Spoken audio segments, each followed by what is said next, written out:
And he hits it a long way to left center field. And it's going to be off the wall. Heineman will score. Varsho is on his way to the plate. It's a 2-run double for Guerrero. Presented by PlayAlberta.ca, Alberta's only regulated online gambling website. Second down and 6. Herbert to the air. Pipkins the block at the right tackle. Got away from Allen. Herbert alive in the throw. Touchdown! Touchdown! Run! What a play!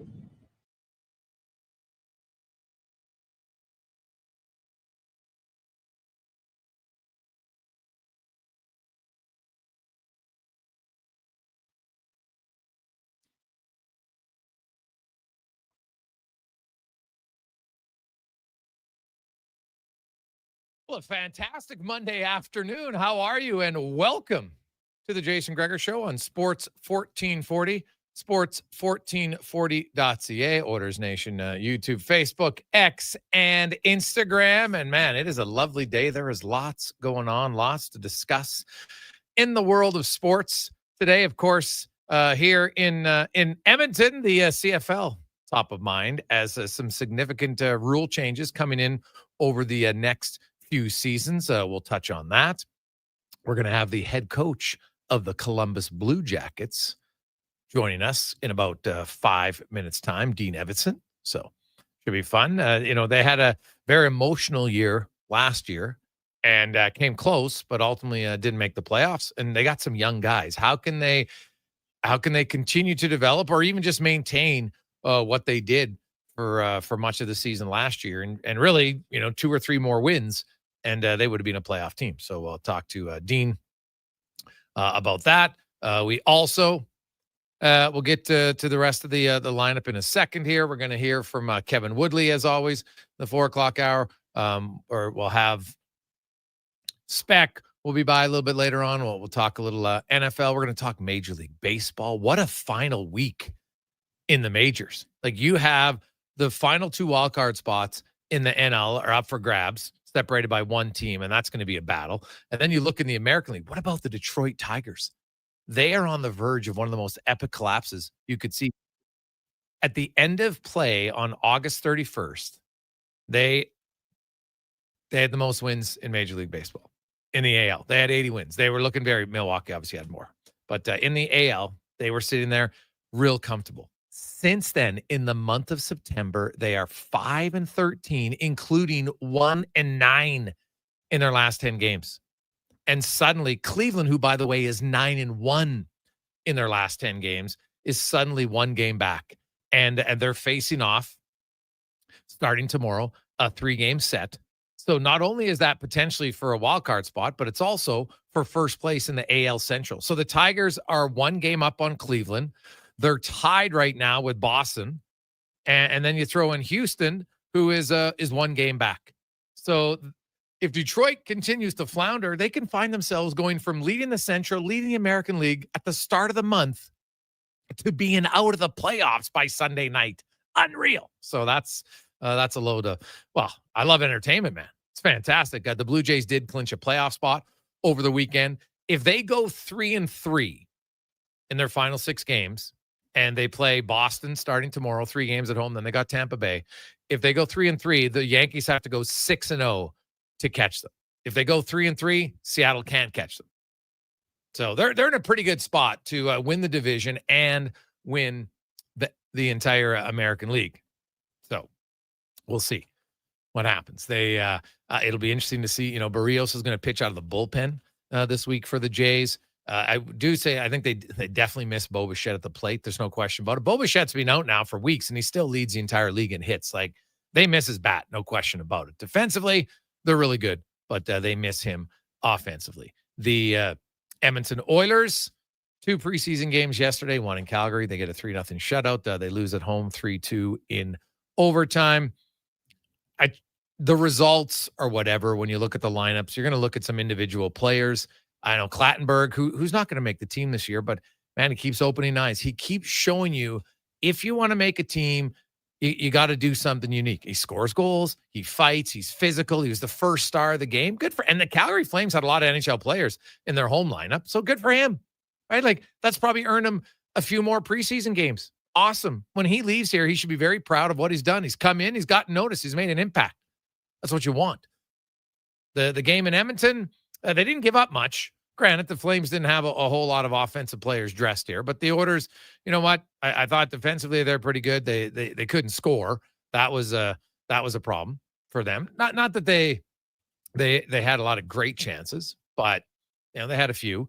Kind of got lucky on both their goals too. But I look at the Oilers. I'll say this: Margella, who they picked up after Buffalo didn't sign him, he's a younger player. He's got some skill. Not ready yet for the NHL, but he's got some offensive flair that say, hey, like this guy carried the puck. I noticed him in the game. A lot of times he was making plays. His line was on for both goals, so good for him. Tomasic definitely was around the puck, made some plays. No issues with him. I'd like to see him. I don't know if he's going to be a center iceman or not. We'll see. Part of me thinks maybe he's a better winger, right? Kind of like Trent Frederick. We'll find out. I do know the Oilers would like a right shot center. So it could help you at times maybe, but it's not a do all end all. It's nice, but they can't just have a right shot center to take faceoffs, because then you can have a right shot play wing and then just take the faceoffs if that's what you need, right? So it's not about just having a guy who can take faceoffs. That's a small part of the game, right, when you think about it. So it's more about can you have a guy who's an effective center iceman? That's going to be the question. And is Trent Frederick, if Nugent Hopkins is your third line center, is his skill set best used as a fourth line center or playing in your top nine? It's probably going to be part of the equation. So we'll get to that. Of course, the Elks. Oh my goodness. That Hilaire catch the ball. That's at the end of the day. We can make up a lot of other things. You're 3 yards in the end zone. Your quarterback's passing from about the 5-yard line. It's an 8-yard pass. It's not a bullet. It's in your hand. You know that contact is coming. You got to catch the ball and hold on to it. End of story. That cost them the game. Now, there's a few other plays in there that, you know what, could you have called a timeout and taken a shot at the end of a first half? 100%. I would have done it. They didn't. They still got the field goal fine. But settling for short field goals numerous times, that's ultimately what cost them. And then being unable to just hold on to the ball. It was not good. So the Elks, they're still alive because, Winnipeg doesn't look great to me, and I don't think they're getting their quarterback back. So, that could help them in the quest, and they do play Winnipeg once, but they're going to have to beat Saskatchewan on Saturday. Like, it's a must-win game. Let's call a spade here. If they got slim hopes of making the playoffs, but if they want to make the playoffs, they have to win the game on Saturday. And it's trending to be 30,000 fans. It's going to be a nice night, and good for them. Like the Elks, they're building confidence. People are talking about them, and if they're frustrated, that's a good sign, because that means you care. The minute you have a tough loss and no one complains, that to me is a much bigger problem for an organization. Much bigger problem. So the fact that people were upset, as they should be, that's a brutal loss. I can tell you, the organization themselves not happy about it at all. You got to put that game away. And right now, they're a team that still knows how to lose more than they know how to win.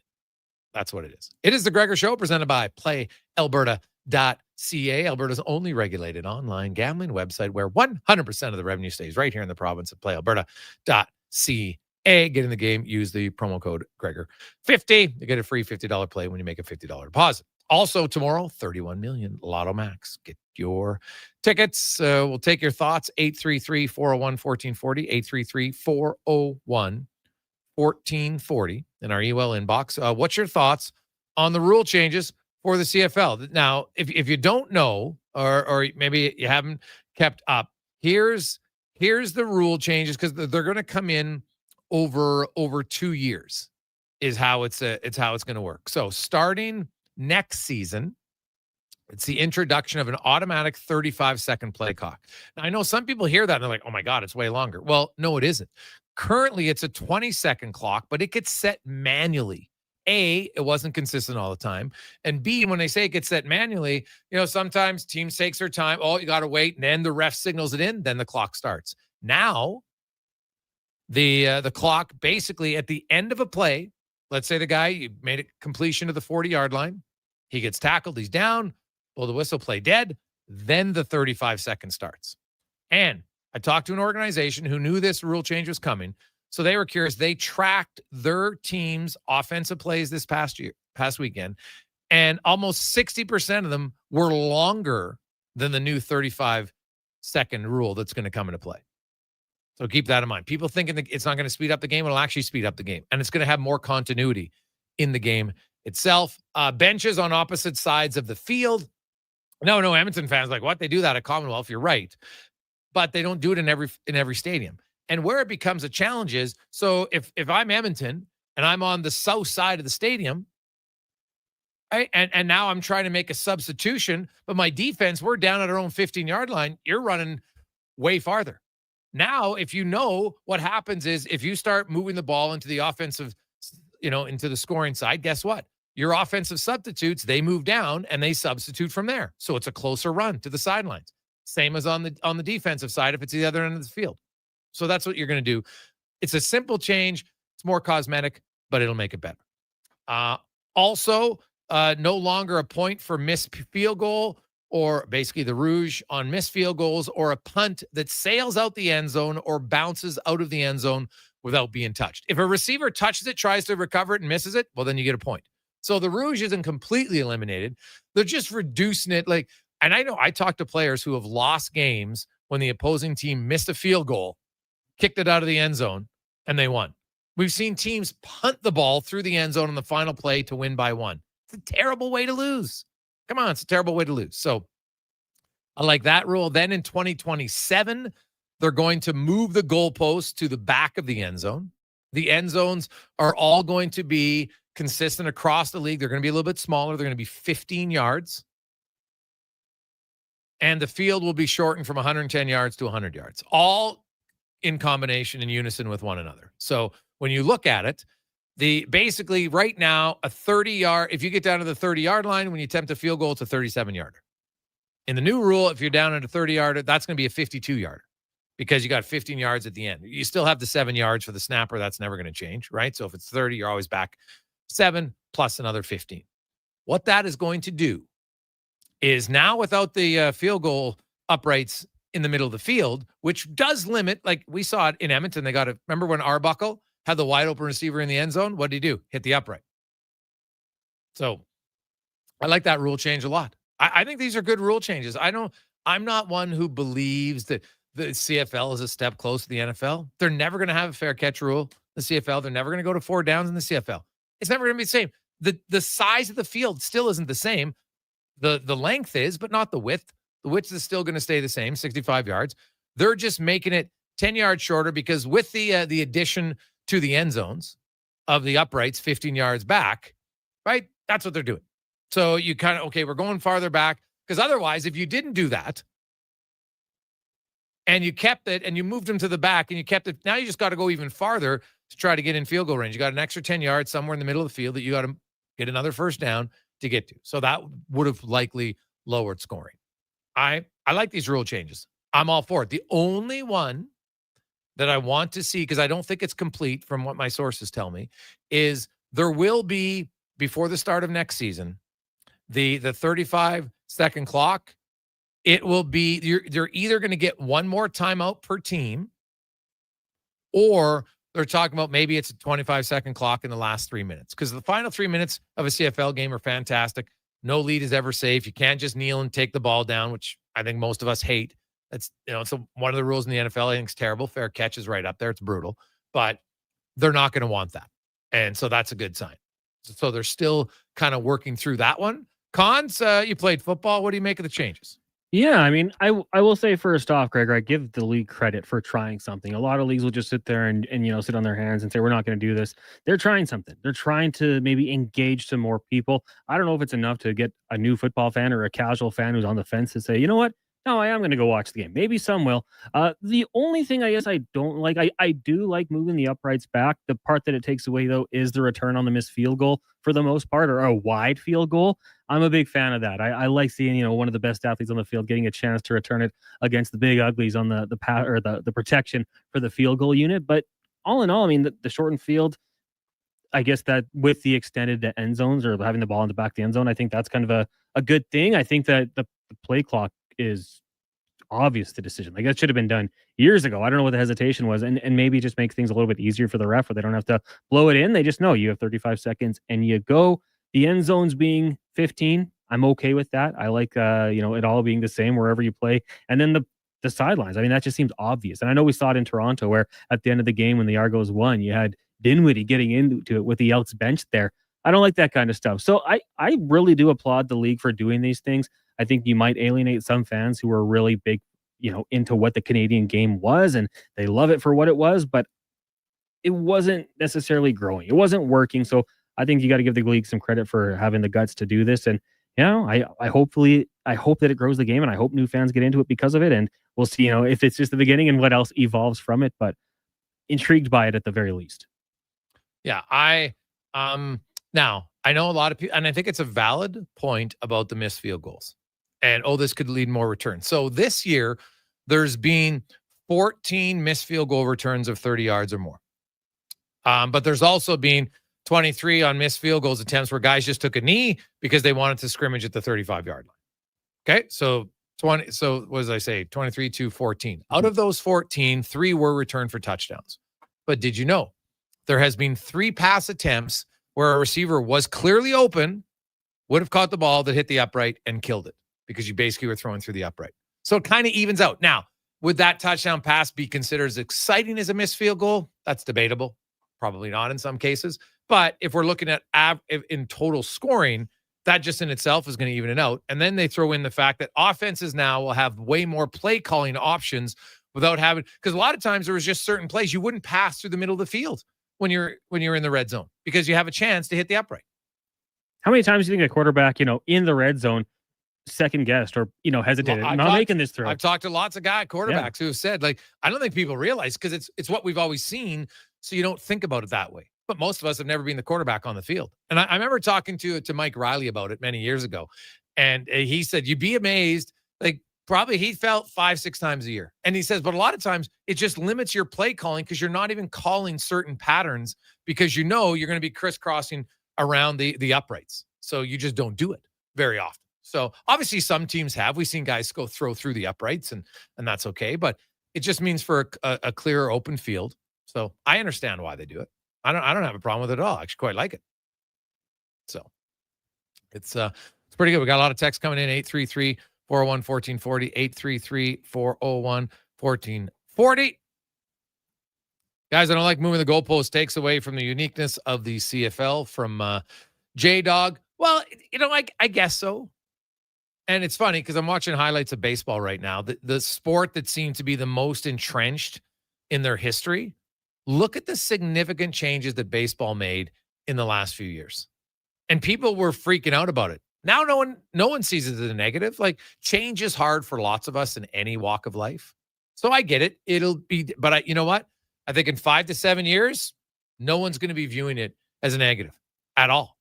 Right? Like remember the NFL cons when they changed the rules on what defenders could do. And people thought, oh, this is blasphemous. It's going to make the league a joke. Anyone talk about that anymore?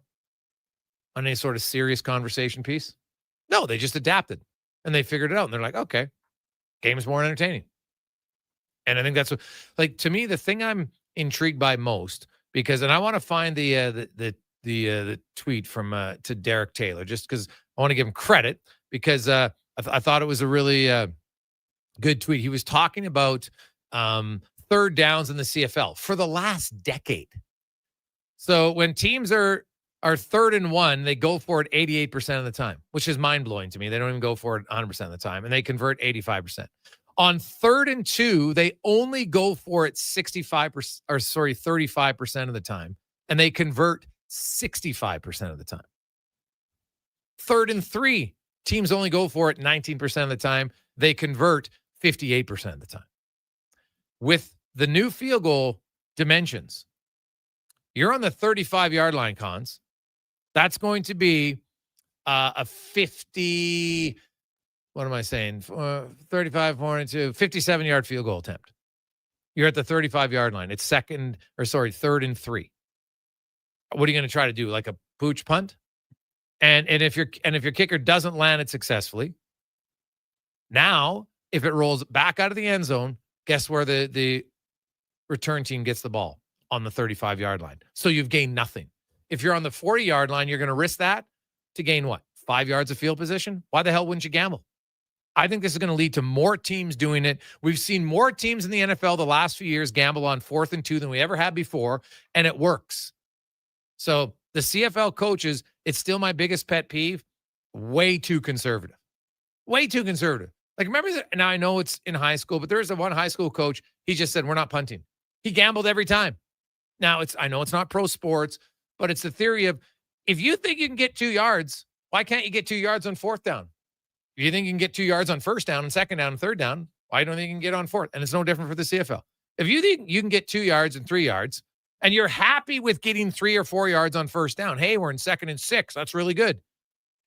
But then you're like, well, I'm not trusting that our guys on 3rd and 2 can get 2 yards. It's mind-blowing to me. So I hope they do it. Hey, guys, the reality is the CFL is stale and stagnant. No rule change is going to be the death of the league. It still has uniqueness. The league identity didn't change from Dylan. It's very true, Dylan. And here's the thing, though. I'll say this about the CFL. I know a lot of people like to pound on it. And it's funny because I always chuckle at the people. Oh, well, they don't have the best athletes, from people who have no athletic ability, but they want to insult someone's athleticism. And that's fine. But when I look at it, I think the rule changes will be great. So we're going to take a quick break. We'll come back. Dean Evason is going to join us here. The Gregor Show, presented by PlayAlberta.ca. Sure, your couch is comfortable, but watching the game is always better and on the rocks. With crystal clear TVs, you won't miss a single play, and the specials are a major league win. Pre-game warm-up starts with specials 30 minutes before the puck drops. Get 69-cent wings and $5.75 Molson Canadian and Coors Light drafts, and play score and win every game for your chance to win big. Be part of the action this hockey season. See the menu online at ontherocksyeg.com. Mr. Rooter goes for a fall stroll. Ah, the beauty of fall. These leaves are crunchier than that calcified shower head I replaced this morning. And the earthy yellow, oranges, and browns are as colorful as the wad of hair I pulled out of the shower drain. Ugh, Mr. Rooter, can we talk about something else? Well, I'm sorry. I didn't realize you didn't like fall. You look about as sour as the sewer line I unclogged yesterday. For a plumber you'll truly fall for. Call Mr. Rooter. Well, get ready for a silly hockey fans. Your partner in power just skated onto the ice. EWEL.ca, the new e-commerce website for electrical wholesalers Edmonton, is ready for the power play 24/7, 365. UL skates to where the puck will be in 5 years. Now that's forward thinking. Killer selection, slamming products from the best brands, and legendary service. Don't sit on the bench. Get your account today at ewell.ca and win that project. Plug into your partner in power. Get an EWEL.ca account today. Scott McGilvery here, HGTV host and renovation expert. The one upgrade I know homeowners will love: better, fresher Culligan water straight from the tap. Culligan's Aquasential reverse osmosis filtration system takes your water to the next level. With up to 7 stages of filtration and 14 filter options, they're certified to reduce over 90 contaminants. Your tap water is about to get a major upgrade. Safer water that tastes great. Get started with a free in-home water test at Culligan.com. Culligan, water you love. Portions of this hour brought to you by Japa Machinery. Japa is digging deep on their 50-year history of supporting Alberta's construction industry with their line of special edition blackout excavators. Visit japamachinery.com for all the details. The Jason Gregor Show, the best of Edmonton sports talk and beyond. This is Sports 1440. Presented by PlayAlberta.ca, Alberta's only regulated online gambling website.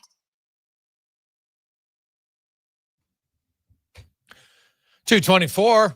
Welcome back. Jason Gregor, Connor Halley, Sports 1440, Orders Nation, YouTube, Facebook, X, and Instagram. Hope you're having a lovely Monday as the sports world just gets busier and busier by the day right now. It's fantastic. NHL preseason is upon us. NFL, CFL, NBA's around the corner. MLB playoffs. You got auto racing. Oh, man. All the college sports. I love it as we go around the NHL now. Brought to you by McDonald's. And for those sports fans burning the midnight oil, you probably need a good coffee. How about oven roasted coffee small for only $1 right now at McDonald's, as we are joined by a special guest, the head coach of the Columbus Blue Jackets, who were the team, I think most fans, they became their second favorite team last year. What they had to endure at the past him, Johnny Gaudreau, was a team that many were rooting for. And I think that might continue a little bit this season. Dean, welcome to the show, man. How you doing? Oh, thanks, guys. Thanks for having me. We're awesome here in Columbus. Well, so Dean, kind of obviously you've been a coach for a long time. Is there anything new that you try to look at to say, okay, I'm going to do something different in preseason / training camp to try to help our team be better to come out of the gate strong? Or is it just kind of stick with what's been working in the past? I think a little bit of both. I think I know for a fact that our coaching staff, we have a structure that we follow, but no, there's definitely tweaks. I think it's the same as when you go into a season, you have your systematic structure, but you tweak it. And coaches are constantly watching other teams, and certainly, watching the Florida Panthers and how they play. You want to emulate a lot of things that they do, so you incorporate some of that. We're always stealing stuff like that. That's what we do in this game. To try to get better. You see someone doing something, and yeah, no, we've tried some different things here through training camp as far as our special teams and areas that we need to improve on for us to take that first step to winning the Stanley Cup, and that's winning and making the playoffs. We didn't make it by 2 points, so we've got to correct some things in our game in order to give ourselves a chance to get that first step this season. Would it be fair of me to say, Dean, that's likely you want to limit your goals because you led the NHL in 5-on-5 scoring last year, where the majority of the game is played. So would your first one be we want to reduce our goals against 5-on-5? Yeah, goals against, special teams. Our back-to-back games. We got 15 back-to-back games this year. We struggled in that area last year. All of them, or most of them, were on the road. We got some at home here, so that may help a bit, obviously. But so there is definitely areas we got to keep the puck out of the net. We've worked a lot on our penalty kill. We've worked a lot on our defensive and defensive game. You don't want to stifle the guys. Obviously, we want to score goals. That's the fun part of the game, and it's exciting. And you need to score to win. But you got to keep the puck out of the net. We've got to do a better job here this season. It's a fascinating one because a lot of top offensive guys, they hear about, best offense is a good defense and away you go. And until they actually do it, they learn, like here in Edmonton, for instance, like Leon Draisaitl was, he's only 50-goal scorer. He was also 6th in Selke voting. And he really wants to do it. Like it is, Dean, you played the game, but why is it hard to convince guys that good defense doesn't mean we're going to stifle your offense? It just means we're going to have the puck more.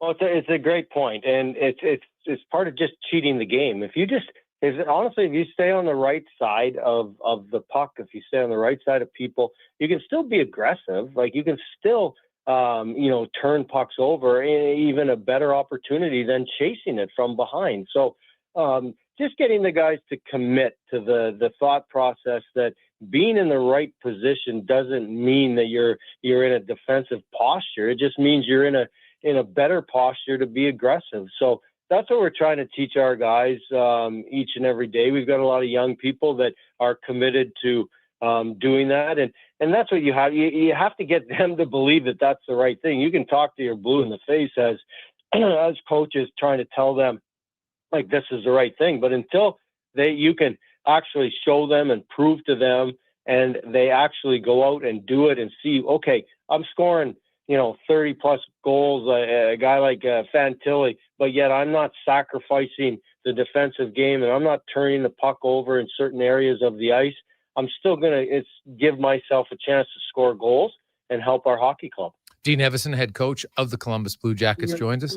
And Dean, obviously I know you know the players, but when you get to coach a team, you end up respecting them and really understanding their game more. And you had a lot of guys kind of have breakout years last year. Marchenko, you mentioned Fantilli, a 30-goal scorer. You got a lot of other guys. Like you got a lot of really good offensive players. Was there anything that, having coached them after a while, where she's like somebody you really appreciated more after getting the opportunity to coach them about their offensive creativity and ability?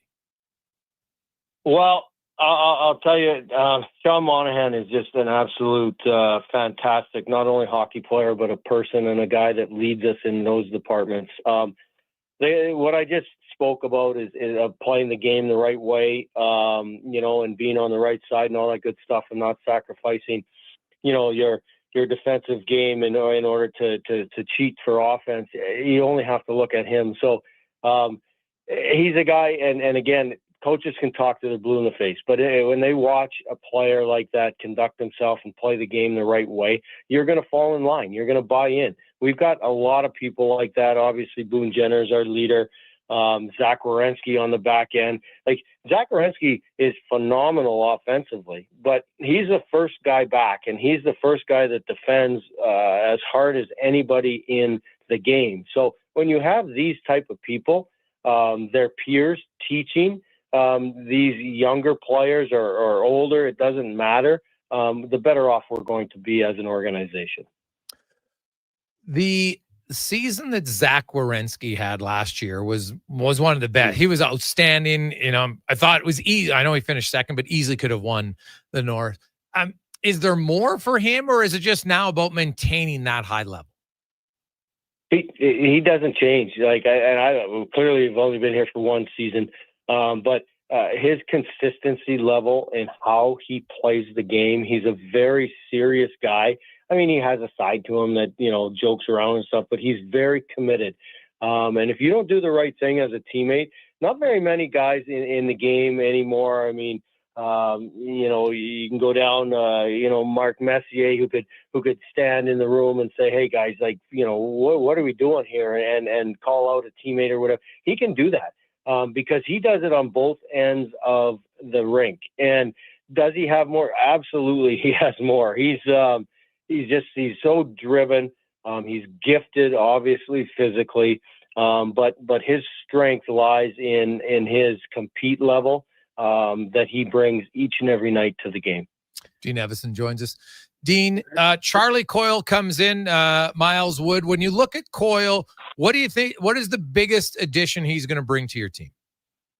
Big, strong, professionalism, right shot, plays in all situations, penalty kill, face-off guy, and just a mountain of a man that's in an unbelievable shape.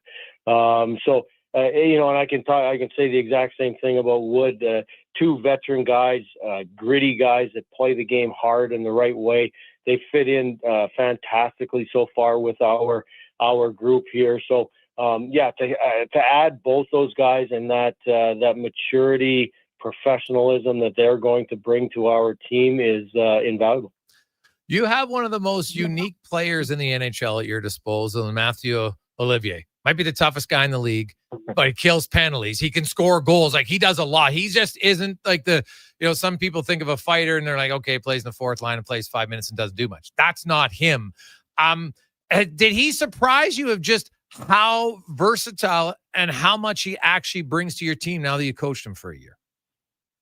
No, actually, because I was in Milwaukee. We actually signed him in Milwaukee with the Nationals organization. So when I got here, I was familiar with who he was. And sure, did he come up as being touted as, a tough guy? For sure. But I saw him skate already, and you just watch him move on the ice. And he has, as you said, the ability to score. He's committed to playing the game on the defensive side, like we just talked about, blocking shots, killing penalties, doing all those things. And if it comes to protecting his teammate, he's there, to do that each and every time. So you're right, a very unique player in our game today.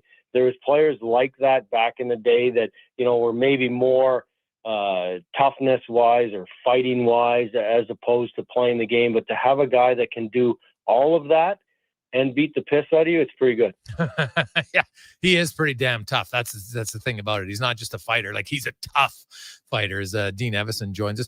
Dean, you have so many young players, 22, 23, up to 25 years of age. I think you only have 4 30-year-old forwards on your team, and like Monahan and Miles Wood are just 30. So you got a young group, and with those guys like Voronkov and Marchenko and Cole Sillinger and Igor Chinakov and Ken Johnson, like, it can't always be a perfect progression. Every year you get better and better, right? Somebody's going to go up or down. Maybe somebody's banged up. But as a coach, when you have all those guys and they all want to get ice time, how do you balance it? Like, how do you as a coach look and say, like, I got to manage my bench, or I got a lot of pieces and I want to try to get the minutes? Because I'm assuming that's way harder than it looks from the outside, because you got to find time for all these guys. Yeah. No, it's a fantastic question, because it is true. But if you can instill, and again, not only me as a coach, our coaching staff, but the players, that we're better off if everybody plays. Everyone wants to play. There's guys that pick up that stat sheet after the game and they want to see, 18 to 20 minutes, but, beside their name, for sure. I mean, we want them to do that, but we want them also to commit to a role and commit to the team game. And all of these people that you talked about, they're committed to playing for the team, not necessarily just for themselves. And again, I'll reference the players that are leaders on our hockey club that do that on a consistent basis naturally. So when they're doing it, then the younger players or players that maybe could slide into an individual stature or whatever, they can't do it, because our leaders are there showing them the way and proving that that's the way that we have to play in order to win. What do you see as far as like a ceiling for a player like Chinakhov? Chase had a fantastic training camp. He's worked his butt off. He's came in great shape. His attitude is great. He's working. He's competing. You talked about the numbers and guys scoring. We don't ask guys to set a goal of, okay, I'm going to score 30 goals. We ask a guy to set a goal that he's going to compete his butt off every single day. He's going to be dialed in systematically, and he's going to be a great teammate. That's what we ask of you. I don't bring guys in and go, you've got to score 30 goals or every 5 games you've got to do this or do that. We want to see them compete, and we believe if everybody's on the same page as we believe Chinny is right now, then he's going to have success within the team game. Lastly, Dean, you look around at your team and it's close.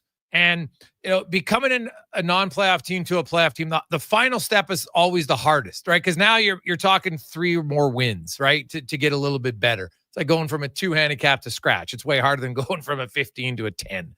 So how do you instill that attitude in your team? And are you a firm believer that you need a good start in order for that to happen?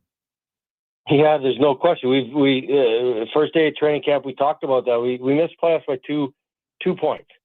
We grinded at the end. We won 6 games in a row at the end. We had a little lull just before that, but there's 2 points out there somewhere last year at the start of the season that if we collect, we make the playoffs, right? So every game's obviously important, but one game at a time. But it has to start with our thought process of starting this season correctly. Our guys have been training. They've been working.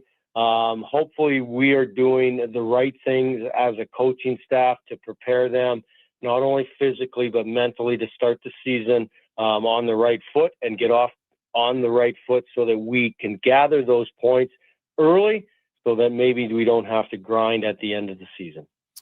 Dean, great catching up with you, man. Best of luck this year, and we'll be watching closely. Thanks for your time. Thanks, guys. Really appreciate it. That is Dean Evason, head coach of the Columbus Blue Jackets. Man, look at the Blue Jackets roster. So you got Werenski. He's a legit top 5 defenseman in the game. Highly skilled offensively, probably a little bit underrated in his defensive game. And, then they got Severson and Provorov. They're going to have Eric Gabranson back this year. Just adds a different element on their blue line. And Gabranson, if he's your number 5, there's nothing wrong with that at all. I think that, Damon Severson, maybe they're hoping can be a little bit more consistent this year. We'll see. Up front, though, they got a lot of guys. They don't have a standout 110-point type of player, but Marchenko, Voronkov, Cole Sillinger, I think, is coming up. Ken Johnson, Sean Monahan had a really good year last year. And really when Sean Monahan's healthy, The guy is pretty consistent as a 30-goal scorer. Charlie Coyle, solid's going to bring him a right shot center. I think something they need. He can really skate. Final year of his deal. He's going to be highly motivated. Boone Jenner, when healthy, can still really help you in a lot of areas of the ice. Then we mentioned guy like, Chinnikov. Coach just said he thinks he looks great, and he's kind of ready to burst out. There's, he wasn't happy, and that, I get it. Young guys, they want to play more. He wants some production, and this will be a big year for him, and who knows, maybe he still ends up getting moved, but if he does, they'll have some. Then I forgot about Adam Fantilli, but he had 31 goals, I think, last season. Took a big step. He's only 20. Like, they got some promising pieces in Columbus, man. And I like Columbus. I like the cannon. I don't mind their jerseys. There's no reason to dislike Columbus. You know what I mean? Like, they haven't had any semblance of success, really. So they can be a little bit of that. I kind of hope for them. So I'll be curious, though. But they're an entertaining team to watch.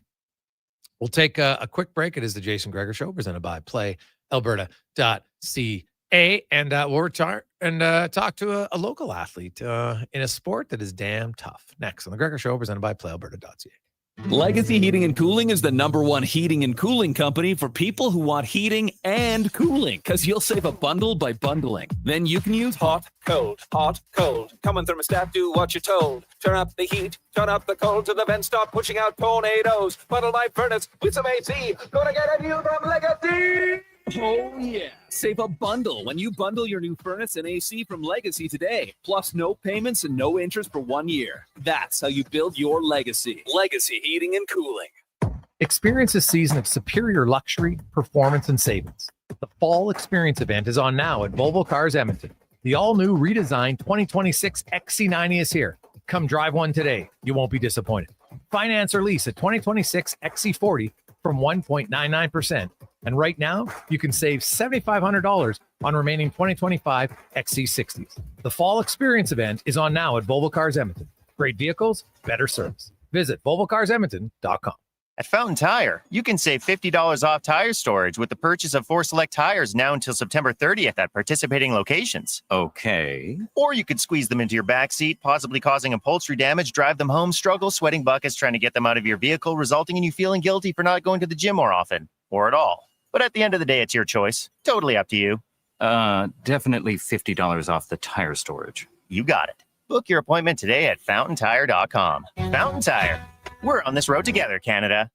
The Bricks semi-annual sale is on now. For 4 days only, save 60% off sofas when you buy the matching love seater chair, up to 30% off bedroom and dining furniture, and up to 50% off mattresses. Plus, get up to an additional $400 credit to spend on pillows, linens, or accessories. And when you buy more, you save more, up to 15% off select major appliances. Some exclusions apply. See in-store for details. The Bricks, saving you more.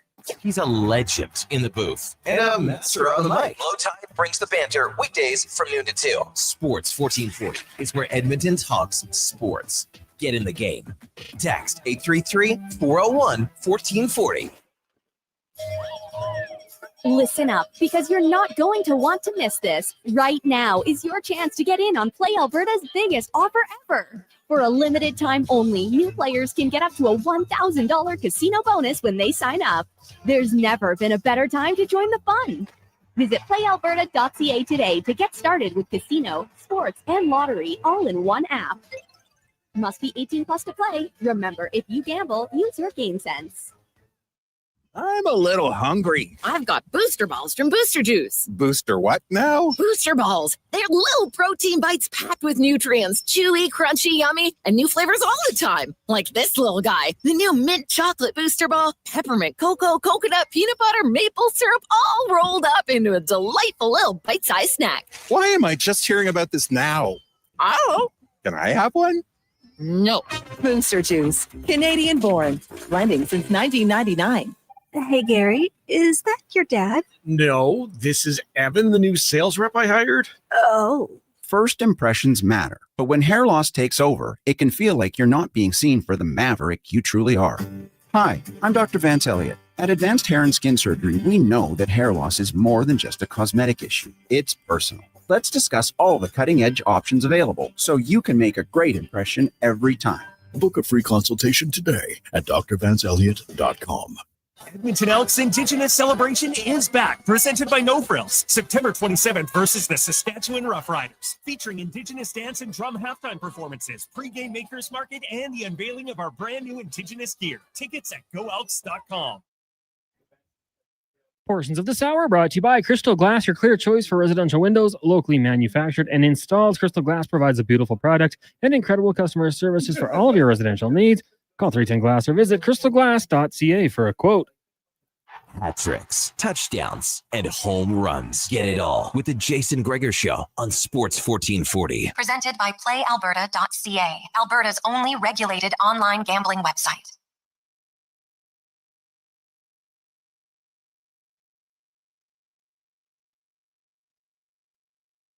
Welcome back. It is the Jason Gregor Show on Sports 1440, sports1440.ca, as well as YouTube, Facebook, X, and Instagram. Be sure if you're at the Sports 1440 YouTube page, hit the subscribe button. Keep the numbers growing. We appreciate it very much. As now we're going to go in the room, brought to you by Action Electrical. And right now, if you're looking for a great place to work, no better place to look than Action Electrical. You can apply at actionelectrical.net. Very easy. And they are looking for, you have all sorts of opportunities, whether you third year, fourth year, second year electrician, they got it all. Send your resume to careers@actionelectrical.net. And joining us in studio today, we got a special guest. Good thing he's on the other side because we're not going to spar. But young Canadian boxer who is qualified. He's going to the he's into the advances to the quarters of the World Boxing Championship. He'll be going over to India in November. Graduated at O'Leary, started boxing when he was 11 years of age. Joshua Ofori joins us. Josh, how you doing, man? I'm doing good. How about you? Hey, I'm pretty good. So you came to Edmonton when you were 11. And I was like, oh, when did you start boxing? Well, right away. Yeah. So what was it about boxing that intrigued you as a youngster? I just like the game, getting punching people. I think I was just a violent kid. I just liked the thrill of, punching someone and getting punched back, and then like dominating a person in a sport like boxing. The skill, fundamentals, the art that comes in with it too. I just fell in love with it. So what do you feel like? But there's a real discipline about boxing, right? Like a lot of people think, okay, you're a boxer, because someone gets mad at their friend, and, oh yeah, I'm just going to run up and hit the guy. And well, that's not really how it works. Like it's very technical, of course, if you want to be good at it, but you have to be controlled, right? Did it take a while to learn to get hit and not get mad and not get angry and just stay composed? Oh yeah, there's a lot of phases that went through the boxing. Yeah, there was anger, there was losing my control, and just, keeping my calm, composure, not being nervous. Yeah, there's a lot of stages. Do you still get nervous before a fight? Oh, yeah. Nervousness did not go away. It's stuck with you like glue. Either you work with it or let it work against you. So you now you're at Marshall Boxing Club, right? Which is in St. Albert. St. Albert. And we were actually talking before about how, you've had lots of people like, hey, you want to move somewhere else, maybe it's better training. You're like, no, I think I can do well here. Like Jelena Marjanovic stayed in Edmonton most of her career, 8-time world champion. You can do it. What is it about, kind of your loyalty, your commitment to want to make a name for yourself staying in Edmonton? I love my city, and I just love everything here. I love my brothers, my families are here, my peoples, my gym, my coaches. So I'm comfortable here. I don't want to move to a place that I have to, start from scratch or not know nobody there. Yeah, I feel comfortable here, and I'm doing good here. And here's the reason why I'm on the team. So why move to somewhere else? Just keep on. So when you look at the World Boxing Championship, so you're into the quarterfinals, right? There's only 8 men. It's in November. It's in India. Who's your opponent? I'm assuming you know who your opponent is. I won't say so. It depends on some countries are supposed to come, but some people won't show up. So some countries won't show up. So it depends who's going to be there. Really? So you don't really know who you fight. It's just you can't really prepare as much. It's not because a lot of times in boxing, you're okay. You know what? I'm fighting Jason Gregor. So you know what? he's got a terrible left hook and, he's got bad feet. So I think I can beat him, for instance. Right. But in this case, so you just prepare for yourself. Yeah. Is that hard though? Because usually I'm assuming when you fight, you kind of know your opponent. So you look to see what you can exploit. As a boxer, you should be able to adapt in this type of situation. So you should have a bunch of skills in your, in your chamber that you can use, you can pull out. So yeah, just adapting is fun too. Like it brings the best fighter in you. So what do you weigh? Like when you walk around normal, what do you weigh? And then on fight day, what do you weigh? I fight at 75, so I'll be walking around like 80. Okay, so you only drop 5. Well, that's still 10 pounds, I guess, right? But that's not as much. Like I've always thought in boxing, like if they just made the weight classes kind of similar to what people walked around and you couldn't do any cutting. Do you feel different, or because you've done it long enough, like 10 pounds isn't crazy for you? I've done it for so long that it doesn't feels like nothing. So you're like, you don't have to get in the garbage bag and ride the bike. Oh, I do get in a sauna suit, but it takes about like 40 minutes. Like my body is weird. Everybody's body works differently, and it's easy for me. I'm like a sponge. Every time I'm ready, just squeeze it out, and I'm good. Yeah. I guess. So if you have to, let's say you're fighting at 75K, you can be like 80K a week before. Yeah, and I just need a day to make it. To make the because you're purposely not going to walk around much more, because then you just got to lose more. True. Right. What has been the biggest improvement in your style of boxing? You feel, where do you feel you've improved the most the last few years? I would say IQ wise and just being sharp, quick thinking, and just being calm in the ring. What would be your style if someone was I'd never seen Joshua Ofori fight? How would you describe your style? I'm a jack of all trades. I'm a pressure fighter. I'm an outside fighter. I'm a tricky fighter. Yeah, I just wherever it works is what I do. Now, I know that everybody has to have their own style, but are there certain boxers that you look and say, okay, I want to take something from him? Has there been boxers where you look and say, man, I try to incorporate that into what I have? Yeah. Mostly the guys that I fight, the things that they do that are good, I take it and I add it to mine. So my game better. So you're 21, right? So which is still pretty young in the boxing game at the end of the day, but not too young. What would be like the next step for you in your progression? I'll say I have a final goal is the 2028 Olympics. So that's what we're working towards right now. But I'll say right now my goal is to win the tournaments that are coming up. I just got on the team, so I'm just trying to progress as fast as possible. So the goal is to make the Canadian Olympic team, and then you turn pro after that? I might want to do another run again in amateurs before I turn pro.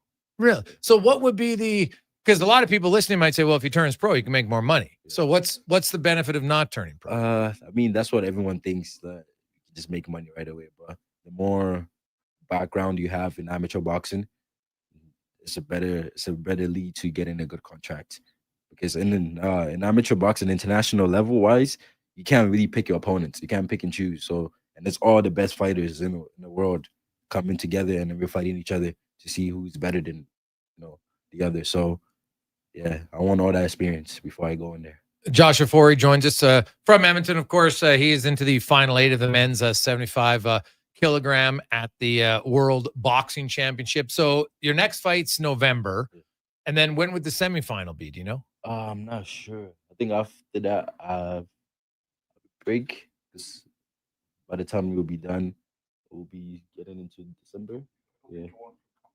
The next one. Oh, so you go to the Commonwealth Games next? Yeah. Oh, okay. So it's like what do you do to like, do you have a part-time job? What are you doing to work so you can be a boxer? How's that work when you're amateur? I have a great team behind me.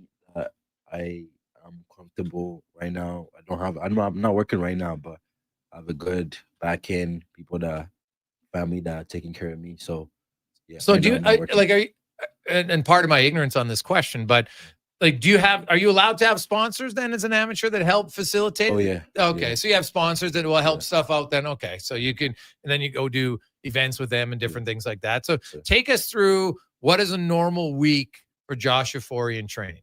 2 sessions a day.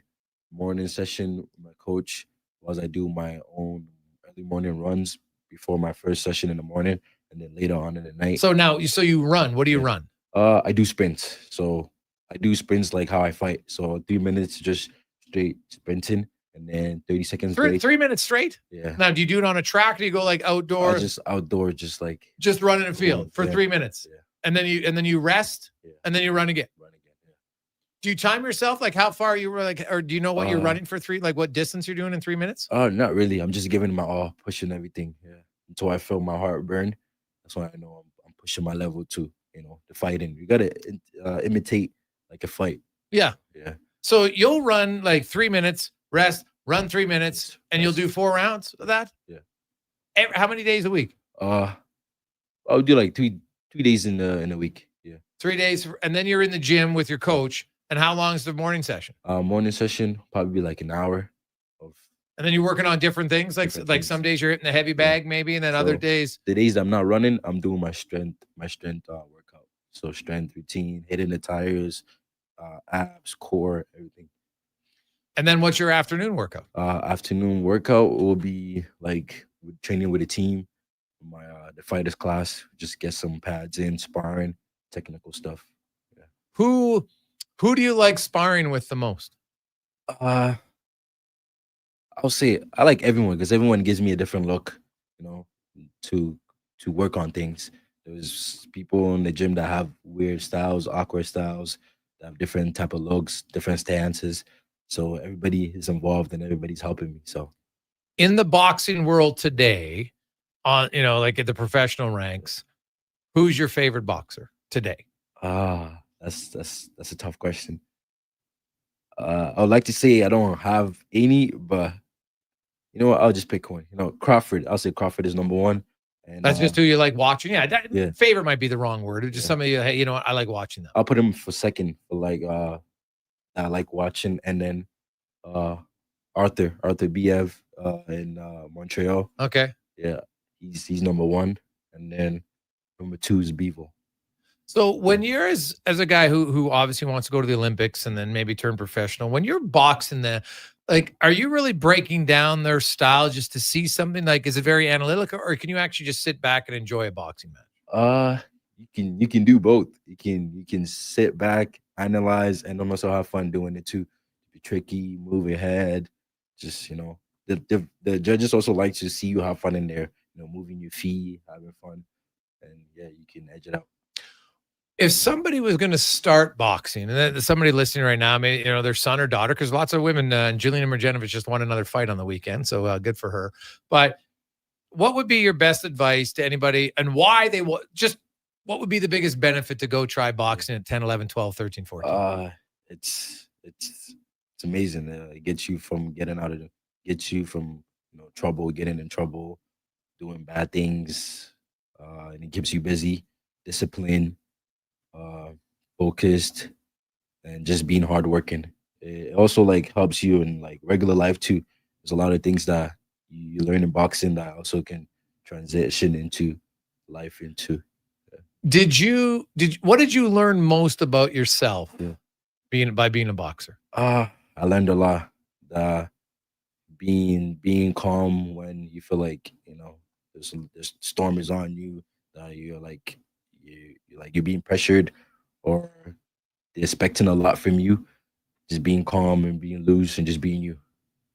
Yeah. Well, Josh, what day are you fighting in Indy? Do you know what day it is? I'm not sure. Oh, okay, so when you go to Indy, like a week before the fight, 2 weeks before, what would be the travel schedule for something like that?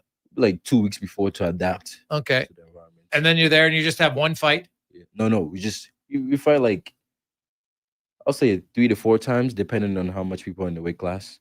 Sometimes you get to 5, depending. In what period of time? Yeah, so you just fight the first day, you win. You fight the next day, you win. You fight the next. Oh, so it's like a tournament, just in 4 rounds? Yeah. No, 3 rounds. 3 rounds. 3 rounds of 3 minutes. Yeah. And you can fight multiple days against different people as long as you win. Now, if you lose, you automatically out in this. Is that how it works? So in the quarterfinals, it's not just one fight. There could be potentially 16, 24 of you in the quarterfinals, and then you got to win 3 or 4, and that gets you into the semis. True. Oof. Yeah. So you're fighting to get a bronze. You're not just you're not just getting the easy bronze. Even if you get the bronze, yeah. So Okay. Well, awesome. Well, Josh, we'll be following your journey, man. Thanks so much for coming in studio. Thank and you so much for having continued me. success. Appreciate it. Thank you. There you go. That's Josh Ofori, Edmonton amateur boxers, qualified, of course, in the 75 kilogram weight class, heading over to the Boxing World Championships, the next round, which goes in November. Let's get to the con man and a Sports 1440 update brought to you by Legacy Heating and Cooling Home. The no payments, no interest for 1 year on your AC or your furnace. Stay cool or warm, depending on how hot you run, at legacyheating.ca. This is a Sports 1440 update.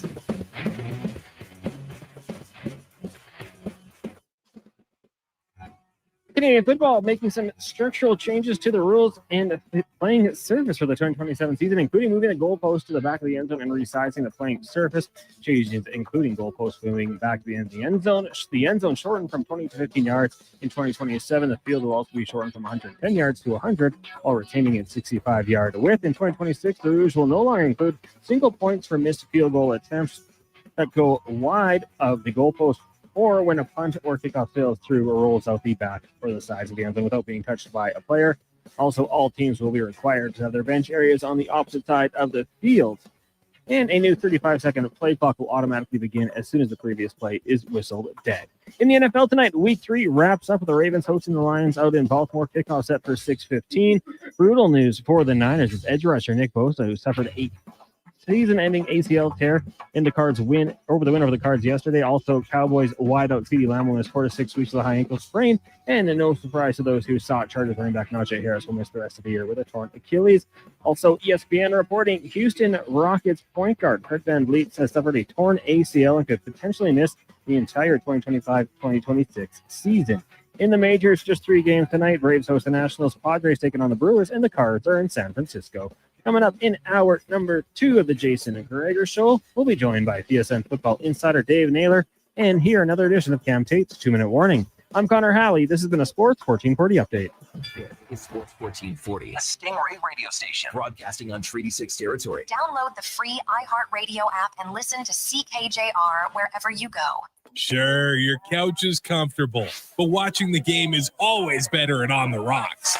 With crystal clear TVs, you won't miss a single play, and the specials are a major league win. Pre-game warm-up starts with specials 30 minutes before the puck drops. Get 69-cent wings and $5.75 Molson Canadian and Coors Light drafts. And play score and win every game for your chance to win big. Be part of the action this hockey season. See the menu online at ontherocksyeg.com. The job isn't done until the last load is hauled, and having a semi-trailer out of commission is not an option. Whether replacing or adding to your convoy, Edmonton Trailer has a huge inventory of new and used semi-trailers, trusted by the gravel, logging, oil field, fluids, and freight industries. Find a trailer right for you online or at one of their 3 locations. For sales, service, parts, rental, and finance, when you're in it for the long haul, Edmonton Trailer. I'm Colin Livingston, president of Cantork. Since 2016, we've been at the forefront of hydraulic torque wrenches in Canada. I'm delighted to share our latest venture, in-house production for quicker turnaround, superior quality, and heightened versatility. Experience excellence at cantork.com. Legacy Heating and Cooling is sounding the call. Well, fantastic Monday afternoon. How are you? And welcome to the Jason Gregor Show on Sports. Fantastic Monday afternoon. How are you? And welcome. Scrap your old furnace for a brand new high-efficiency one. Call Legacy. And with no payments, no Welcome interest back. for 1 year Jason on your Gregor, new Connor furnace. Halley, Sports It's got to be 1440, Legacy Heating and Cooling. Action Electrical's projects team takes the field. Welcome back. It is the Jason Gregor Show. Entire play for new commercial builds. Absolutely. They're masters of design, build, sketching strategy from initial blueprints to core electrical infrastructure. The team never misses on complex projects. Known for handling big league constructions and major renovations, ensuring flawless execution, hire the Action Electrical team to bring home a win for your project. Visit actionelectrical.net. Yeah, can I get a Ah, yes, a common reaction from a veggie lover. Always scanning, searching, longing. But wait, what is this we see? Ah, the new McVeggie, now at McDonald's. I'm here with Mike, a Ford employee, to hook me up with a deal on a new F-150. Oh, with Ford employee pricing on now, you don't really need me. You pay what we pay. So I just get your price? Yep. Tell them Mike sent you. Or Maria, or Namig. Ford employee pricing is here, where you pay what Mike pays. Or Genevieve, or Elise, or Kevy. Right now, get up to $12,975 in total price adjustments on eligible 2025 F-150 models. For details, visit your Alberta Ford store or Ford.ca. I'm a little hungry. I've got booster balls from Booster Juice. Booster what now? Booster balls. They're little protein bites packed with nutrients, chewy, crunchy, yummy, and new flavors all the time. Like this little guy, the new mint chocolate booster ball, peppermint cocoa, coconut, peanut butter, maple syrup, all rolled up into a delightful little bite-sized snack. Why am I just hearing about this now? I don't know. Can I have one? No. Booster Juice, Canadian born, blending since 1999.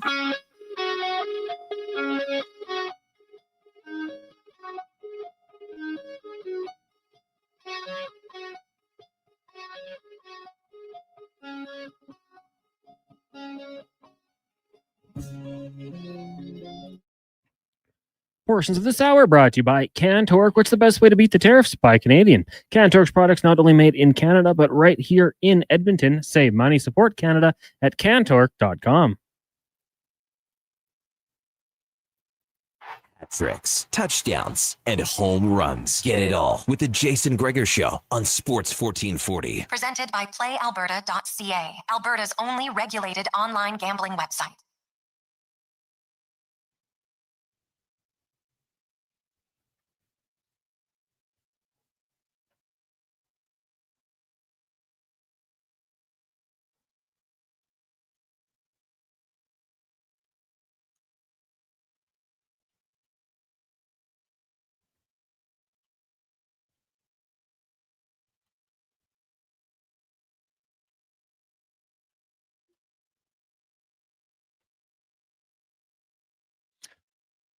Just after 3 o'clock, Sports 1440, sports1440.ca. Facebook, YouTube, X, and Instagram for Sports 1440, as well as Oilers Nation. How are you on a lovely Monday afternoon? Man, it's just like, how hot was it out this weekend? It's crazy for September. It's going to get down to 19 this week, which is still ridiculous. We have had an unbelievable month. If you're like the weather, you're getting outside, if you're a golfer, you're probably loving it. Probably had way more golf rounds in this September than you've had in quite some time.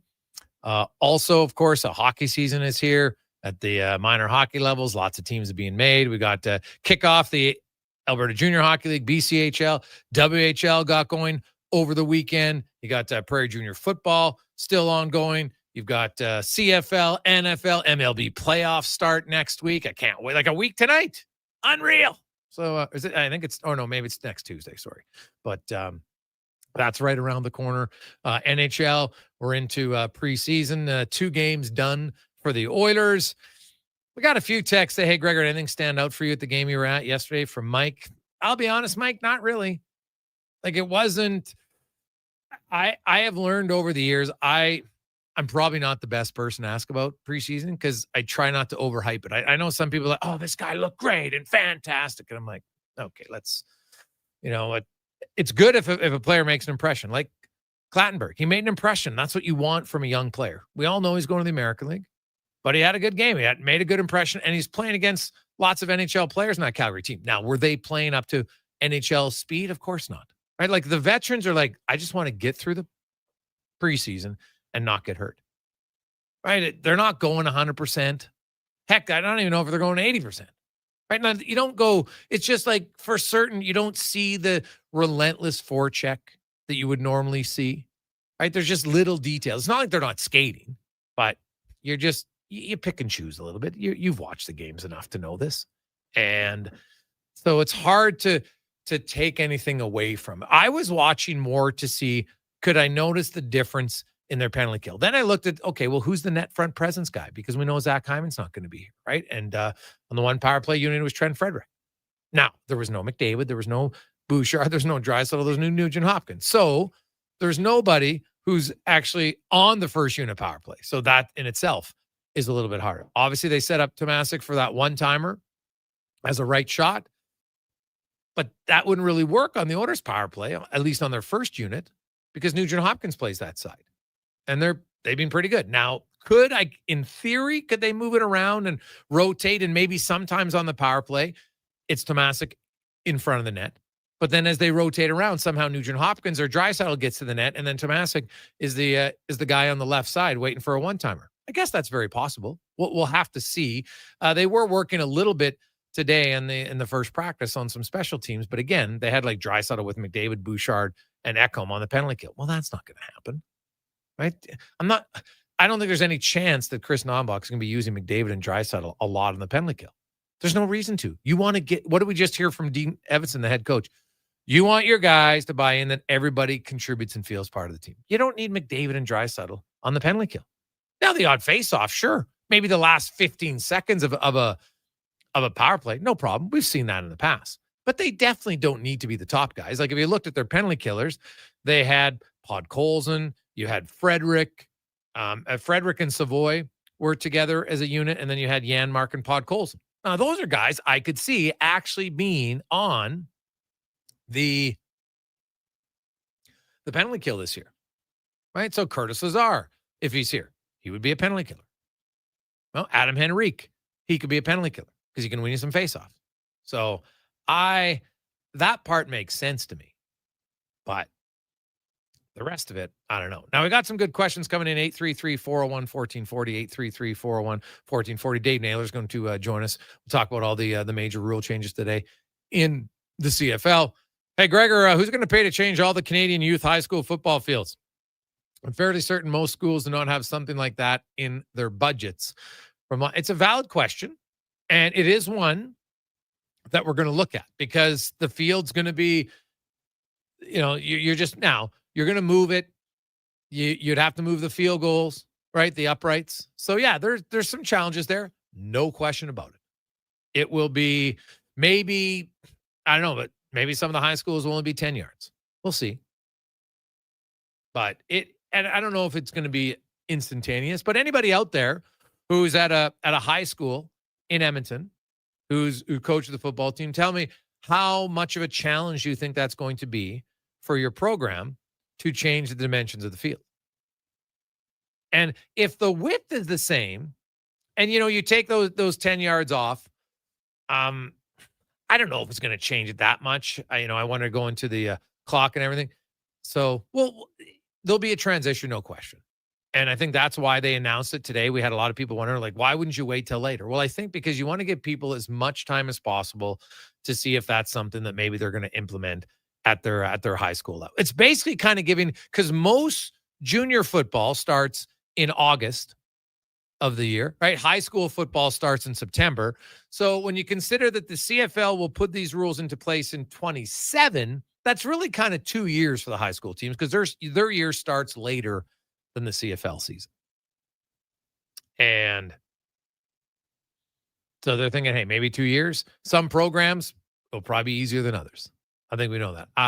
I'll be curious to see and I'm not going to ask Dave about this. Maybe he's already talked to someone. I haven't yet, but will U Sport, I'm assuming they're going to follow suit. It would make sense, right? If you have all of your players that, a lot of them, their goal is to graduate from U Sport and go to CFL. Now, some have left and went to the NFL, and they have some different rules, so you can adapt because at the end of the day, you still got to block, you still got to catch the ball, you still got to pass the ball. That stuff doesn't change, but the length of the field, it's an issue for sure, but not it's not a fundamental part of the game, right? We're not suddenly they're changing how you're allowed to block, how you're allowed to run. We're getting rid of the waggle, for instance. That's not what's happening here. So I do think it's there's opportunities for it to be all right. 833-401-1440, 833-401-1440. Hey guys, a lot of our high school games are at community-run fields. So they're at Emerald Hills Park, which is owned by the county. So it would just have to be the one change. Well, there you go, from RBS. Well, exactly. So like you look at Foot Field, for instance, that would be it's a city-run facility. They'd have to change it there. Now, the JP Bowl. I know they just, and now maybe I got the schools wrong, but didn't the JP Bowl cons just have a big renovation? Yeah, I believe you're right here. Right. I thought it did. So, that'll obviously be a change, but I would guess in part of this, they would have had some conversations with the grassroots level to find out, how feasible is this going to be? What's the expense going to be? All those sorts of things. Like, I would hope that would have been part of the conversation. I have to think it was, right? So, how crucial do you think it is, though, at the grassroots level to change these rules? Developmental-wise, like, it doesn't impact how they play the game. There's certain rule changes you might have to evolve if you make it to, say, play junior or post-secondary, whatever it might be, but it doesn't really change anything. For development. Yeah, no, not for development. Yeah. It's just the dimensions, right? So you're shortening the field, which is easier to do than lengthening. You have to move the uprights, which, yeah, it's going to cost money, but it's quite doable. Like, I don't think it's that big of a deal, is what I'm trying to say. Okay, yeah. And you know what? That's probably valid. So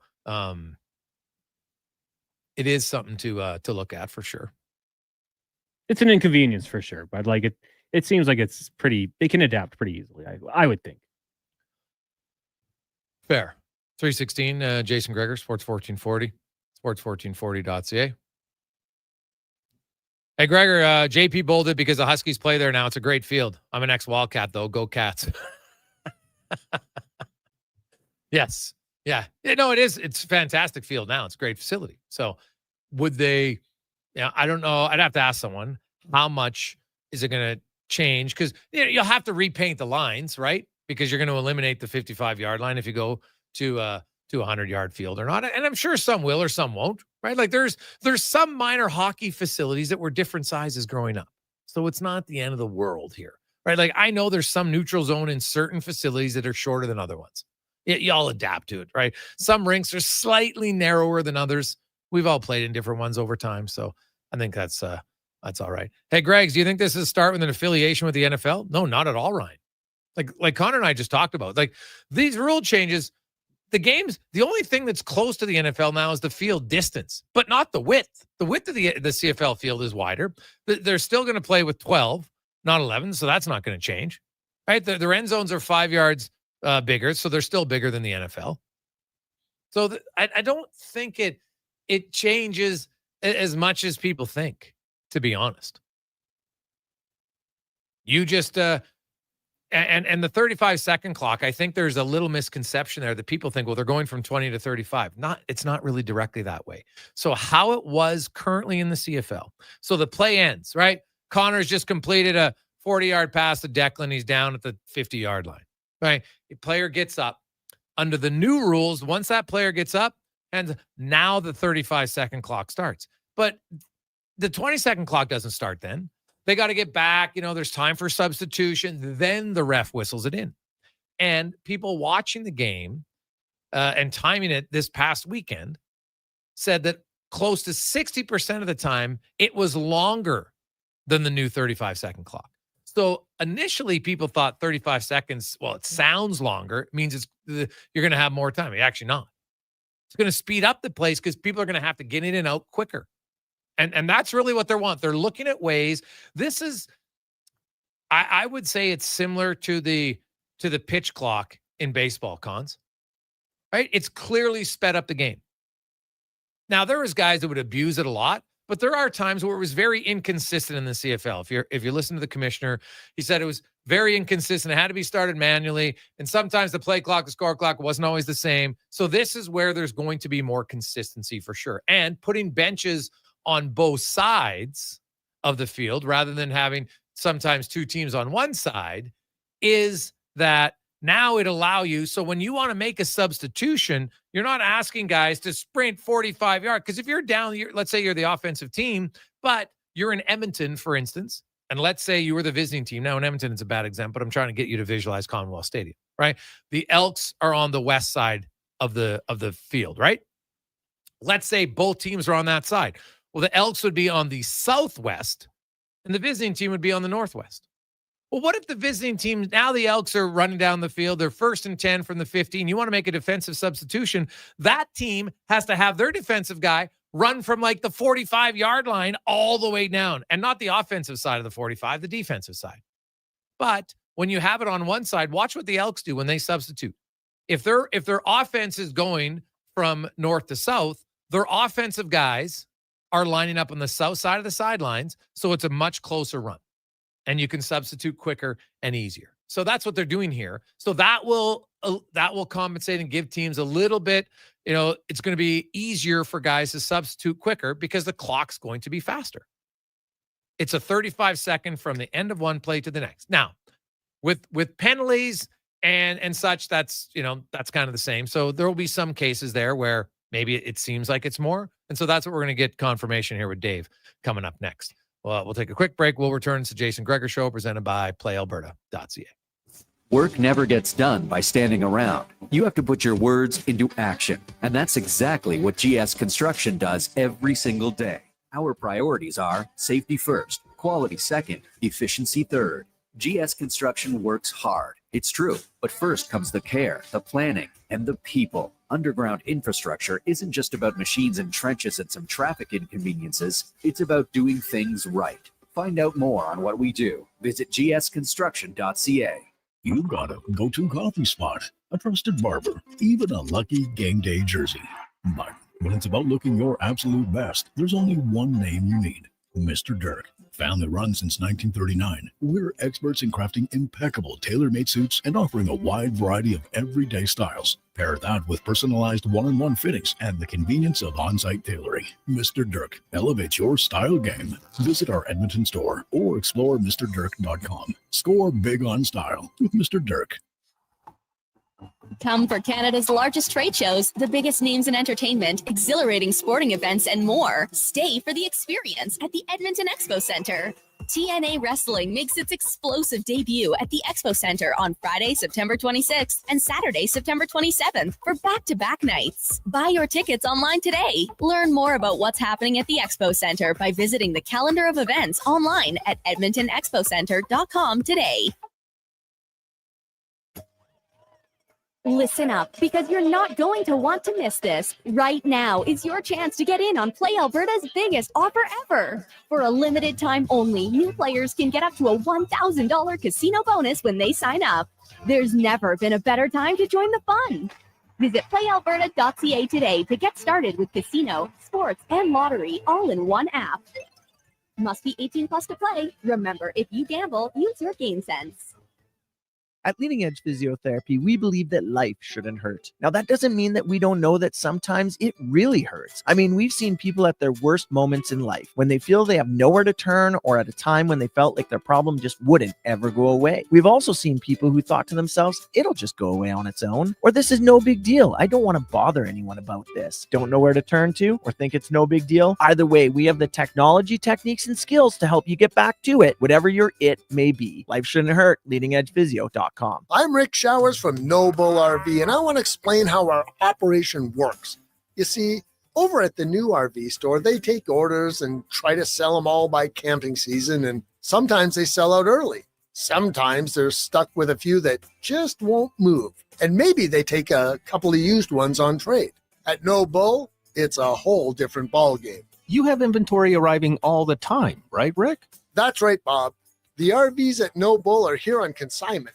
Folks choose to sell their RVs with us because the customers are already here. And you specialize in used RVs. Better believe it, Bob. The new RV stores are not that interested in used models. And nobody in Alberta has more quality used RVs than we do. Not by a long shot. So if you want to sell yours fast, come to where the buyers are. And that's here.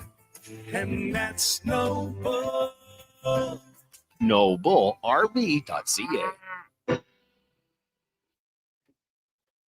Portions of this hour brought to you by Sherbrooke Liquor, the best place for wine, cocktails, and beers from all over the world. Also, a variety of excellent non-alcoholic options. See more at SherbrookeLiquor.com. From puck drop to kickoff, it's the Jason Gregor Show on Sports 1440. Presented by PlayAlberta.ca, Alberta's only regulated online gambling website.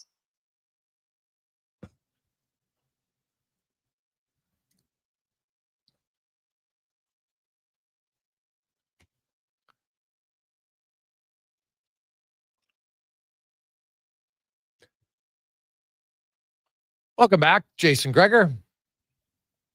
Connor Halley, Sports 1440.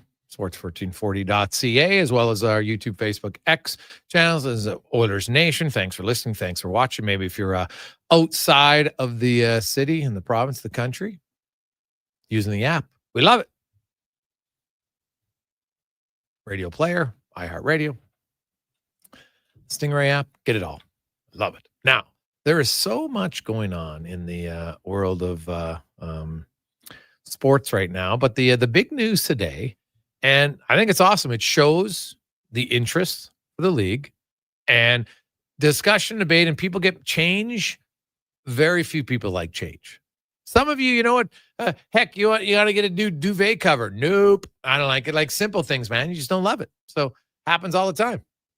But CFL announces some changes that are going to come in over the next 2 seasons as we get to our big guest of the day, brought to you by the Spruce Grove Saints. The Saints have started another season in their brand new facility, and it's a great place to watch the game. You can get your tickets at sgsaints.ca.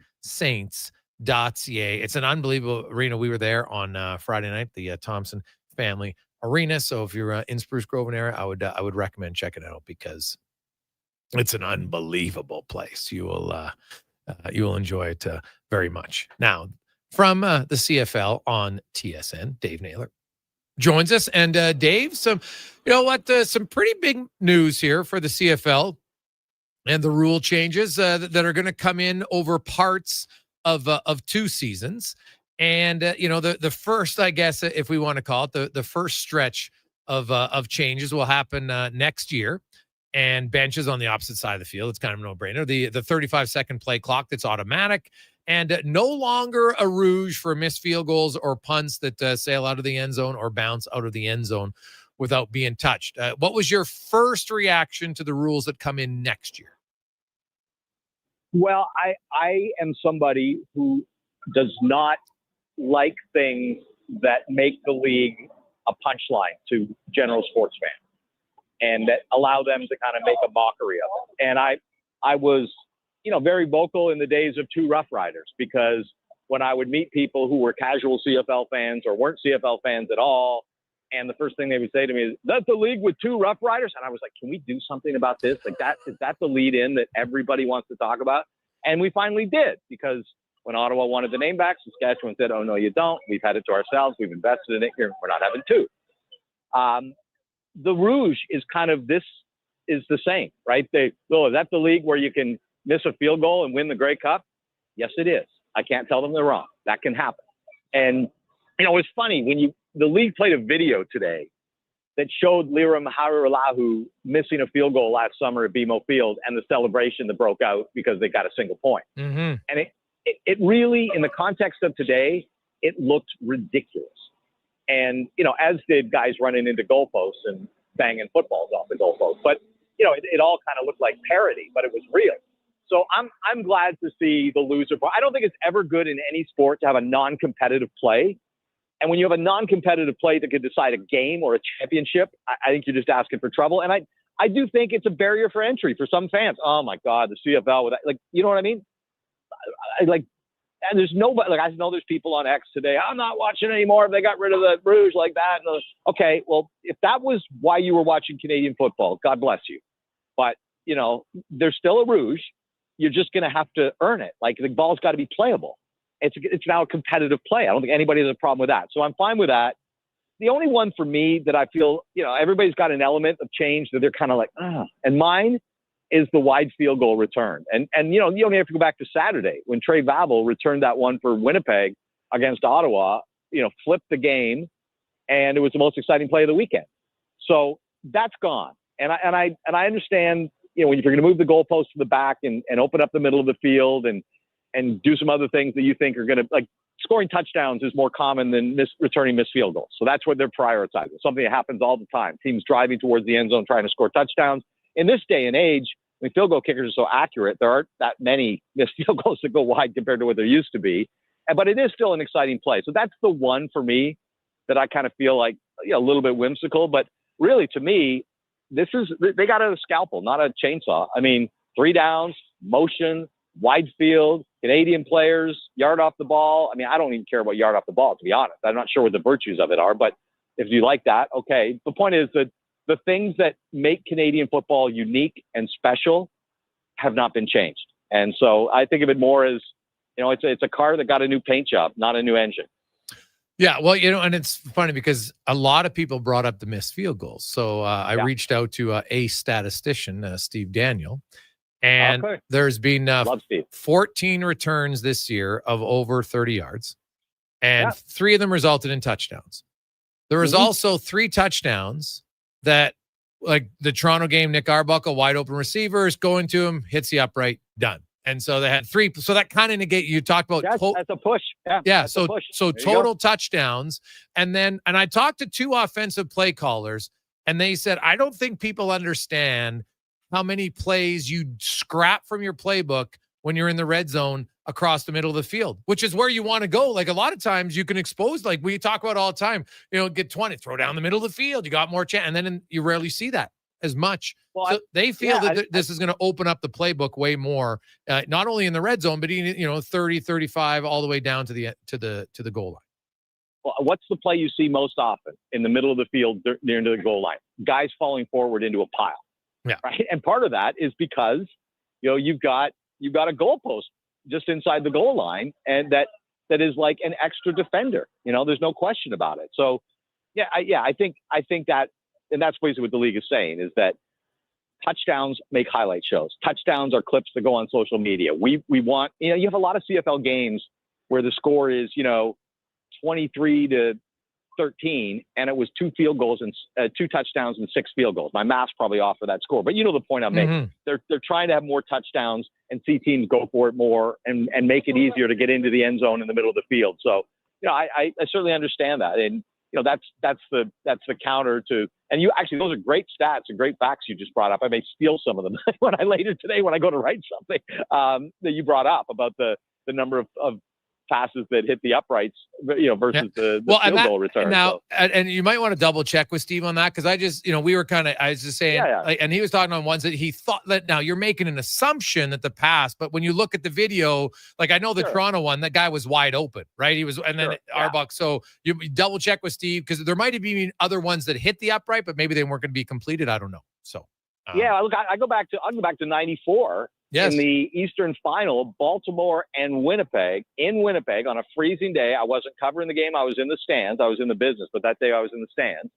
And Matt Donegan hit the crossbar in that game in the second half. And I think it was the fourth quarter, So it's like, it's a thing. It's a real thing. And, I do think that makes the game makes a lot more sense. And then of course, if you're going to put the field goal on the back of a 15-yard end zone, that's what forces the hand to go to a 100-yard field, because basically, as long as you're starting from your side of midfield, which you are in most instances, the field goes only 5 yards further to get to. If you left the field at its current length, you're talking about 15 yards further to get a field goal. Yeah. So, I know people are going to look at it and say, aha, they just wanted to have a 50-yard field, so it looks American. Well, no, you can't really move the goalposts, because you're going to make a drastic change if you didn't take something out of the middle of the field. And look, I know people have a point of pride about 55-yard line and stuff, but if I'm watching a great play over the middle of the CFL field, I don't care whether the guy's feet go across a number that says 50 or 55. It doesn't matter to me. It doesn't affect the play. Yeah, I totally agree with you. Dave Naylor joins us.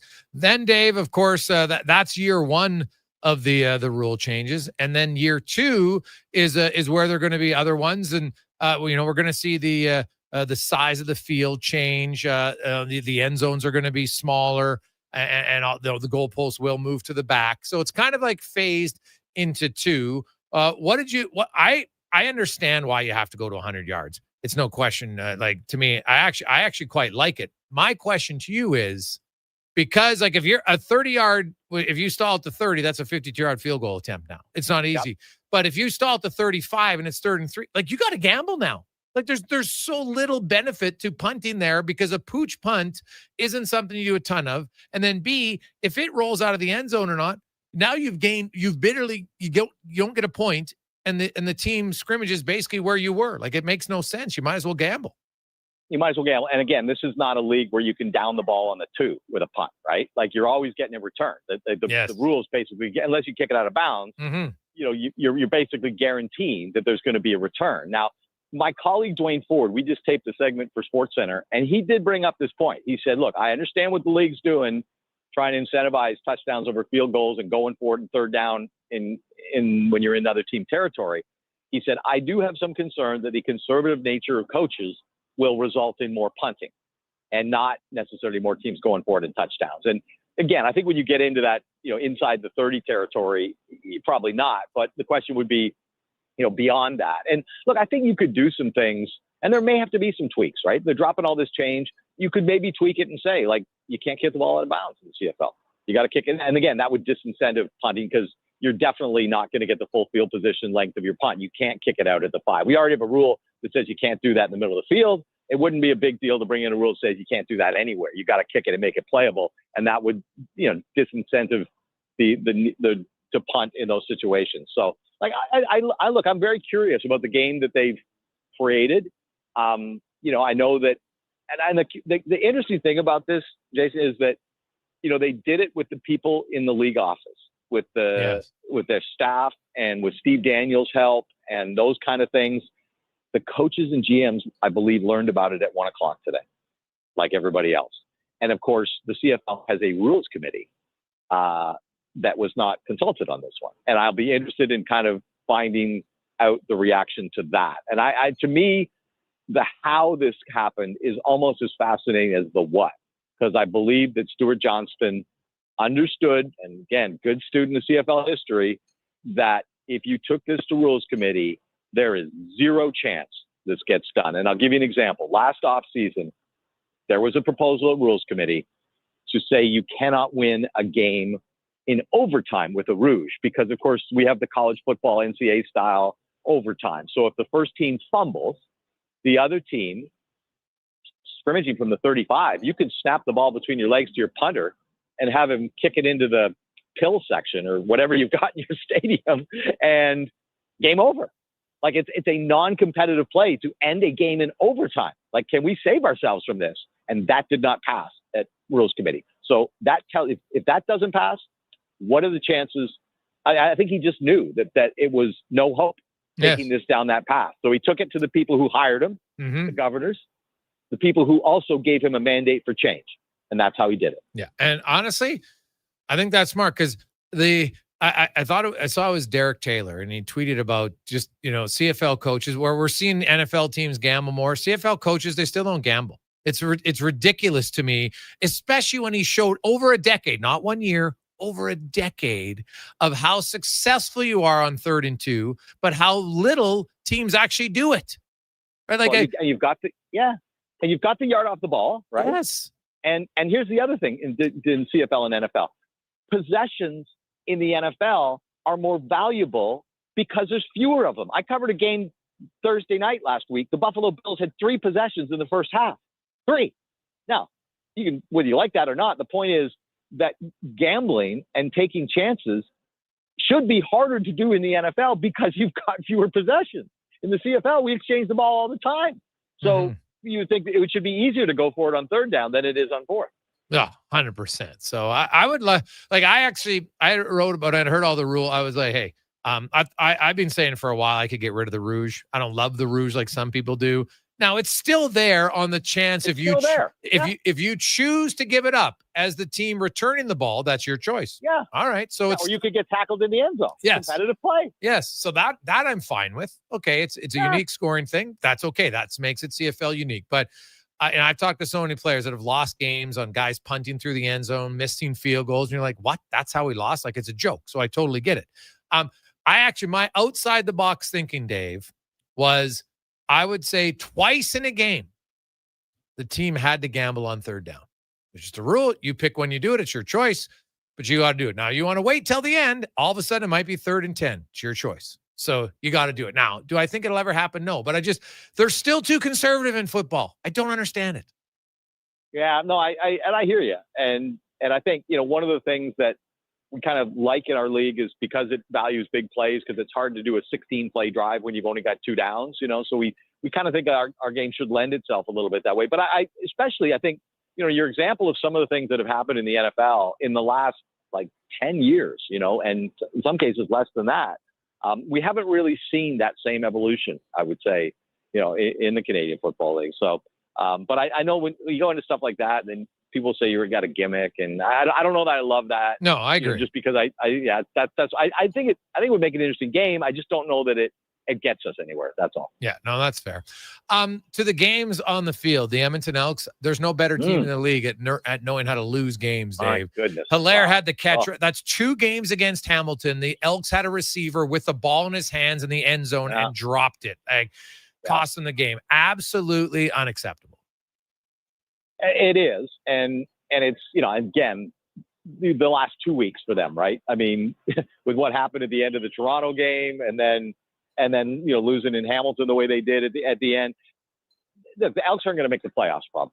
But the difference between this and every other recent non-Elks playoff season is that they built something this year. I know Milt Siegel's probably, ears burning because he doesn't like talking about, the meaningfulness of losses and things like that. But I think, there's value in, and you don't go from, missing the playoffs 4 years in a row to winning the Grey Cup. There's a continuum here. There's a climb. And I think the Elks have become the climb. I couldn't tell you that in any of the recent seasons. I couldn't say, yep, they've established this and they've established this and they found this. And I saw them look a lot better than they did at the start of the season. And I went and broke down the metrics on this team after 6 weeks. And particularly on defense, I've never seen anything like it in my life. Oh, they're brutal. I've never seen it like that bad. And, I think part of it was the quarterback situation because they weren't the offense wasn't on the field very long. So that, had effects on the defense, but obviously there were other changes more than that. And I think, the biggest probably reason that they're not going to the playoffs is when they went to training camp, they didn't make the quarterback situation a competition. And if they had, they probably would have come out with Cody Fajardo as their week 1 starter, and he would have played like he did in, week 8 when he took over, and they would have won a couple of those games and they'd still be in it. But identifying your quarterback is part of the process. They've done that now. I assume that, Cody will be their guy going forward. He certainly, I had breakfast this morning just by coincidence. It had nothing to do with the announcement today. I had breakfast this morning in Toronto with Mark Trestman, and we talked about Cody Fajardo, who he had on his team in Toronto. And, he said something to the effect that I have never seen a quarterback in my life who developed as a professional the way Cody Fajardo did, like what he is today compared to what he was when he was running short team for me in Toronto, in those days. So it was interesting, just measure of respect that Mark had for Cody Fajardo, for a guy who he didn't believe necessarily was capable of things that he's doing in the CFL right now, and how eye-opening it's been and how much respect he has for him. So, I've been an unabashed Cody Fajardo guy. Okay. He went to Montreal, led them to a Grey Cup victory. Over that span, the Owls went 18-1, the best 19-game stretch in CFL history. Okay. And I think there were 2 or 3 of those games that Cody didn't start, but he started like 16 of them. And at this time last year, and about a month later than this, right into October, Cody Fajardo was the betting favorite to be outstanding player in the Canadian Football League.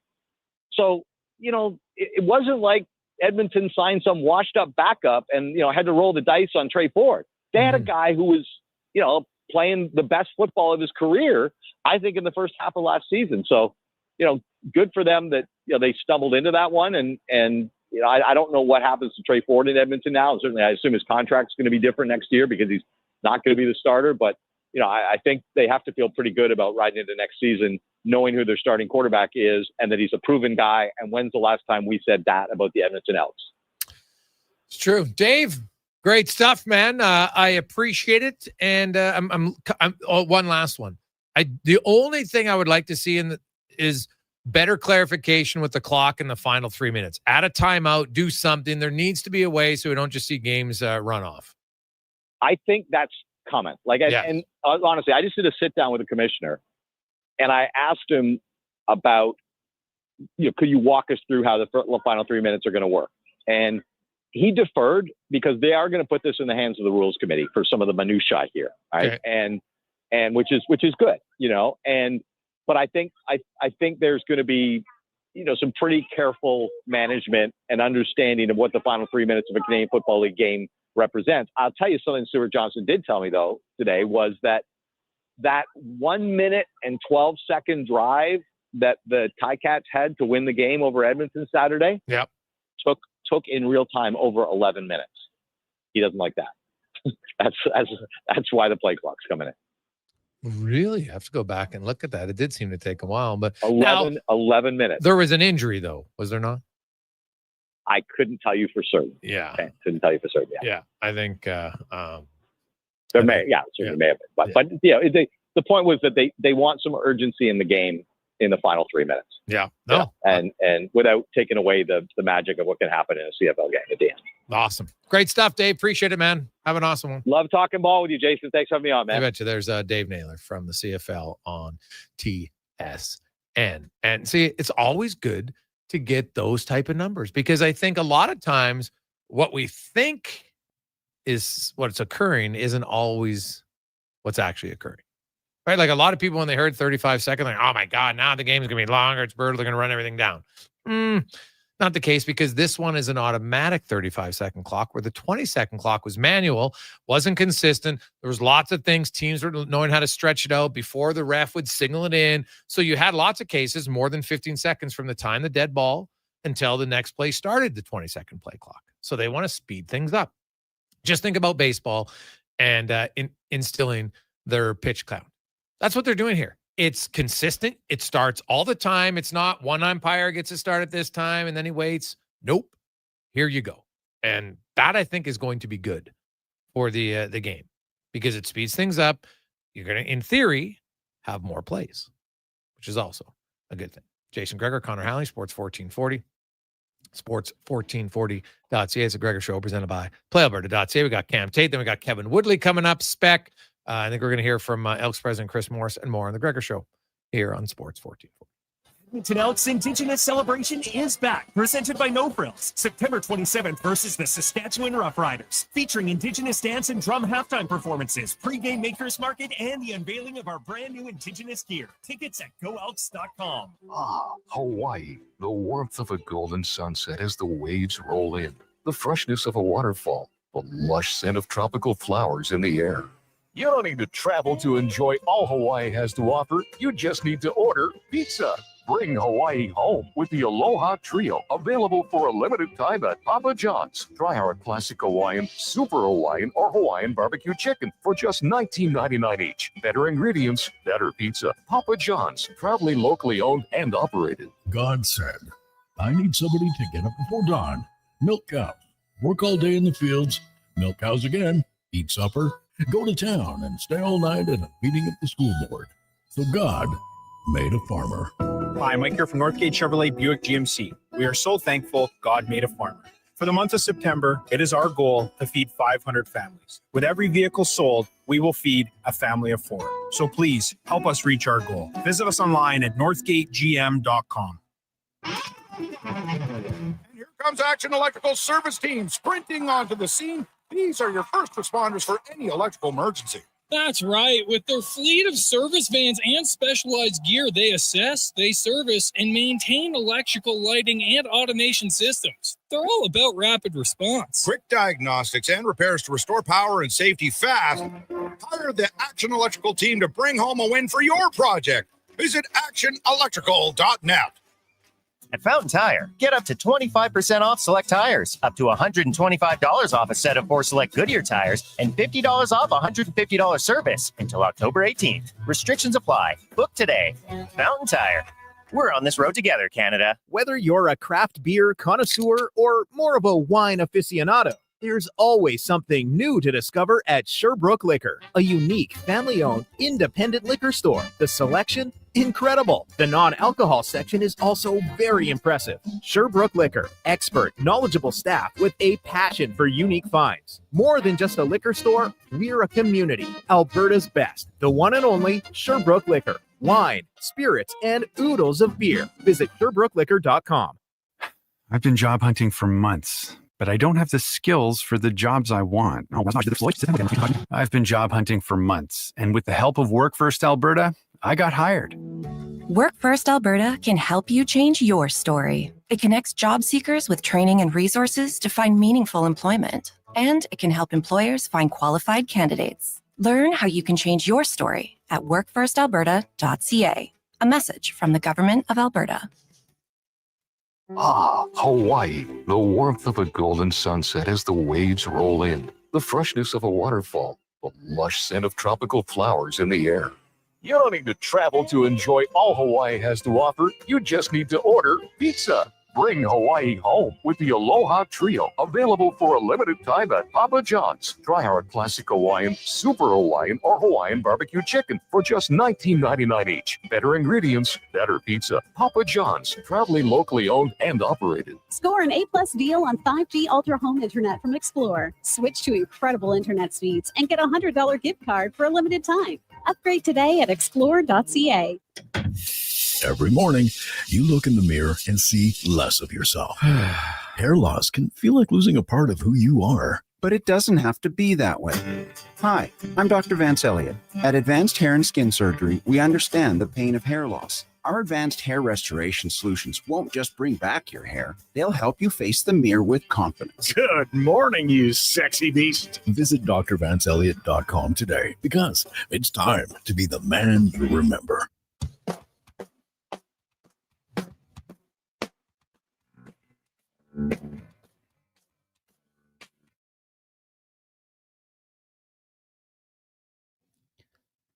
Portions of this hour brought to you by Papa John's. Enjoy a taste of Hawaii with Papa John's Aloha Trio. Try the classic Hawaiian, Super Hawaiian, or Hawaiian barbecue chicken pizzas for only $19.99 each at papajohns.ca or on the Papa John's app.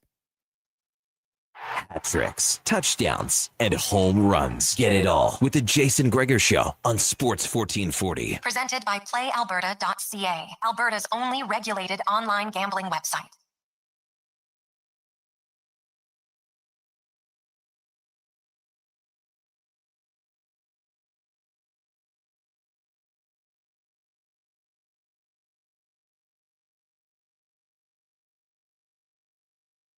Big news. The commissioner who made the big announcement, Stuart Johnston, will join us after 4 o'clock. So we'll get into some of the more specific details from the commissioner, some of the stats, and because obviously they did a lot of research into why they would make this change.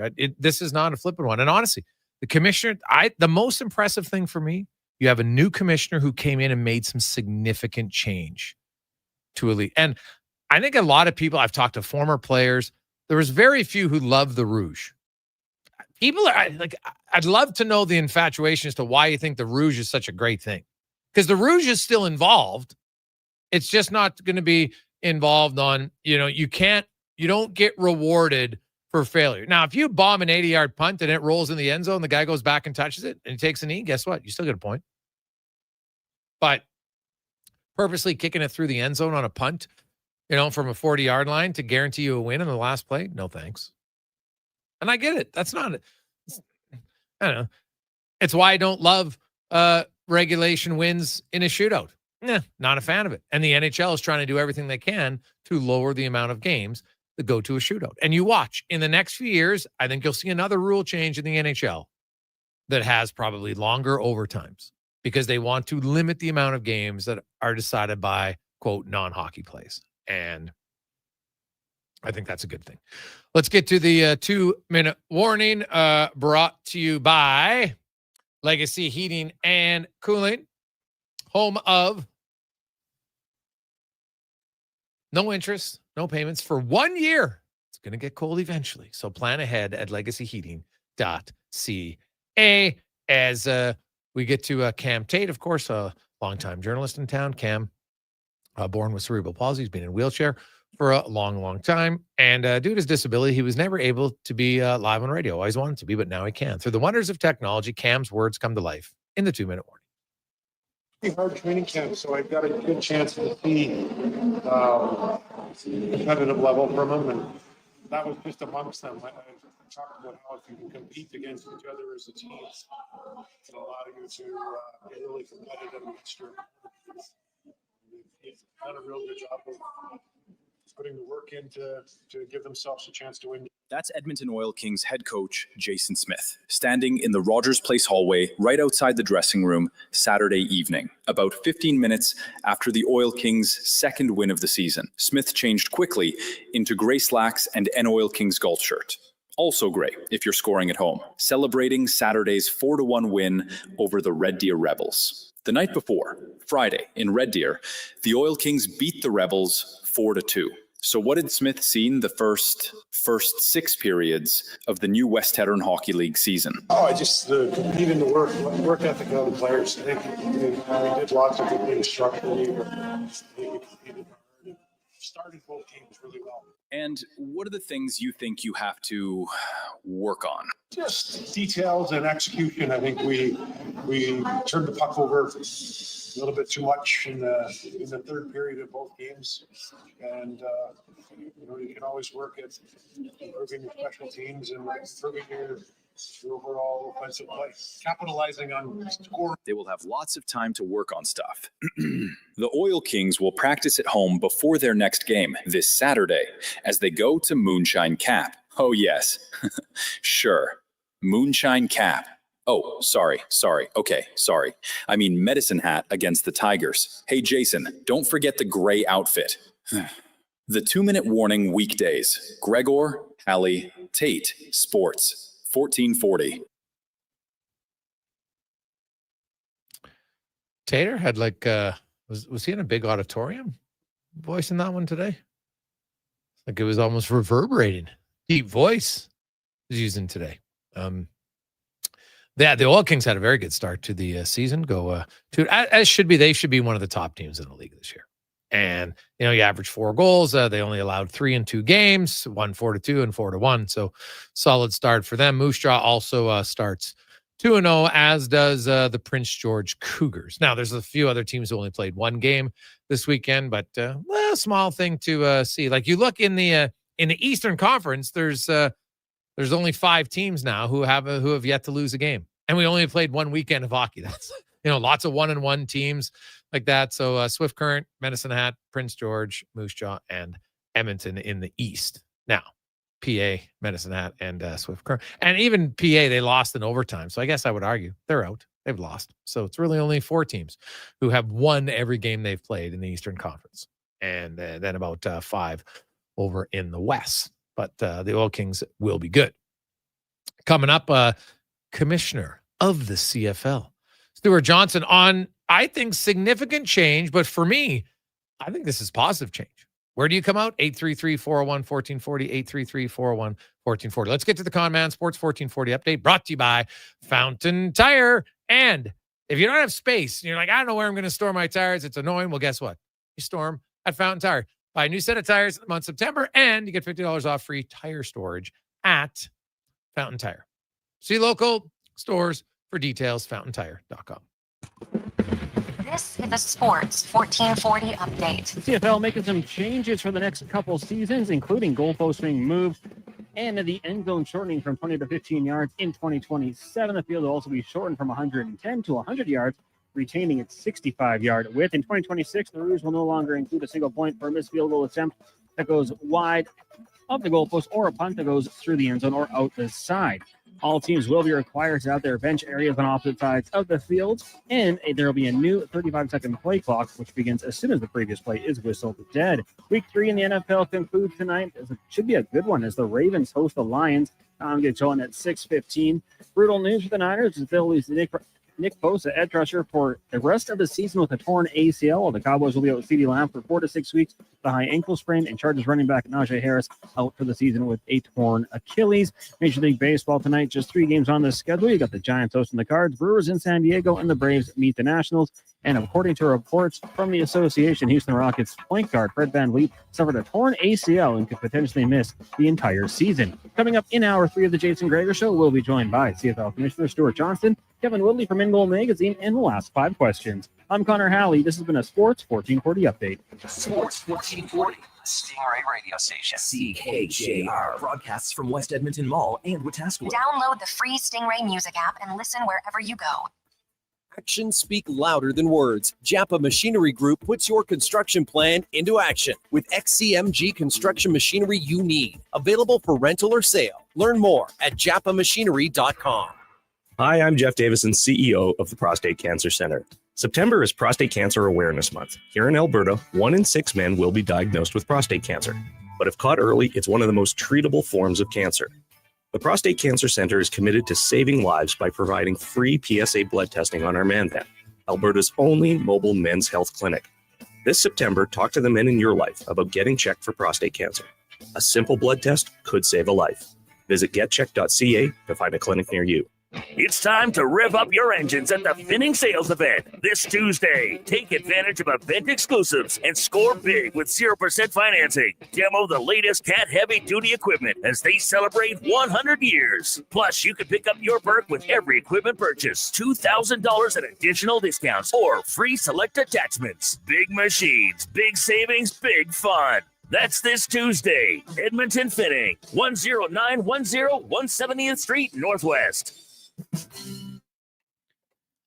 Portions of this hour brought to you by Leading Edge Physio. From weekend warriors to professional athletes, kids playing soccer, to grandparents in the garden, rotator cuff tears and tendonitis to post-surgical knees and hips. We fix your body. Life shouldn't hurt. LeadingEdgePhysio.com.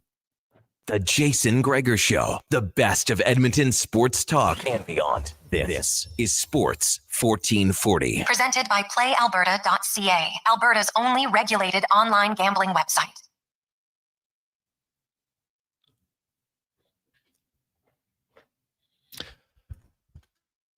Just after 4 o'clock.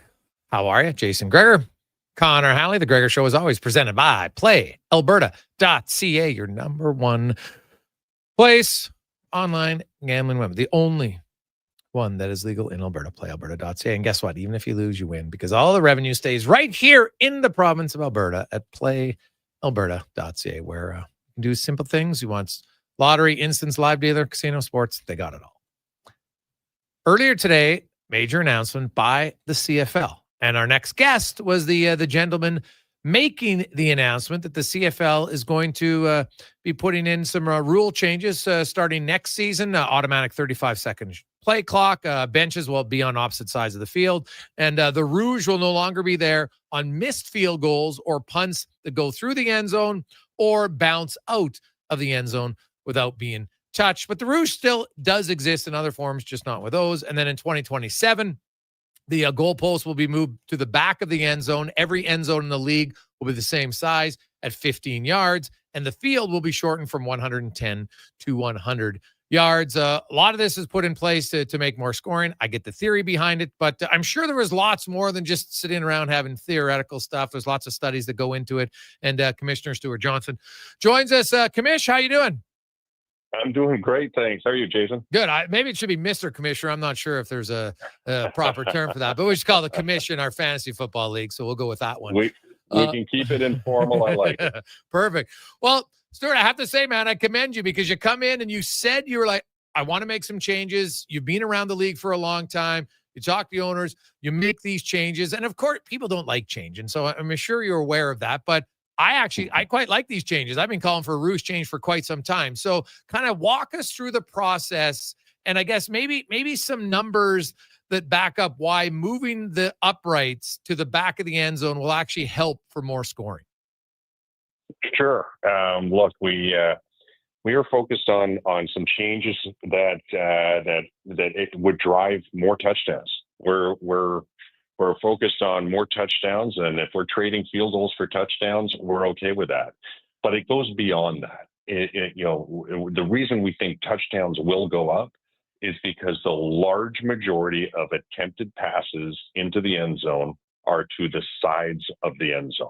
It's overwhelming how the proportion of passes that don't even bother trying to go over the middle. We think we're opening that up. That is now going to be a legitimate play. We don't have a massive metal obstruction blocking the most important piece of our field.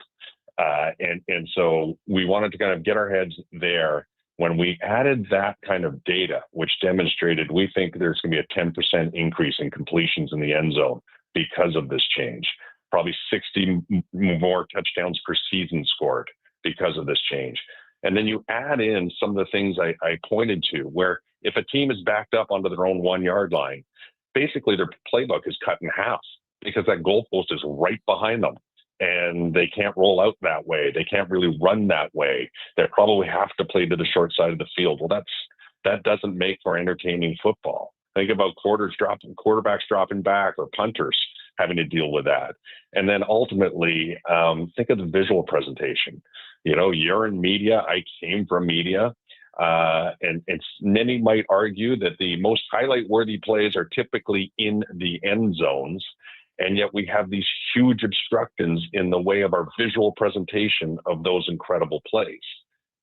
So all of that came together, and when we worked through the analytics and when we worked through the stats and we talked to our football operations folks, it really crystallized itself into the changes that we brought forward. When you look at the changes, the field goals, now it's going to be longer because it's a back 15 yards, which I'm assuming is a big reason why you're going to go to a 100-yard field. The width, I should point out to everybody listening, is going to stay the same. Correct. In looking at your numbers, because I believe we're still a little too cautious. Derek Taylor tweeted out how, teams are actually really effective on 3rd and 2. The problem is they barely do it. They'll kick all the time. A field goal now, you got to get to the 30 to be a 52-yard attempt. Do you think we're going to see? Is this was part of the equation, thinking teams that are 3rd and 2, 3rd and 3 from a 45 to a 50 are now going to look at gambling, which in itself is a more exciting play? 100%. That was part of the reasoning behind this. And you called it. Let's start with wiping out the 10 yards in the middle of the field. So if you start a drive in your own end, you are effectively 5 yards further away from field goal position than you are today, because we took 10 out, but we moved the post 15 back. So you're 5 yards further away from field goal position, but you are 10 yards closer to a touchdown. So you start there. Then I love your example. I think of it this way. It's 3rd and 2 on the 35-yard line. Currently, that's a 42-yard field goal, pretty darn makeable. But if it isn't made, right now, if you miss it, for sure that kick is going to sail through the back of the end zone and you're going to get a point. So really, what's the incentive to go for it on 3rd down? You're guaranteed 1 point. You're probably getting 3. Yeah. In the new world, that is now a 57-yard field goal. And you don't have a guaranteed point. Lots of kickers have legs to make it through the end zone even at 57 yards, but you're not guaranteed a point. It's a pretty high risk kick at 57, as good as our kickers are. So I think the incentive to go for it is so much greater. And I totally agree that is one of the most exciting plays that we have because it's so consequential. And so I'm looking forward to see if that plays out. I don't know if I missed it. When they move the uprights to the end of the end zone, where will the convert take place from? Yeah, we didn't talk about that. And where does the convert take place? The single point convert take place? Where's kickoff from without those 10 yards in the middle? We're going to come out and outline that for everybody, probably actually at the end of the season. I've got a rules committee looking at a couple of knock-on effects of this, but I would expect, and you should expect, that we'll adjust those positions based on the new yardage. Okay. Okay, that's kind of what I thought. And then also, and I think this is a valid concern for a lot of people who love the final 3 minutes of the CFL. It's what makes it incredibly entertaining. And by having a 35-second clock, some people think, well, if the team's out of timeouts, then you know they can just run a little bit more time off. And in theory, I get it, that 2 plays. Now you're talking, 110 seconds. Is there talk? I've heard rumblings of maybe an extra timeout will be allocated to each team. Mm-hmm. Could you even do the clock at 25 seconds in the final 3 minutes? What are some options there to ensure that one of the more exciting parts of the game doesn't change that much? Yeah, I think you just hit 2 good examples. And what I'll state right off the bat is our rules committee, our group of coaches, GMs, players association representatives, team presidents are going to look at that final 3 minutes. And what we're going to do is try and find the balance between the ability for comebacks, which is such an exciting part of our game, and perhaps increasing the urgency with which teams march down the field. And you've said one of the downsides of an automatic reset is hey, if you have the lead, you can kill the clock pretty quickly. But the flip side is, boy, if you're coming from behind, you are going to play with pace and urgency and maybe a little freneticism. And I'd like to see more of that. And I'll give you an example. This past weekend, Hamilton scores a last-second field goal. Hugely exciting. Loved it from an excitement standpoint. Of course, I don't cheer for any teams. Mm-hmm.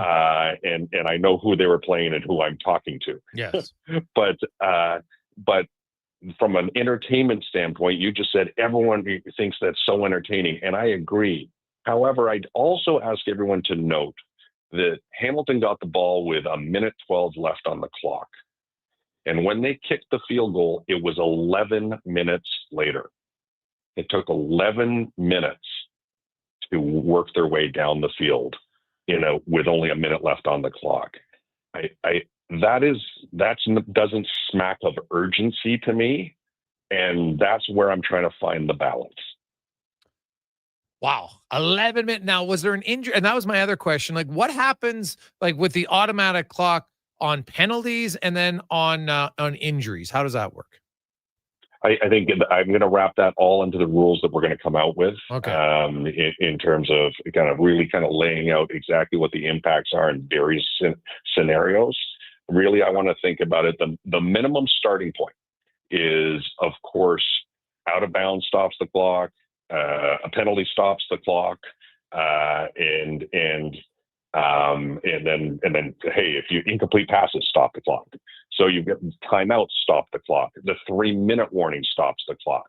So there are already many facets to the game that stop the clock. But we understand that we want to create a situation where people do have enough time to drive down the field and make that comeback. So we're working all that together. Commissioner of the CFL, Stuart Johnson, joins us. And Stuart, I think, these changes, I know it's coming in for 2 years when the uprights will move back to the end zone. The field will go to 100 yards. There's lots of people who feel, 100 yards means you're going to the NFL. And I'm kind of like, well, not really. The end zones are still bigger. The field's wider. They're never going to 4 downs. They've said that I don't know how many times, but people still think it's going to happen. The 100 yards would just, otherwise it would actually lower scoring because now you got to go farther. You got to go even farther to kick a field goal. So I get it. But how did you talk to grassroots level people about is this a monumental change for high schools and junior football and everywhere else, or will this be easy to do? How is it going to be so we'll have more fields across the country having the same yardage in 2 years? Well, a starting point is I spoke to the leadership of U Sport and spoke to the leadership of Football Canada, and took them through these changes. So they heard it from me before they heard it from me on a stage at a press conference. And it was, both of those were really great conversations. Obviously, everyone understands these are significant changes, but when I talk through the reasoning behind them, it's just a lot of logic there that they absolutely appreciated. And what I said to both groups was, I get this is a significant change for us. I've got 9 clubs. You have the entire country. and that's a lot of infrastructure. So you have to kind of say, do I agree with the philosophical principle of these changes? Maybe it's a yes. If it is a yes, then what are the economics of actually making infrastructure changes? And so I think way too early to determine what the impact will be by 2027. But I'm happy that we have a year and a half to kind of talk it through. And I've offered, myself and any of my team who's been deeply involved in this to collaborate and support in any way that we can. But really, that's those are decisions they are going to have to make. Now you didn't go through the rules committee for this one, Commissioner. How come? Like you do with the rules, but basically said, hey, these are the new rules now. Just help us make them to the best of our ability. Is it because in previous times any changes just never seem to go through? I have been around the league a long time, and I've seen lots of great changes come through. For example, the hash marks I thought was a brilliant change and really effective, and it's proving out to be just super successful. So it can happen, but the changes we've discussed today are incredibly sensitive. And we felt very strong that the group that we had working on it had the knowledge base and expertise to determine the reasoning and then make the argument.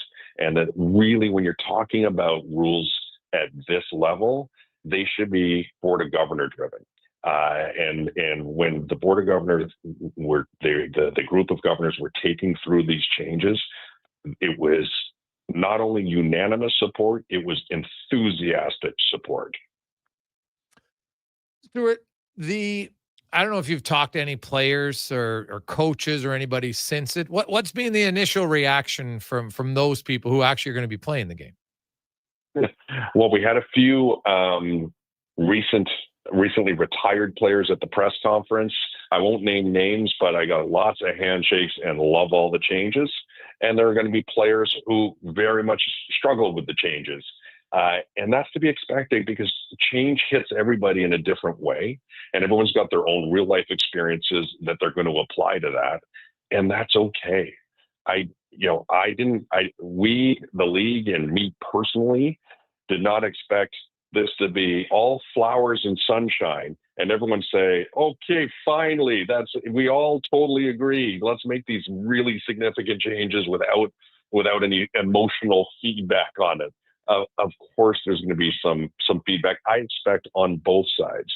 What I hope is a couple of things do resonate as people think through them. One is, you said it, 65-yard field, 3 downs, 12 players, motion. What are the things that truly represent what I would call Canadian brand football? I think they're there. And what we are trying to do is actually allow that to flourish in a way that's even greater than it does today, because we've cleaned up the canvas upon which they play. And so those are the types of things I hope people really can get their heads to. But I get it. Like we have a lot of passion drives sports in general, and passion definitely drives the Canadian Football League. And I love that passion. And I am looking forward to conversations as I go stadium to stadium, and I expect some of them will be harder than others, and that's okay. Getting continuity in all the end zones makes sense. The changes just from an aesthetics perspective, Stuart, for the teams to go from 110 to 100 and then move the field goals. Is it really that big of how much work is that going to be for teams? Why did that part wait until 2027? Is it a bigger undertaking than I think? Well, I think yes and no. Once we get there, once we've poured the new footings for the posts and we've addressed the turf, and we can manage that well. But we have to remember that some of our teams play in stadiums that are maybe owned by a university or the city, and we want to make sure we're doing things properly. We're working it through with our partners, and some of our stadiums share with the university football team, who, as you and I just talked about, may not adopt these same field dimensions. So we want to make sure that we are really thinking through changing it back and forth between a CFL game and a U Sport game, if that's what we need to do, is actually not that hard.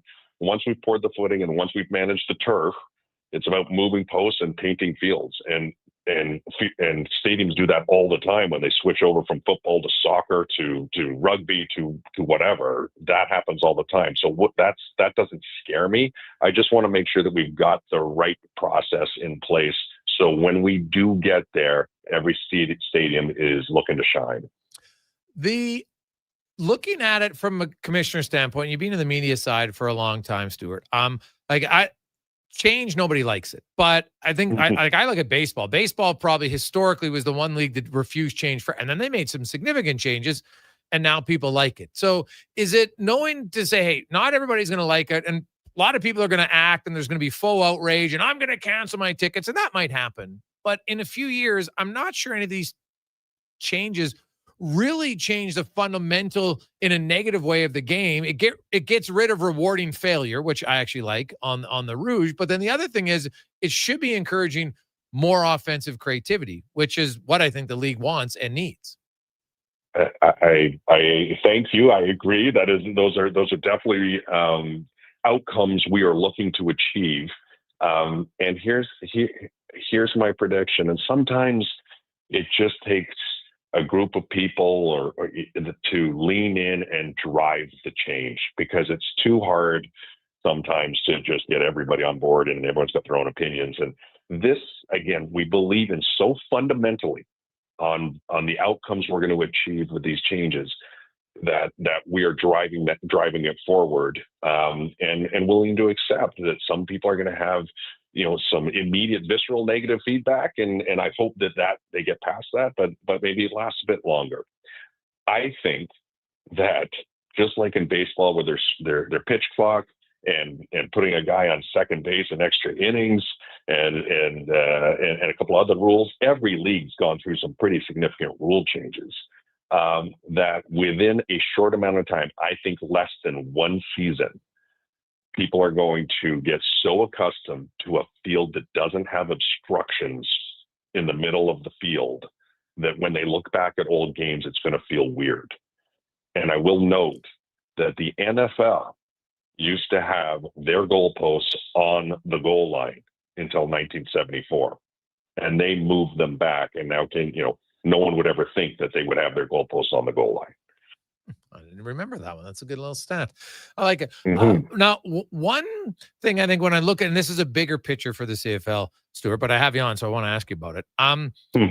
The short-term deals, I think, have made it hard for fans to kind of feel a little bit of connection and loyalty to their players. Now, I look at Winnipeg, hey, they don't have a ton of turnover. Now they win, so maybe that's part of it.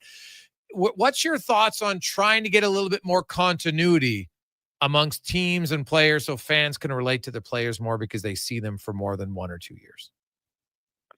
Well, I think that is a relatively logical thought process, that the more a star player is in a community, the more affinity and connection that community will have with the player. I don't think anyone would argue that. However, we do want to make sure we're doing what's right for the players at the same time. And, they've earned through negotiations the right for some pretty quick free agency. And so as we think about, the first thing I'll do, Jason, is acknowledge that, that's an issue. It is an issue. The upside, you could argue, is, hey, great players are appearing in different spots. Vernon Adams is now in Calgary, so forth. But I think it is an issue. At the same time, the solve maybe is not super straightforward. I think the solve is going to require a real collaboration between the league and the Players Association, and really think things through and figure out what is a path that makes sense for the players and the clubs where maybe we can achieve that goal. But unfortunately, I do think it sounds easier than maybe it might end up being. Yeah, no, that's fair. And then lastly, they're always wanting to attract a younger audience. Stuart, the TV numbers continue to grow. I know the TV contract, all signs from people I hear is going to be the biggest one they've ever had, which is great. What do you? No pressure. Yeah. What do you feel is like the next step that you would like to do to help, just create excitement and interest from the younger fan? Well, Jason, I'm not going to scoop myself. I'm going to say 2 words: stay tuned. We've got a lot on the go. We are, this is step 1. Now, step 2 and 3 and beyond are not about rules. Okay. But we have a lot of ideas on how we want to push this league forward, make it as relevant as possible, and win in the attention economy. That's what we're battling. It's the attention economy. Just like you are on your radio show, we are, in every aspect of our business. And so we've got a lot of things we're working on. Some are small little ideas, but I think could have nice impact. Some are much more significant ideas, and that they could have, I think, very significant impact. And I hope over these next weeks and months, I don't think it'll be press conference worthy, but I think you're going to hear from us with some more changes coming down the road. Awesome. Well, Stuart, congratulations on some significant changes. We look forward over the next 2 years to see them be implemented into the CFL. Thanks so much for joining us. As do I. Thank you. Enjoyed it. There you go. That is Stuart Johnson, the commissioner of the CFL. And man, we got a lot of texts coming in. I love it. Don't tell me for a second that people aren't passionate about the CFL. Just based on our text line today, 833-401-1440, 833-401-1440. We'll get to all that when we return. We got Kevin Woodley, Mark Spector, and more in a busy Monday edition of the Gregor Show, presented by PlayAlberta.ca. The job isn't done until the last load is hauled, and having a semi-trailer out of commission is not an option. Whether replacing or adding to your convoy, Edmonton Trailer has a huge inventory of new and used semi-trailers, trusted by the gravel, logging, oil field, fluids, and freight industries. Find a trailer right for you online or at one of their 3 locations. For sales, service, parts, rental, and finance, when you're in it for the long haul, Edmonton Trailer. You've got a go-to coffee spot, a trusted barber, even a lucky game day jersey. But when it's about looking your absolute best, there's only one name you need: Mr. Dirk. Family run since 1939, we're experts in crafting impeccable tailor-made suits and offering a wide variety of everyday styles. Pair that with personalized one-on-one fittings and the convenience of on-site tailoring. Mr. Dirk elevates your style game. Visit our Edmonton store or explore MrDirk.com. Score big on style with Mr. Dirk. While the players gear up for the new season, make sure you gear up your snack game with Will Hawk Beef Jerky. Okay, this jumbo bag of beef jerky should last the preseason. Whoa. Will Hawk has more than just beef jerky. There's smoked sausage and pepperoni products, too. Well, how about we have jerky for Eastern opponents and pepperoni sticks when we face the Western teams? Now that sounds like a Will Hockey game plan. Will Hawk Beef Jerky, because you don't win games with salad. Only available in Leduc. Yeah, can I get yes. A common reaction from a veggie lover. Always scanning, searching, longing. But wait, what is this we see? The new McVeggie, now at McDonald's.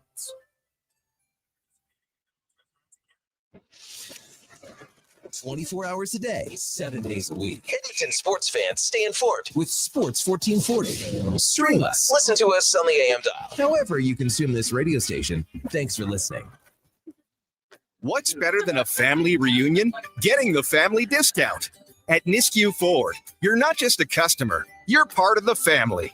And we believe our family deserves the very best. Our legendary employee pricing has been held over into September. So if you just got back from summer vacation, you can still get the Ford you want with exclusive deals reserved for our closest kin. The coffee's on.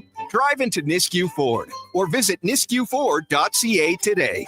Above expectations. I love the colorful clothes you wear and the way the sunlight plays upon her head.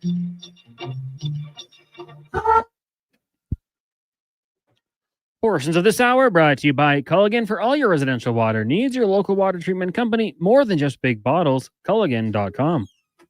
The Jason Gregor Show, the best of Edmonton sports talk and beyond. This is Sports 1440. Presented by PlayAlberta.ca, Alberta's only regulated online gambling website.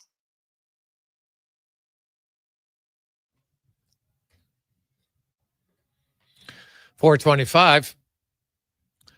Jason Gregor, Connor Halley, Sports 1440, sports1440.ca. Oilers Nation, YouTube, Facebook, X, and Instagram. Thanks for listening. Thanks for watching. Whether you're online, on your iPad, on your phone, some of you watching, listening, we very much appreciate it. It's the Gregor Show presented by PlayAlberta.ca. Casino, sports, lottery, instance, live dealer, all in one place. And easier than ever with the new app. Check it out, Play Alberta. Now, let's go talk a little hockey. Get to the oil report. Brought to you by Volvo Cars Edmonton. The new 2026 XC90 is here. Check it out at VolvoCarsEdmonton.com. Kevin Woodley from In Goal Magazine, NHL.com joins us. Woodley, how you doing, buddy?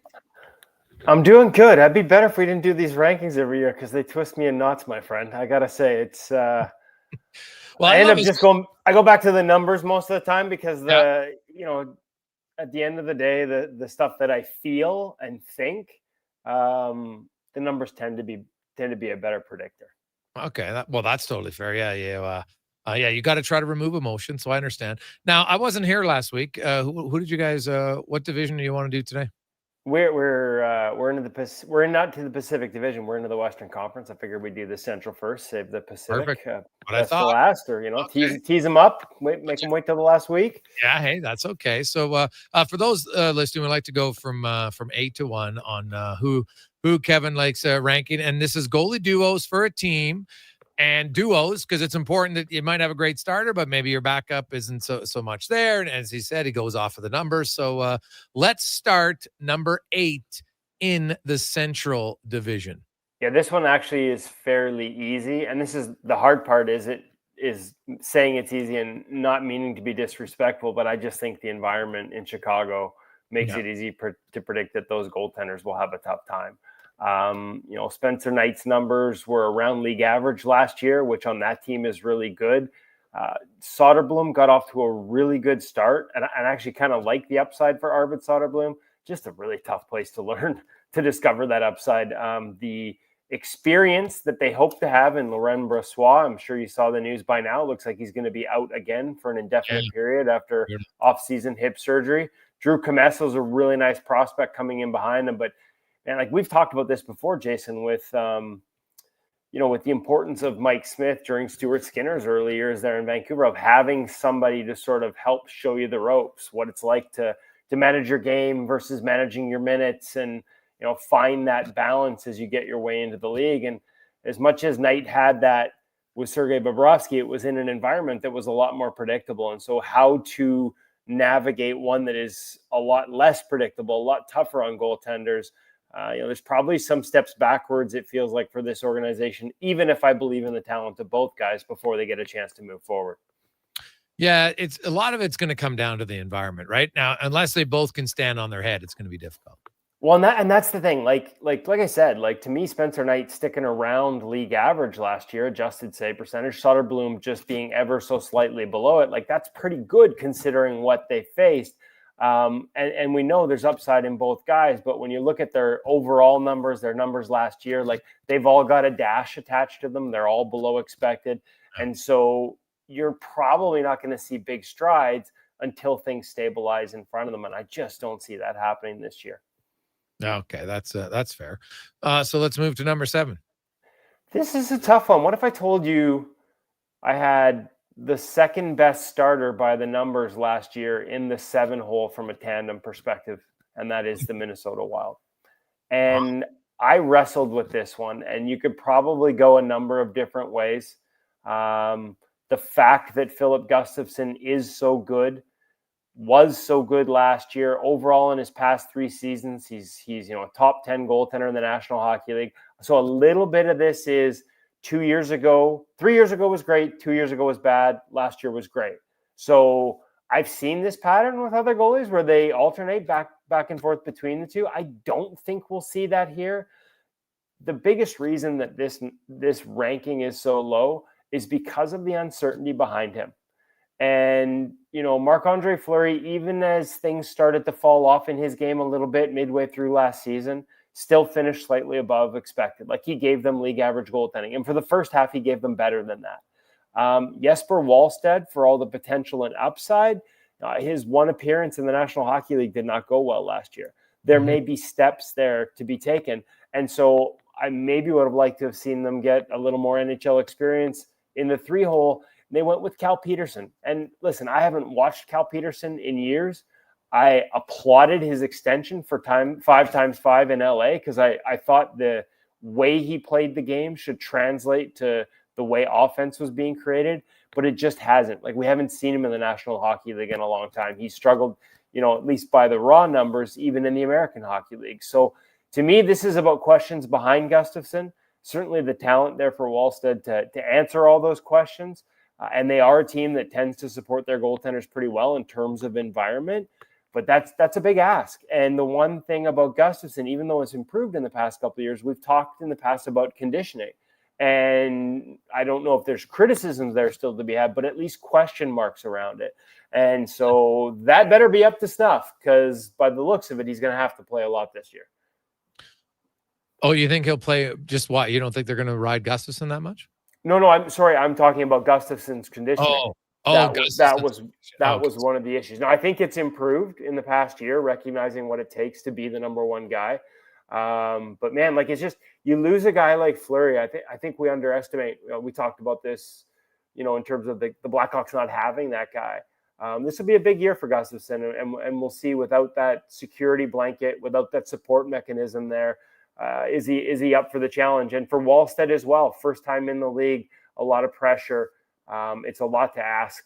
And again, there's talent there, but usually it requires a little bit of experience before you can be comfortable with, hey, this guy's going to give you 30 good games. Number 6. Yeah, this one is another one where it's about the depth chart behind them. I've got the Utah Mammoth there. And Karl Vejmelka, as good as he was last year, still graded out, like top 20 goaltender, plus 0.7 on the adjusted save percentage. They bring in Vitek Vanacek. They're going to let Connor Ingram go. Interesting to me, because when he's, when everything in his personal life is on track and he's feeling good, there's no doubt in his ability and his talent. And he's put up some really good numbers for them up till last season and leaving to go into the program. So enter Vanacek, who had a really tough year last year, even in Florida, by the numbers. His years over the past 3 combined grade out around league average, as do Vejmelka's. And when you add those up, as good as Vejmelka was last season, he's another guy like Gustafsson that's been one season on, one season off. So can he find some consistency in his game? I do like, even without Ingram, I like the experience they've got in the 3-hole. I think that Jackson Stauber is an NHL-capable goaltender already, and Matt Villalta has a lot of experience in the American League as well as a little taste of the NHL. So I like their overall depth, but I think we saw them lean too heavily on Vejmelka, and it's going to be interesting to see whether that happens again or whether Vanacek can have a real bounce back from last season, because last season, like I said, from a statistical standpoint, was in the bottom third of the league. Yeah, well, what do you think it is about Vanacek as to what did he struggle so much with? You've heard me use this phrase before, but sort of high floor, questions about the ceiling. And as the game's gotten more dynamic and you need to sort of have this other layer for tough saves, he's a guy that, has a good technical foundation, puts himself in good spots, but is there that extra layer to make tough saves? You see it in the penalty kill numbers a little bit. And listen, like last year, he bounced around a bit, and it wasn't all behind great teams, and he ultimately ends up in Florida. And like I said, it didn't go great there either, and that is obviously a good team defensively. But sometimes you got to account for the fact that, they have these are people and they move around and it's not easy, and there are other factors. So like I said, his numbers over the past 3 years aren't terrible. They're right around league average. But that's below what Ingram was giving them when he was there and settled and feeling good about his game like 2 years ago. And so to ask Vejmelka to stop bullets in his teeth and, be like a 30-game guy. Honestly, Jason, I read a report today that they were out on Carter Hart, and I thought that might be a case, that might be a spot where he would land. And if so, this would have quickly become one of the top tandems in the league, despite him being out, like just from a pure ability standpoint, despite being out as long as he'd been. It's just, there's a lot of questions about whether last year was the beginning of something in the wrong direction or just a blip for Vanacek. And I guess time will tell, but it just feels like that's an organization that's leaned heavily on Vejmelka in the past, and they might have to do it again. So we moved now to number 5. Yeah, and this one, I've got the Nashville Predators here. And it feels like they should be higher because of UC Saros's overall body of work. And I know everybody says he had a bad season last year, but for the first third of it, he was in the Vezina conversation by the numbers. He was exceptional. They were a bad team that ultimately he couldn't prop up. And eventually the sort of lack of quality defending and abundance of high quality chances in front of him eventually caught up with him. And his numbers dipped to just slightly above league average. But still, over the past 3 seasons, top 10 goaltender in the National Hockey League. Questions to me for them as a tandem are more around Justus Annunen, who, again, over the past 3 years in his time in Colorado, posted some good numbers in some tiny samples and some insulated starts where they really protected him and put him again out against the lesser lights. Last year in Nashville, behind a bad team, without that protection, the numbers fell off a cliff. So which guy do you get? This could bump up significantly if you get more out of Annunen, because it's pretty clear, as good as Saros can be and has been, you can't expect him, to basically save your entire team. There needs to be a little bit more structure. And I'm curious to see whether they get that in Nashville this year. I think the tales of UC Saros's demise have been greatly overstated, and I think he'll be fine. But the question marks behind him led me to drop this one down a bit. Okay, so we get now to the top half in the Central Division for goaltending tandem rankings. Who's number 4? This one's probably going to surprise some people, and honestly, by the numbers, if not for their great backup play last year, I could have dropped them further. I've got the Dallas Stars here. Ooh, Jake Ottinger's numbers weren't great last year. They weren't. They were below expected. And for the last 3 years combined, they're just barely above expected. Now, Casey DeSmith saved it last year. He was plus 1.4%, which is like a top 10 goaltender in the National. It's better numbers than Connor Halley put up in a smaller sample, obviously. So I believe in the talent of Ottinger as well. Like, we've seen what he's capable of. We see how far he gets in the playoffs every year. Like, he's a young goaltender who's been to 3 straight Western Conference finals. Yeah. And yet, the numbers don't lie. This is one where my eye test wants to put it higher, where my belief in the way he approaches the game and the physical tools that he possesses all say he should be higher. But when you look at these numbers and you look at the quality in this division in terms of starters, especially Saros behind him, like Saros, again, everybody looks at UC Saros and says he has a bad year. Well, by the numbers, he had a better year adjusted save percentage-wise than Jake Ottinger did last year. So Casey DeSmith was exceptional for them last year. He might be the best bargain in the National Hockey League at $1 million per season for another 2 years. And that's kind of why I kept the Stars ahead of the Nashville Predators. They've got a coaching change there. I'm a huge fan of Glenn Gulutzan. Let's see what that impact is defensively, because they have insulated their goaltender. I think that's why the raw numbers look so good at times. And I think probably why people are going to look at this and say I'm nuts. But again, when I look at ClearSight Analytics and the adjusted numbers, and Stephen Valiquette, when he's assessed this, has probably been more critical than I am of Jake Ottinger. They just don't add up to a higher ranking. Not when we have, Jordan Binnington, Mackenzie Blackwood even, and Connor Hellebuyck still to talk about in this division. All right, so let's get to the top 3 here with Kevin Woodley. Who do you have as 3? St. Louis Blues. And this is one where I could have gone either way, because their numbers over the past 3 seasons, Jordan Binnington and Joel Hofer, would dictate that you could put them in an argument right up there with the Winnipeg Jets, who I think people have probably guessed by now are top of this division, not to give it away. Okay. But last season in particular, which is interesting because the defensive play got better under Jim Montgomery, but both guys were below expected. Like, both guys were slightly below expected last year. It surprised even me when I looked up the numbers, Jason, to the point where I reset the filters to make sure I hadn't screwed something up. I did it twice. That's how odd it looked to me. The reality of the past 3 seasons is these guys have been really good. Last season they dipped, and yet they still got on that run down the playoffs. So is that them? And the numbers say it's not because they're facing great chances of just having to make great saves. Like, the numbers have fallen off. So this was one where I really struggled. I'm going to go with body of work. We saw what Binnington did at the Four Nations. I think Hofer is an exceptional, turned 25 heading into the season. Otherwise, I would have had him on my top 10 under 25 list that I did for NHL.com earlier this year. And then you look behind them, Ellis, Zarenko, Cranley, all young, inexperienced goaltenders. But you look at what they did with Hofer. Like, I love they got Dan Stewart in a development role there. I think he's really good at his job. And so if they need somebody, watch him have somebody ready to come up. He works in great tandem with Dave Alexander, the goalie coach there. They've got a really nice sort of thing going. And so my hunch is these guys will finish higher. But again, can't ignore the math. And the math says that based on last season, it's hard to put them ahead of the Colorado Avalanche, even if in the last 3 seasons, they should be overall. Okay, so Colorado you have at number 2. Obviously, is it solely on the starter, or do you like the tandem? I like the tandem. I thought they played well off of each other. They play quite differently. Blackwood at plus 0.6%, Scott Wedgwood at plus 0.2. Them and the Winnipeg Jets were the only tandem in this entire division where both guys were above expected last season.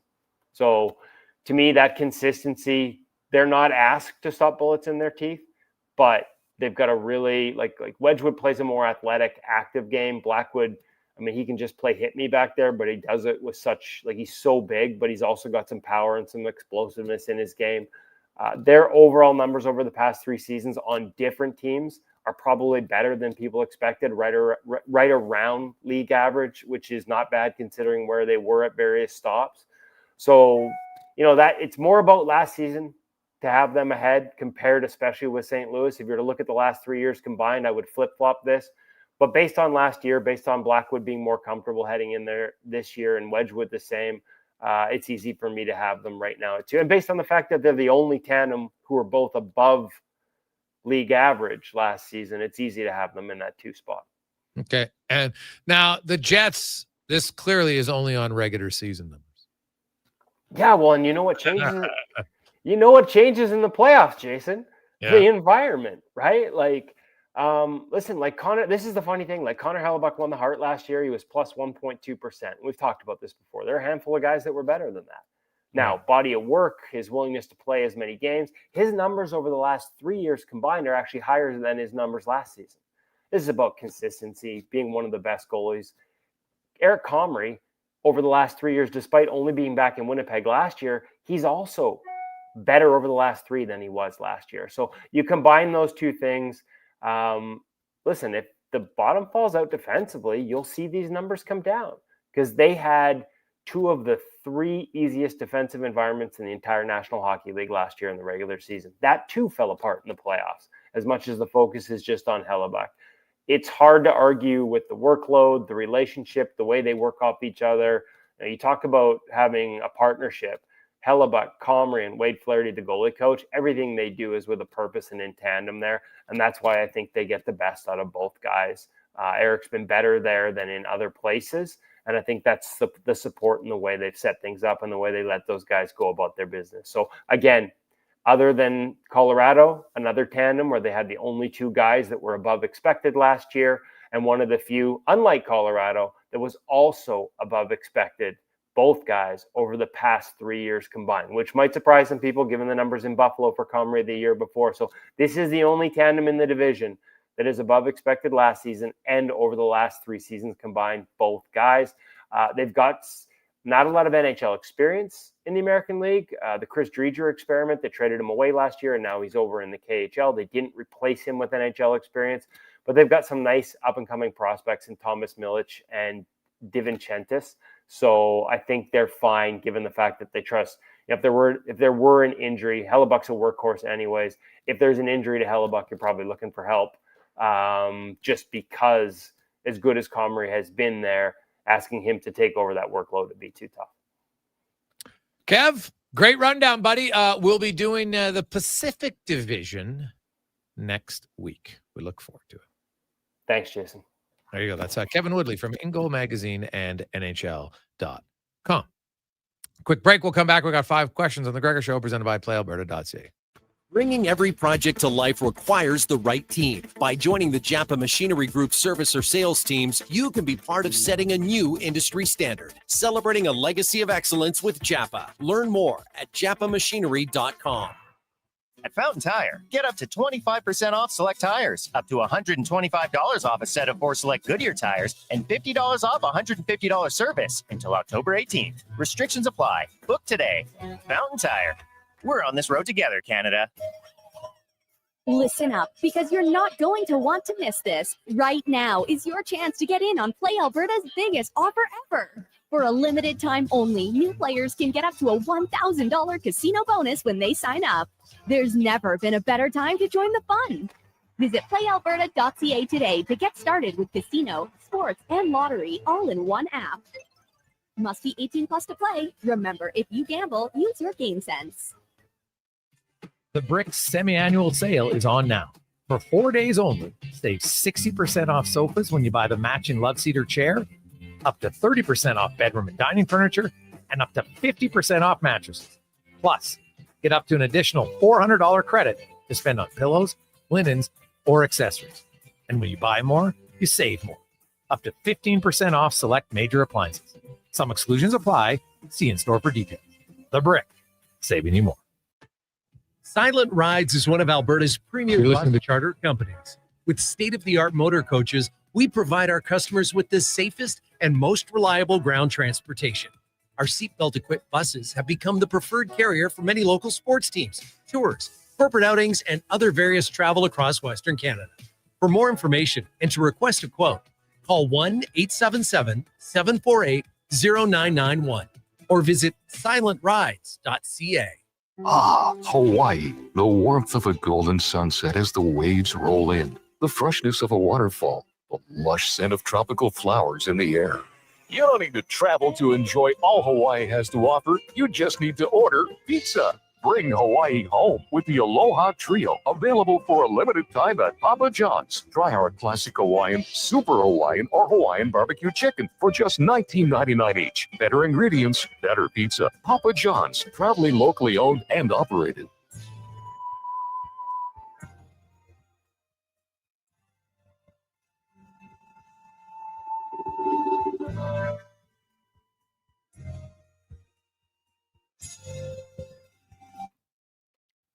Portions of this hour brought to you by Cantork. What's the best way to beat the tariffs? Buy Canadian. Cantork's products are not only made in Canada, but right here in Edmonton. Save money, support Canada at Cantork.com.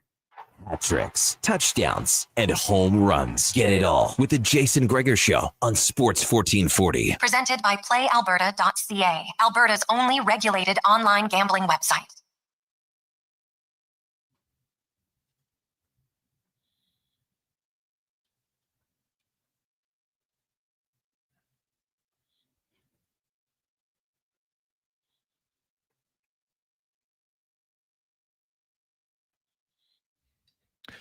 Rolling through. Busy Monday, man. We're almost 3 hours in. I love it. Welcome back. It's a Gregor Show presented by PlayAlberta.ca. You can always get involved. You can text us 833-401-1440 in our inbox. Let's get to 5 questions brought to you by the Brick, as their semi-annual sale is on now, but only for 4 days. Save 60% off sofas when you buy the matching love seat or chair, up to 50% off of mattresses. And when you buy more, you save more, up to 15% off select major appliances for 4 days only at The Brick and thebrick.com. It's time for 5 questions on the Jason Gregor Show. All right, Jason, question number 1, of course, changes in the CFL. I want to ask you, is there one you like or dislike the most? And was there anything that you think they potentially missed? Well, the one I like the most, honestly, is getting rid of the Rouge. I did not like rewarding failure. I don't think it was necessary. So that's the one for me. Not even a question mark. Yeah, I'd say the one that I disliked the most was just the uprights. And I get it, obviously. But I'm a big fan of the missed field goal return. I think that's a fun part of the Canadian game. It'll still be there in the instances of when you're short. But I always liked a wide right field goal return. So that one's a tough one for me. anything that they missed personally, no. I mean, I wasn't the one banging the drum for changes to the CFL, so I like the moves that they've made. I think they're good. We'll see how they play out when the field or when they're actually used on the field in the next couple of years here. Question number 2 for you. Obligatory Oilers preseason question. Did anyone stand out to you in the preseason split squad game last night? No, not the game I watched. Like, not stand out. Like, I just don't want to overhype it. So no one stood out for me the game I watched. I liked the story. I was trying to watch the game in Calgary at the same time, and Clattenburg, good for him. Yeah. But to say stand out, I think would be disingenuous of me. For the Edmonton game, I don't think there was one player I was like, oh wow, they were dominant. Yeah, I'm with you. There's some players I was watching. I mean, I'm glad they kind of threw a lot at Leppinen, see what he can do, getting 30 shifts on the back end. But yeah, it's split squad. Hard for me to take a whole lot out of it. I'm kind of with you on that one. Question number 3 for you. Jays clinching a playoff spot over the weekend. How much more do they need to do for you to say this season was a success? Ooh, go ahead. I think they got to win around. We've seen them make the playoffs last couple. Well, not last year, but previously a few times with this kind of regime, and they filled out in the first round. So I want to see a series win, and that changes from the start of the year. The start of the year, I would say this is a huge win because I'm a pessimistic Jays fan. But right now, a series win, I think that's what I need to see from this group. They got to take that next step.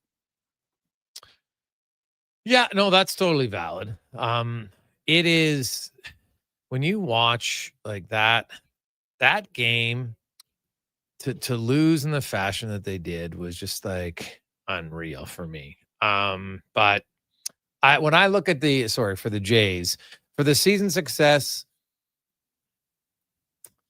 well, at this point, if they don't finish first, I think that's a disappointment because I don't know if that's low-hanging fruit or not, but you've worked this hard. There's 6 games left. Like, just go 500 and you should get in.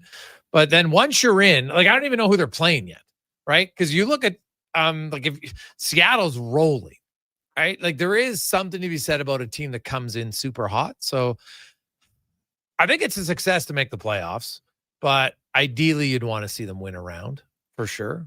But I think it's going to be Penn. Like, to me, it's like, do they get Bichette back? I think they really miss his bat. I think that's been abundantly clear here in the last week. But I guess I'll say win a round. All right. Question number 4 in the NFL. 3 weeks in, we've seen some injuries. We've seen some teams struggle. Is there any team that you think needs to make a trade sooner than later to improve the squad? Ooh. So if they need to make a trade, then I have to come up with who I think is available to be traded. Trying to think like obviously anytime you can upgrade your quarterback position, I think would be great. But there's not a lot of quarterbacks on the open market that are going to upgrade your team. So, man. Well, I think they're getting him back. So I would say KC because they got no playmakers right now. But they got Rice coming for Game 7 and Worthy maybe this week, if not the next week. So that probably solves the problem there. Chargers, no. Like, they're 3-0. Like, Colts, no. Like, geez. Yeah, honestly, if I was Dallas, I'd trade off more guys and try to get as many picks as possible because your team's terrible. Yeah, I mean, if I'm the Cincinnati Bengals, I'm saying let's trade for a quarterback who gives us a chance, James Winston. And if not, let's trade away some players. Like, let's get rid of Hendrickson. Let's get a first-round pick if we can, or whatever it might be, because I think they should look at lose trading them anyways. I would look at trading one of their expensive receivers. Oh, I mean, if they traded T. Higgins, that'd be wild. Like, I think you're going to hang on to Chase, but yeah. But why wouldn't you trade? Like, now, what can you get for him? But I would consider it because your quarterback, your offensive line is beyond terrible. You don't just need one pick. Like, you need multiple picks or something. And I know that like T. Higgins is under contract for a while, so that makes his value higher. I don't think they would do it, but that's what they should do. Final question for you. Officially crossing into the fall season. So what is your favorite part of the fall? And then just to wrap up the summer, what was your favorite moment in the summer? Favorite part of fall? Well, I guess I'll go with Thanksgiving and pumpkin pie. Love it. My top moment for the summer. I went to Niagara Falls for the first time. And it was the whole trip, but Niagara Falls was my first kind of father-son trip away, and we had an absolute blast. So we'll say that. Yeah, I guess that's going to be kind of the trend for me now too. Father, son. First vacation was great for the summer. Taking Benny out to BC where we've gone our whole lives. So that was always good. And then your favorite part of the fall, honestly, I'm unpopular opinion here. I don't love the heat in the summer. So I love the temperature. What kind? Yeah, I like the cold. I like when we change the clocks as well and it gets dark earlier. I know I'm in the minority with this one, but yeah, I look forward to that part. And of course, Halloween. Everything that goes along with it. The candy, the scary movies, everything. Really? Yeah. All right. Halloween, I can get behind that one for sure. So I didn't even think our summer was too hot. I thought it was just right this year. It was pretty good, September has been really good. Yeah. So, yeah. AC helps. Yeah. Oh, yeah. AC's definitely. Although, you know what? I've never had AC in my house until the one I live in. So I think once you have it, you get used to it. But I do realize, like, I lived for many years without it. And did I love it all the time? No, but I survived. And ideally, like, I will say, people who live in apartment buildings or up high and you don't have AC, that would be hard. Because at least I had a basement that I could go into. And usually there, even though it was hot out, the basement was more than livable for a temperature. So coming up, we got Spec. We got more on the big CFL news. Well, we got to get into it. I haven't talked a lot about it. I want to get into the final week of MLB season here with Mark Spector because there's some unbelievable matchups here and great races to discuss and more. But first, let's get to the con man and a sports 1440 update brought to you by Northgate Chevrolet Buick GMC. In September, Northgate is helping feed families. For every truck sold, they will feed a family of 4. Farmers and small business owners get preferred rates in September. Northgate, this truck's for you. This is a Sports 1440 update. Changes coming to the CFL in the next couple of years, including goalposts being moved, end zone shortened from 20 to 15 yards in 2027. Also, the field shortened from 110 yards to 100, retaining its 65-yard width. In 2026, the rules will no longer include single points for missed field goal attempts that goes wide of the goalpost or when a punt or kickoff sails through or rolls out the back of the sides. Also, all teams will be required to have their bench areas on opposite sides of the field, and there'll be a new 35-second play clock, which will begin as soon as the previous play is whistled dead. Week 3 in the CFL kicks off tonight, 6:15. Ravens hosting the Lions. Brutal news for the Niners as they will lose an edge rusher, Nick Bosa, for the rest of the year with an ACL tear. You also have CeeDee Lamb. He's going to be out for about 4 to 6 weeks with a high ankle sprain, and Chargers running back Najee Harris done for the year with a torn Achilles. From the association, ESPN reporting that Houston Rockets point guard Fred VanVleet has suffered a torn ACL and could potentially miss the entire season. Late night in the majors, just 3 games on the schedule. Giants host the Cards, Brewers taking on the Padres, and it's the Braves hosting the Nationals. Jays back in action tomorrow, kicking off a series against the Boston Red Sox. Coming up in hour 4 of the Jason Gregor Show, we'll be joined by Mark Spector of Rogers Sportsnet. I'm Connor Halley. This has been a Sports 1440 update. Sports 1440 in West Edmonton Mall and Wetaskiwin. CKJR is a Stingray radio station. Download the free radio player app and listen wherever you go. Is your company drowning in paperwork and administrative tasks? Do you need more data to make better decisions? Nectar.io is your company's all-in-one solution for fleet and materials management, safety, time cards, and GIS-based project management. Now is the time to capture and transform field, site, and shop data into boardroom-level business intelligence, all with one login. Visit Nectar.io to book a demo today. Nectar.io, your business made better. Oodle Noodle Origins. In 1864, Francis Oodle took over his dying father's business as a leatherman. He was quite proficient, but his heart was never truly in the trade. After his father's death, Oodle met a cocksure young man named Vladimir Nudell, who was a trailblazer in the popular new art of food boxes. They formed a partnership and aimed to ply their trade in the New World. At Ellis Island, Nudell was renamed David Noodle, and henceforth, the franchise has been known as Oodle Noodle. God said, I need somebody to get up before dawn, milk cows, work all day in the fields, milk cows again, eat supper, go to town, and stay all night at a meeting of the school board. So God made a farmer. Hi, Mike here from Northgate Chevrolet Buick GMC. We are so thankful God made a farmer. For the month of September, it is our goal to feed 500 families. With every vehicle sold, we will feed a family of 4. So please help us reach our goal. Visit us online at northgategm.com. Shop the Fall Big Red Sale at Canadian Tire and save up to 50% on select seasonal must-haves until September 25th. Conditions and exclusions apply. It's happened again, and construction season is in full swing. Job delayed, money lost, and clients disappointed because your rigging failed and it wasn't inspected. Don't let this happen to you. Have your lifting slings, fittings, hoisting tools, and safety harnesses checked with Titan Supply. Titan Supply offers certified on-site and in-house rigging inspections and service, so they can repair it, replace it, and recertify it. Titan Supply. You made it through another work week. Hope you had an awesome week. Calgary, and at TitanSupply.ca. Lift, dig, haul. It's time to rev up your engines at the Finning Sales Event this Tuesday. Take advantage of event exclusives and score big with 0% financing. Demo the latest Cat heavy-duty equipment as they celebrate 100 years. Plus, you can pick up your Burke with every equipment purchase. $2,000 in additional discounts or free select attachments. Big machines, big savings, big Friday. fun. That's this Tuesday. Edmonton Finning, 10910 170th Street Northwest. Things up.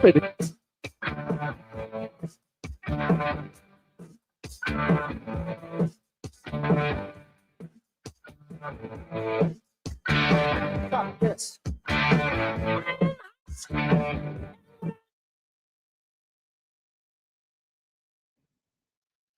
Portions of this hour brought to you by Harley Davidson of Edmonton on the Yellowhead Trail, locally owned and operated by the Kent family and celebrating 45 years. See all their great bikes at hdedmonton.com. The Jason Gregor Show, the best of Edmonton sports talk and beyond. This is Sports 1440. Presented by PlayAlberta.ca, Alberta's only regulated online gambling website.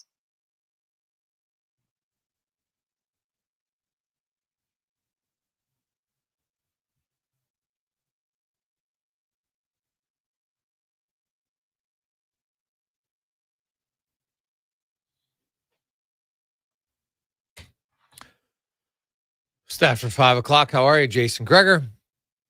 Connor Halley, Sports 1440. Sports1440.ca. As well as YouTube, Facebook, X, and Instagram. Hope you are loving your Monday. Hey, you already made it through the day. Maybe you're in your car making your way home tonight. You got Monday Night Football. Should be a hell of a matchup. The Ravens and the Lions going at it. Who knows? Maybe you need some points to win your fantasy football league. Good luck. If that is you, or maybe you're on the other side hoping your opponent doesn't have a big day. So good luck. Either way, CFL was a big story today. Of course, MLB, there are 3 games tonight. One that has pretty big implications in the playoff race is the San Francisco 49ers. The Giants are currently 3 games out, and it would seem like a pretty big task to gain that much ground in the final week. However, they have the easiest sched. Arizona plays San Diego, and I think they play the is it the Dodgers? I think it is. Like, they got 2 really good teams. The Reds have one. The Mets have 3 games against a good team. So the Giants, hey, you're going to have to win out, obviously, but they're not playing very good teams. They're playing the Rockies and the Cardinals. So you never know. Meanwhile, how about the Detroit Tigers? When the month of September began, Detroit had 80 wins. Since then, they've gone 5-13. Suddenly, they've been passed by Seattle. The Jays are now 5 games ahead of them. So, and they're not catching Toronto for first in the AL. But more importantly, they got 85 wins. Cleveland and Houston have 84. They're currently holding down in a tie for the final wildcard spot. Detroit could not only fall out of their own division lead, they could fall out of the freaking playoffs. It's unreal. Like, if you're a Detroit fan, you got to be stressed out right now. And guess who they play starting tomorrow? Oh, baby.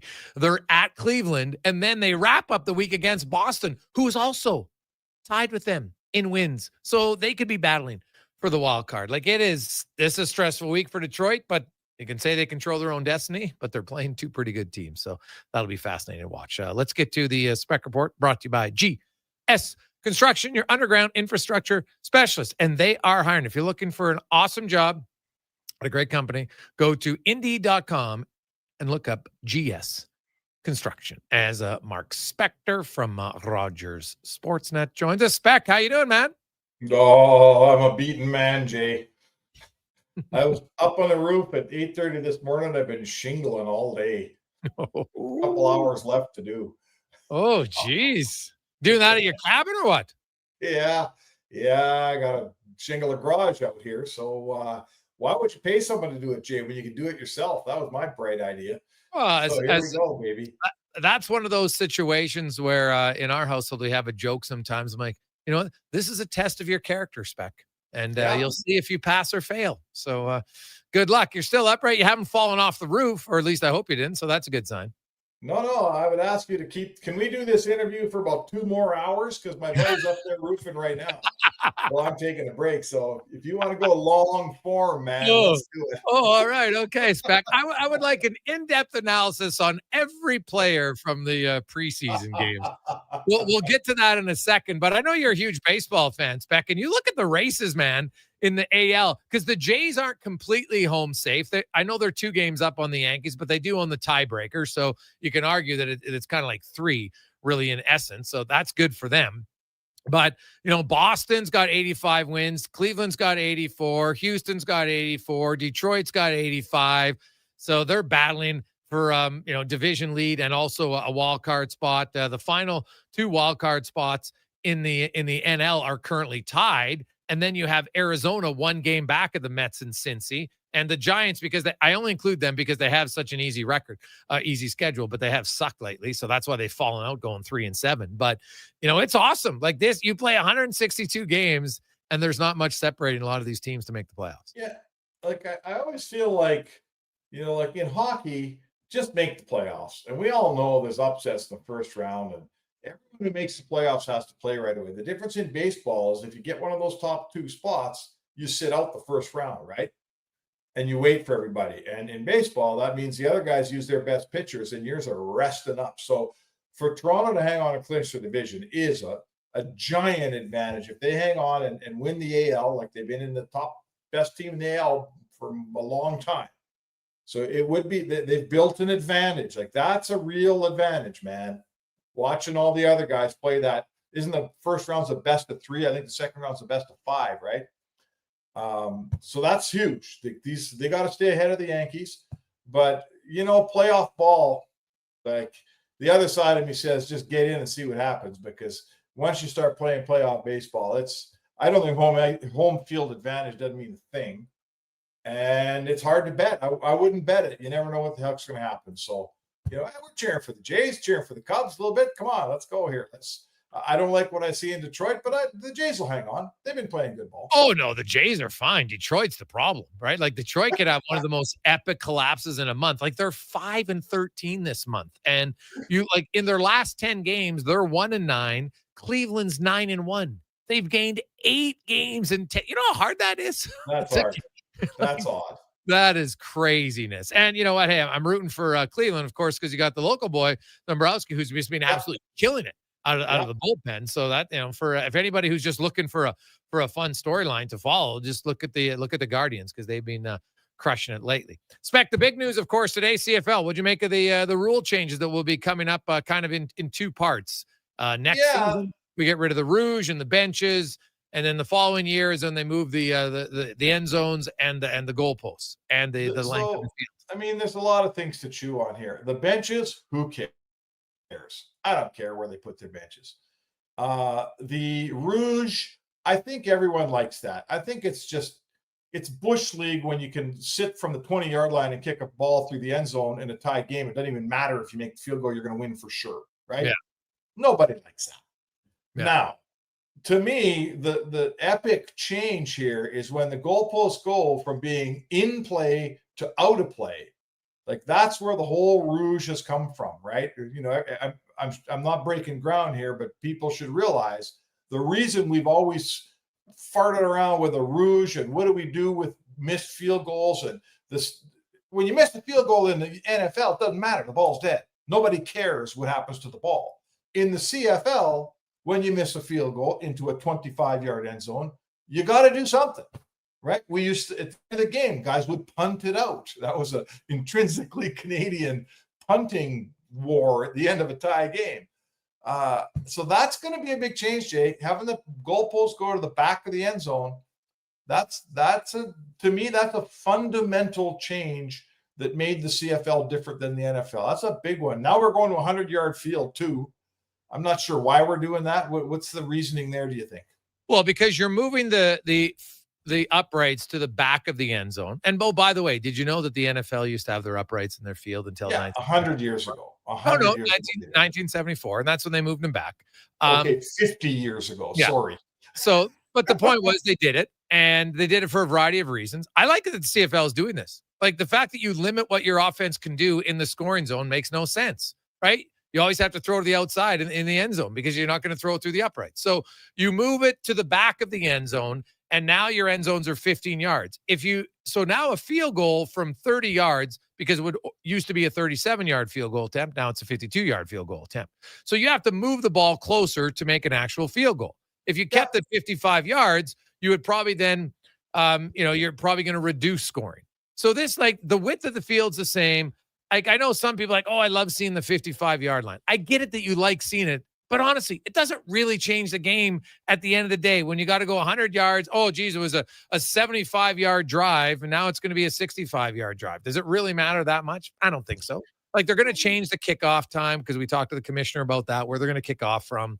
They'll change the distance where the convert distance won't be any different, but where they snap the ball from will be different because now the upright's going to be at the back of the end zone. But to me, it's going to encourage more offensive plays. And the other thing, Spec, I believe in theory, now whether or not it happens, but this should force teams to have to gamble more on 3rd and 2 from the 40 and the 45, because punting the ball, the risk is you put it in the end zone or it bounces out, because a bouncing football, you can't guarantee where it's going to go. Goes out the end zone, you don't get a point, and they scrimmage at the 35. Why the hell would you do that?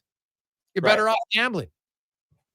Yeah, I mean, I'll buy that. I don't mind that. I agree. Like, we'll get to this, I'm sure. I thought that the Elks loss in Hamilton to me revolved around punting that ball with 1:50 left instead of taking charge of the game, getting a first down and winning.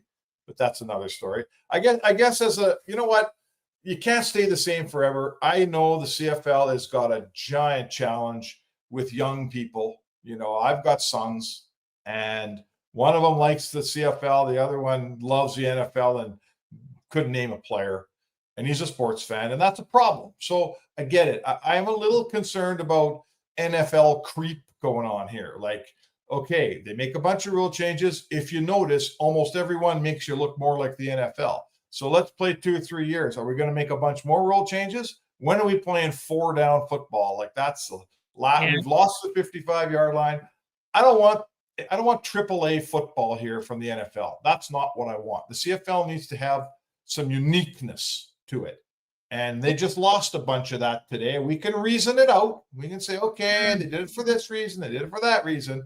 But the end result is the CFL is not as unique as it used to be after these rule changes. Yeah, I guess maybe. I don't get caught up in the uniqueness crap myself personally. Like, does anyone say, oh, I love international hockey because it's on a bigger ice surface? No, not really. It's unique. Doesn't really matter. Like, Boston and Buffalo used to have their own rinks. That was unique. Is the NHL worse off because of it? I don't think so. So to me, I think the game itself is going with the uprights there. You're going to give yourself more chance to score. Now teams are going to have to be more aggressive. They're like the commissioner couldn't have said it anymore. We're never going to 4 downs. They're never going to go. Right, like getting rid of a missed field goal. The only change where that comes in is on the scoreboard. It's not less exciting watching the ball be punted out of the end zone and getting a point, or being punted out of the end zone and not getting a point. So it changes nothing from an entertainment standpoint. They move the clock quicker than it actually already is, which is going to force teams to actually going to like that. It's going to speed up the game, because the one thing about the CFL game is, like, I don't know if you heard it from the commissioner. So Hamilton got the ball spec on the 10-yard line with 1:12 on the clock, right? Then they kicked the winning field goal. Do you know how much actual time it took to take 1:12 off the score clock in real time? 11 minutes. And so that's where he's like, I don't like that. I want it to be quicker. And I totally agree. That was because I remember why I was like, what the hell is going on? Like, there seems to be a stoppage every time. Now there's it's too easy. Yeah, there's it's too easy. Yes. You don't have to run a no huddle, right? Like, there's things about the NFL I don't like about their clock management. Like, basically, if you got your timeouts and you have the ball, that you can make the last 2.5. If the team doesn't have timeouts, you can run the game out for 2.5 minutes. I don't love that. But the CFL has, over the years, erred on the opposite way too far. That's a great example. Like, Bo Levi Mitchell, he didn't have to hurry up. They were huddling all the way. They got tons of time. The clock doesn't run until everybody's over it. So yeah, I agree. It's too easy to run the field, to do your 2-minute drill in CFL. I don't mind the fact that they're going to make you hustle a little bit. I think that's overdue.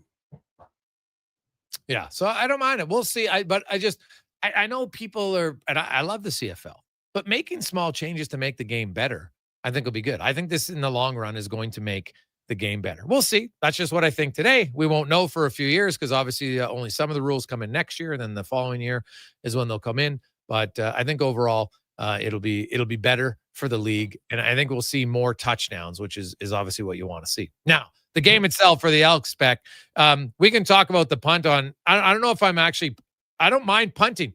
You put them on the 10-yard line. The problem was, for the second time this season, an Elks receiver had the ball in his hands in the end zone for a go-ahead touchdown and dropped it. Not even a hard catch. Hilaire had the ball right in his freaking hands, and like you're not ready to absorb contact. Like, inexcusable again. I actually didn't like their play calling at the end of the first half, not calling it timeout to then at least take a shot to the end zone before you settle for a field goal. I didn't love that.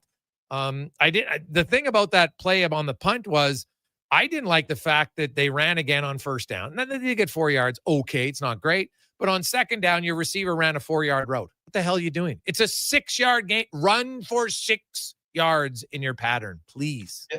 Yeah, these are mistakes that teams that lose make, right? These are all mistakes, like dropping key balls, running a 4-yard route when you needed 6. The roughing the passer or the headshot penalty, whatever they called it. On that drive. These are critical mistakes that teams make that don't win, and the Elks are that team. I said to Jason Carius this morning, remember, sometimes we talk about a goalie who's just good enough to get you beat, and that's what the Elks are right now. They're good enough to be close. They're not good enough to be a winner. But I really thought, like, okay, the guy drops the ball. That's in the past. It's history. Like, it happened. You can't fix it. You've got the ball. You got a fragile team. You gave up the game-winning drive a week ago. Bo Levi Mitchell's going in the Hall of Fame. He is very, very good at running that ball up the field on you. Guys can kick from 52 yards. I really felt, Jay, with 1:40 left or whatever, that first down was a game-winning first down. You got a first down, move the ball a little. Now you're kicking a field goal and you win the game. I thought that how would I say? I just thought that it was time to grab a hold of a win. It was you're a yard and a half from a win, Jason. A yard and a half. And I know people punt and if they had it on the 10, blah, blah, blah. You're a yard and a half from a win, and you opted not to take it and punt the ball. I didn't like that call one bit. Yeah. No, hey, I can understand that because I do think they're a little too passive at times. Quickly to the orders. They win in Calgary 3-0. I know I was watching it on my laptop while watching the game in the rink's not the best thing to do. I didn't get to watch a lot of the Calgary one. The Edmonton game, I thought not watching either game. Yeah, the Edmonton game, I was kind of like, whatever. There wasn't a whole bunch that I took away from that game. Was there anybody or anything that stood out for you in the home game in Edmonton yesterday? Well, I mean, I would say in the two games, I think they gave up a total of less than 30 shots. So, I mean, I guess we always talk about how there's no systems this early in camp, but that's pretty good. They didn't give up much. I would say to you that I liked Connor Clattenburg again in Calgary. That kid just keeps doing stuff. He scores a goal, has another fight. Like, you know what? Like him or not, that guy gets on the radio show every day. We're always talking about him because he's always doing something. I liked, there's a kid that I didn't mind, that Margella, line center last night. He makes smart plays. He's a good little player. He's going to go to Bakersfield, learn the game over here, but I wouldn't rule him out of playing one day. I kind of like that player. And I was watching the guy you always talk about, Regula, a little bit. And he's another guy. He's got to go get some game under him here. But I liked his physical game. I thought whenever some little Calgary guy thought he was going to squeeze past him on the boards, he found out something else. And I thought when you're a 6'4" guy like Regula is, that's how you're supposed to play. And I admired the way he played. He uses the tools that God gave him. And you know what? You never know. Guy like that might play too. Yeah, Margella showed me some skill. Obviously, he's going to have to develop down there, but he showed me some skill. Regula looked like to me a player who hadn't played in over a year, right? Like, on the one short-handed goal, he just had his stick in the wrong lane. He had on the outside, they beat him down low right through the middle. You don't want to give up the seam pass, from top to bottom. So little things like that you just, you don't play for a while, you probably just get a little bit out of sorts. So, so I get it. So we'll see. Spec, we'll let you get back to roofing. Have yourself a great day, and we'll talk to you tomorrow. You sure you don't want to talk some more? No. Your friend text me. Tell Spec to get up here. So yeah, there you go. All right, see you later, man. There you go. Mark Spector, the roofer, or is he? If his buddies do it, is he like the assistant roofer? Or is he like Dwight Schrute, assistant to the assistant? Something tells me Spec's sitting in that room just talking Oilers by himself. Oh, Just to yeah, keep exactly. it going a little longer. Geez, you know what? The guy, sorry, man. They kept me on there. He's in there right now. He just turns on. He'll have a speaker on, so it sounds like there's two voices. We'll take a quick break. We'll return. It's a Gregor Show presented by PlayAlberta.ca. At Fountain Tire, we're fluent in saving you money. Fluent? Yes, we've mastered the language of deals. Like right now, you can save up to 25% off select tires and up to $125 off a set of 4 select Goodyear tires. Plus, $50 off $150 service when you buy those tires. All until October 18th. I'm sorry, I don't speak deals. Spend less, save more when you buy round black things from us. Oh, got it. Restrictions apply. Book your appointment online today. Fountain Tire. We're on this road together, Canada. Noodle, noodle, noodle, noodle, noodle, noodle, noodle, noodle, noodle. Noodle, noodle, noodle, noodle, noodle, noodle, noodle, noodle, noodle, noodle, noodle, noodle,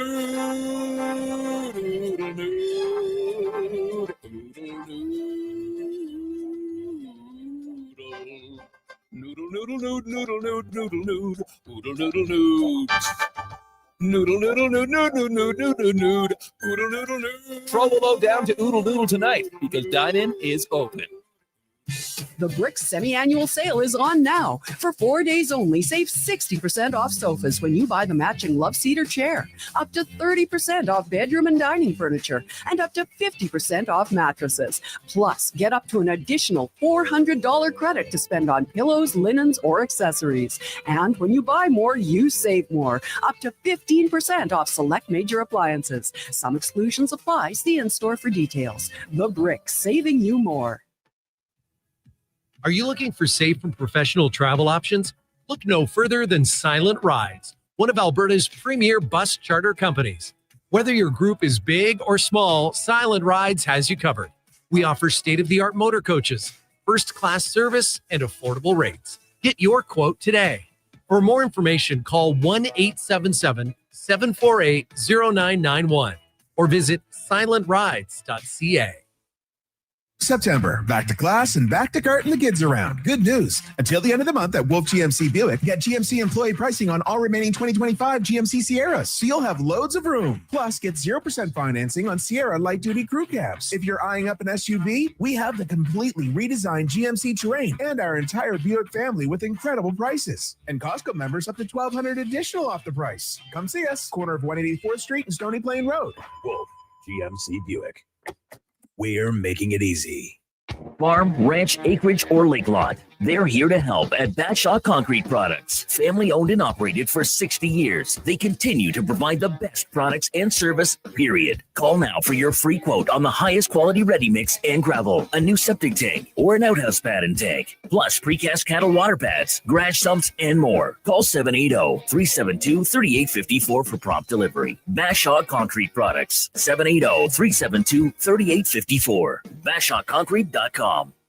Hey, Gary, is that your dad? No, this is Evan, the new sales rep I hired. Oh. First impressions matter, but when hair loss takes over, it can feel like you're not being seen for the maverick you truly are. Hi, I'm Dr. Vance Elliott, At Advanced Hair and Skin Surgery, we know that hair loss is more than just a cosmetic issue. It's personal. Let's discuss all the cutting-edge options available so you can make a great impression every time. Book a free consultation today at drvanceelliott.com.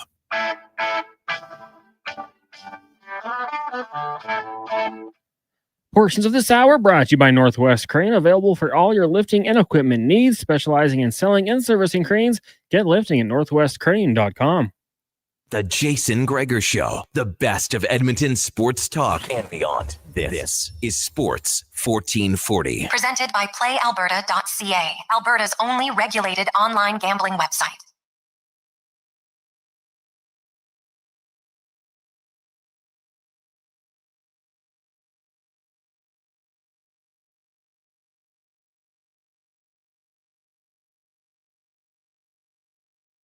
$5:29. Welcome back, Jason Gregor, Connor Halley, Sports 1440, sports1440.ca. Man, we got a lot of texts in the CFL. I love it. So let's get to all those. It's the Gregor Show, presented by PlayAlberta.ca. Hey, Gregor, how do the players and coaches not being consulted, as Nathan Ork said, sit with you? I say it's a big miss on that from Dale. Honestly, Dale, I don't have much of an issue with it at all. For a few reasons. As Dave Naylor outlined earlier, the competition committee, when they've approached him with other things that would be good for league, they ruled them, they didn't want to do it. And they don't own the league. They're the players, right? Like at work, when a business makes a change, they don't always consult all the workers. They make the change. And so, they'll talk, it's going to change the game that much. But how? In what way? And how do you know it's not going to change it for the better? I've learned that usually people get mad and angry about change. And then guess what? The change occurs. And a few times into it, don't really know the difference. It doesn't make it any worse. Even if it only makes it slightly better, it's still better. So they're going to talk with the rules committee about what's your input on what you want for the final 3 minutes. So they're going to have some say. But they basically said, we knew that you wouldn't do this, so we're going to do it. And guess what? Now the rules will be put in, and it'll be fine. And because, hey, the owners are trying to make the league, they got to make it more viable. I don't think people understand that 2/3 of the team, in a good year, 2/3 of the team make money. So if you're a business owner, don't you want to look at ways to have it so you're not losing money, right? Are the players losing money? No, they get paid every year. They're not the ones putting up the money, and in this case, losing money. It's the owners. So in this situation, I'm sorry, it's not like the CFL is overall, the owners. It's not like we're seeing in the NFL and NBA, like the owners are making boatloads of money. Everybody's making money. Well, the players are all making their pay's actually gone up significantly. And it rotates around. Some teams make more money than others, and they subsidize the other ones, and away they go. But I don't have a problem with it at all. Do you, Connor? You're just talking changes here? Yeah, do you have a problem that they didn't consult? No. I'm with you. I mean, they've got to make business decisions. You talked about it, like the teams making money. It was the Bombers last year made $7 million, Riders made $2.1 million. The rest of the team did not make money, and that's not what these owners are here for, right? Like they're going to make these changes. I think if you were to ask players, they'll probably just say, no, the game's fine the way it is. We don't need to make these changes. So I'm fully on board for it. I think this is a decision that what they're doing right now is not working. And you had to do something. They have to show they're willing to make types of changes to the game. And they're not huge changes. Nothing changes in the fundamentals. You're still going to be tackling's the same. The play calling is going to be the same. Maybe it changes strategically what you want to do in certain situations, but I don't think the change is going to be as drastic as some people think it is. The game's still going to be very Canadian. You're still going to have the waggle, still going to be 3 downs. The rouge is still a part of the game. I'm all on board for the owners and the league saying, no, players, sorry, we've tried to make changes in the past. It's been shut down. This time we're just going to do it. And you guys adapt. That's what you're paid to do. You're paid to play. You'll figure it out. Yeah, and they will figure it out. And let's be honest here. Look at how the coaches call the game today. They're still incredibly cautious to call. In the last decade, Derek Taylor outlined it. How often do teams on 3rd and 2 gamble? Not very often. But guess what? When they do, they got a 65% success rate. So if you ended up doing more, guys will get used to it. Like, look at the NFL. We see more 4th down gambles now, Connor, in the NFL than we've ever seen. Because sometimes the analytics will help you and it'll show you that this is why you do it, especially in midfield on a lot of the places. Teams are doing it. You're at the 45-yard line, 50-yard line of a team, they're gambling more. And it works out, especially when it's short. Like, you have teams on 3rd and 1 in the CFL that still only go for it 88% of the time. You can't get a yard when they're a yard off the ball? Like, why? So, yeah, I don't I think people can get upset, and that's awesome, but I think it's fantastic. Hey, Gregor, if you would have asked the pitchers about the pitch clock, I'm sure they wouldn't have liked it. From Awful Lot, bang on. He's 100% accurate. Awful Lot. They wouldn't. Guess what, though, Cons? They've all adapted to it, right? It doesn't even seem like it's that big of a deal anymore. No, I mean, you figure it out. It's not that bad. I mean, I think this is just kind of life, right? Like you said, nobody likes change. You make these subtle little things. Eventually, people will get over it. Some won't, but the majority will, and they'll figure it out. And there's probably examples in like every sport where the changes have been made, and at first you don't love it, and eventually you're like, okay, I understand why they did it. I will say this: when the NFL changed the distance for the point after, I didn't understand it. I'm like, I don't care. Like, what was the point of this? To take points off the board? Hey, it's made games a little bit more intriguing every once in a while because it's not just a gimme point anymore. So I think as time goes on and people get used to it, they'll probably just say, okay, at the time I didn't love it. Some people will be stubborn and never change their opinion, but I think a lot of people will say, okay, this did benefit the game. Hey, Greg's, when TSN got rid of TSN 1260, did they consult you on that, Richard? No, they did not. Nor would I have expected them to. And if we're being clear, I wasn't an employee, so technically a little bit different than a player, but I still had no issue with it. When you're the owner of a company, you get to decide things. And if people don't like it, like if the players hate it that much, don't play in the league. It's really that simple. Right? Like let's call a spade here. In any business, we have the choice if you're an employee, if you don't like what they do, then you have a choice. Yeah, I can complain about it. You're fine. Or you have to choose to leave because you don't like it. I don't think they're going to leave.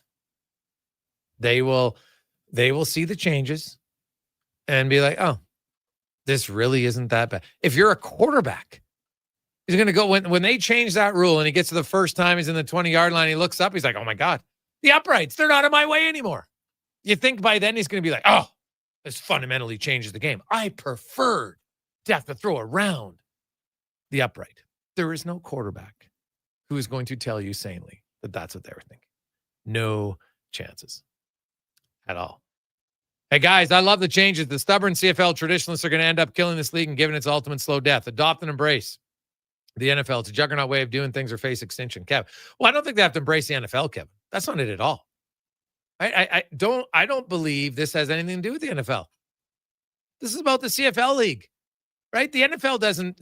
The CFL got rid of the missed field goal point because they felt like it was outdated, right? I know people like, Gregor, you don't even know why the Rouge came in originally. Yes, I do. But who cares why it came in originally 70 years ago? There's lots of things in society that we realize today are better than keeping it the way it was forever. They just are. Now, some changes, not all change is great. I agree with that. But moving the uprights to the back of the end zone, I see way more positive than negative. Way more. And getting rid of rewarding people for missing a field goal, especially because kickers are more accurate now than ever. Why were you still rewarding it? No chance. And because y'all know me, I like numbers. There, as far as big plays, there was 14 missed field goal returns this year that were 30 yards or more. 3 of them ended up being all the way touchdowns. Great. Do you know how many potential touchdowns were negated by hitting the upright this year? 3. So it's kind of an even one. Now, that doesn't include your play calling of maybe there were plays where they didn't get a touchdown because they were limited in what they could do and they ended up settling for a field goal. But now, because there will be no uprights to throw around, the offenses will have more creativity. Now, it's up to the damn offensive coordinators to use that creativity. So I am more cautious of the thought that it'll increase more creativity because I haven't seen it. Right? I think by nature, there's still a lot of cautious play callers in football. And I would love to know why. I don't really get it. I don't know why that is. Hey, Gregor, there's lots of rules people didn't like. Mesh in arena, helmets, visors, etc. People accept it. No, that's true. But those aren't necessarily rule changes for the game, right? Like this, that's not going to have an impact on scoring. That was an impact more on visual, for sure. But like, I just look at the NFL and look at MLB. Some significant rule changes here in the last years. NFL fans were freaking out. Oh my God, the game is way too soft. It's going to be all offense. And there's still low-scoring games in the NFL all the time. Still low-scoring games. Then you look at baseball. They thought that there's going to be infinitely more stolen bases, that the pitchers, this is going to be brutal. What happened? Is anybody out there saying, there's too many stolen bases now? It's just an epidemic of easy stolen bases. Not what we see at all.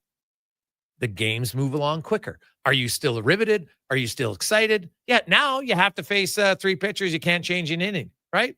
Great. You figured out. You can't just go lefty, righty, lefty. Oh my God, it's taking an hour to do this inning because they're going to different pitchers all the time. I love it. I want to give it time.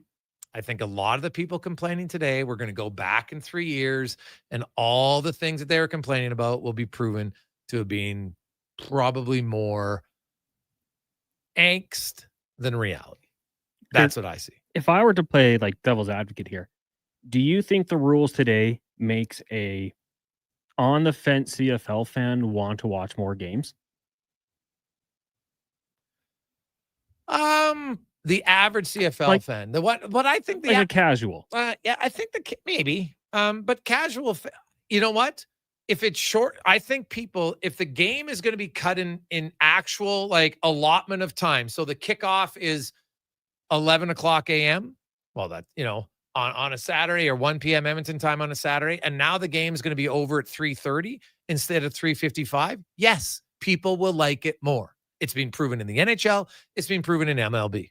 You can watch the game. You have the same amount of excitement, but you don't have long periods of nothing. The fact that the Hamilton Tiger Cats drive, and many of you listening or watching on YouTube, you know that. They took the ball with 1 minute and 12 seconds left on the clock. By the time they kicked the game-winning field goal, 1 minute and 12 seconds, you know how much actual time in real time it was? 11 minutes. That's not good. That's a 10-to-1 ratio, basically. Like, it's not good. I don't want. It's actually even more than that.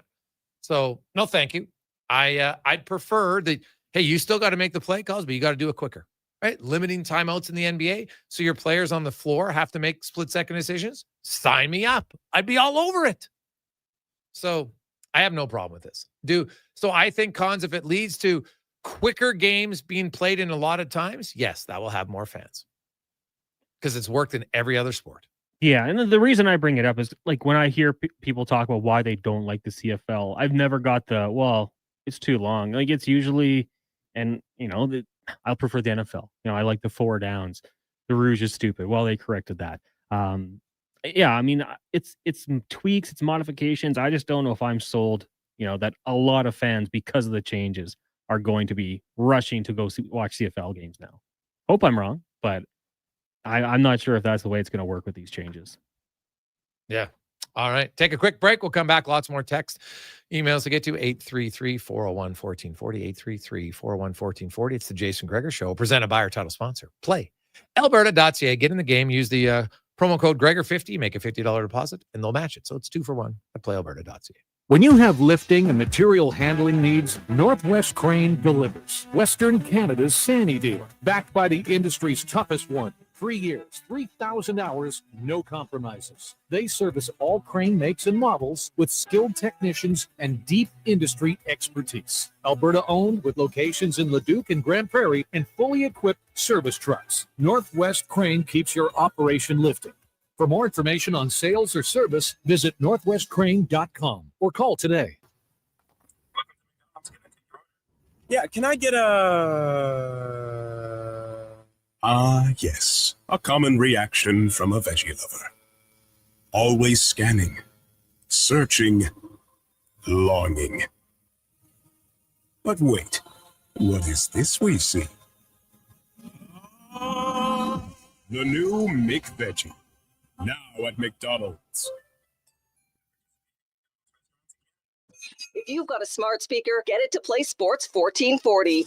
And it doesn't matter when you listen as we roll out the Sports Talk 24 hours a day, 7 days a week. Edmonton's home for sports radio is Sports 1440.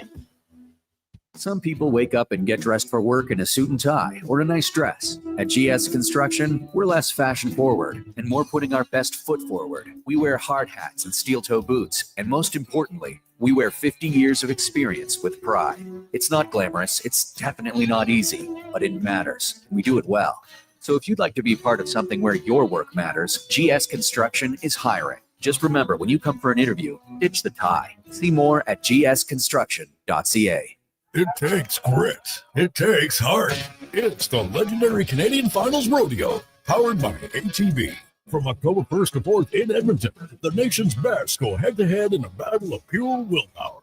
Witness the raw strength and adrenaline at Rogers Place. Plus, soak up the Western lifestyle at the Canadian Country Expo, with free admission and shuttles running between the expo and the arena. This is more than a rodeo. It's a showdown. Get your tickets now at cfr.ca. Step into fall with Husqvarna and the Lawnmower Hospital. Husqvarna has chainsaws for the homeowner, farmer, rancher, or professional available in battery or gas-powered models. Take care of leaves quickly with the power of Husqvarna blowers. You'll find it all at the Lawnmower Hospital, and you can see the full selection at lawnmowerhosp.com. We're more than repairs. We're more than mowers. The Lawnmower Hospital.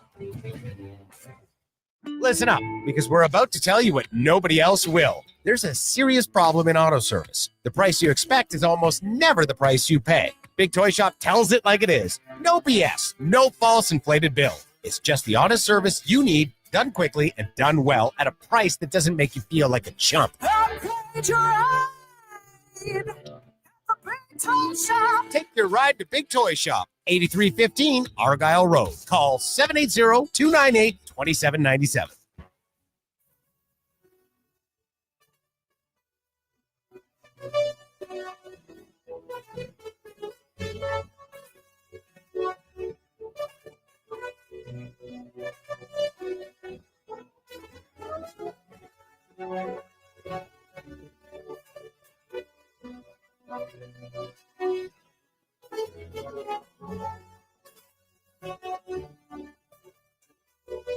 Portions of this hour brought to you by On the Rocks. Oilers action is back at OTR and ready to be your headquarters for all things hockey. $5.75 Molson Canadian and 69-cent wings, and play, score, and win every game. Prizes galore. The Jason Gregor Show, the best of Edmonton sports talk and beyond. This is Sports 1440. Presented by PlayAlberta.ca, Alberta's only regulated online gambling website.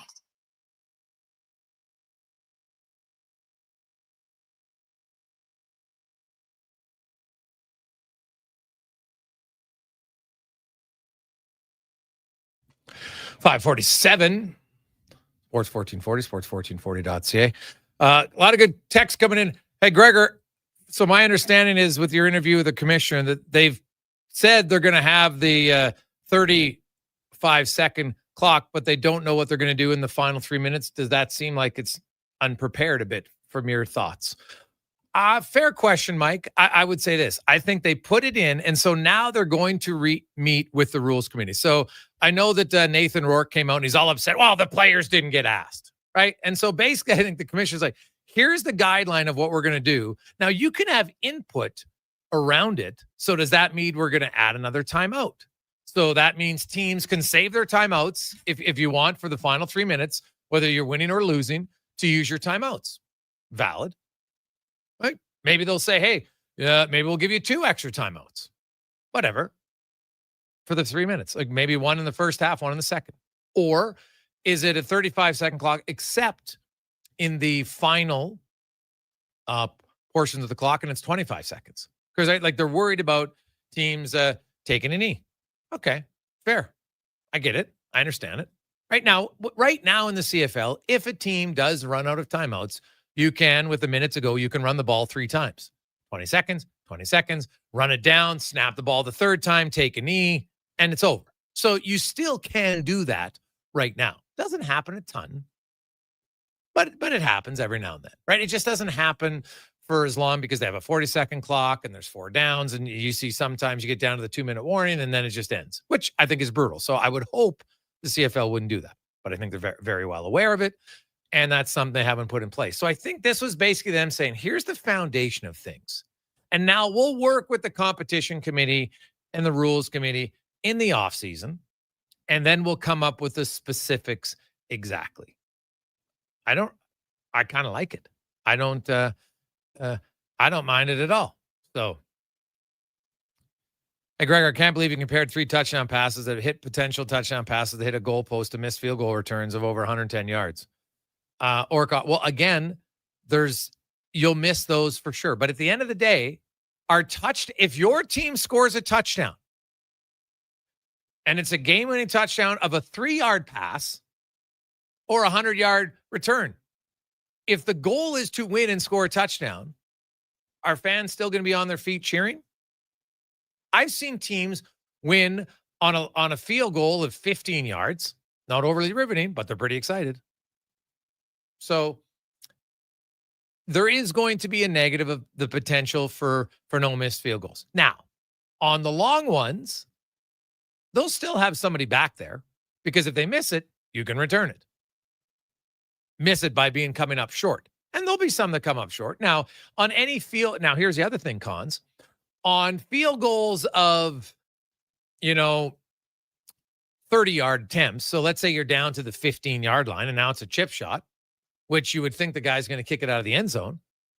And because there's no rouge for a missed point, or if he flubs it or hits anything, our team's now going to line up an extra guy in the line of scrimmage, which could potentially lead to more blocked field goals. Thoughts? And do you think the extra guy would actually increase the missed field goal? Because unless he's in the middle, having an extra guy in the end doesn't really help for the most part, does it?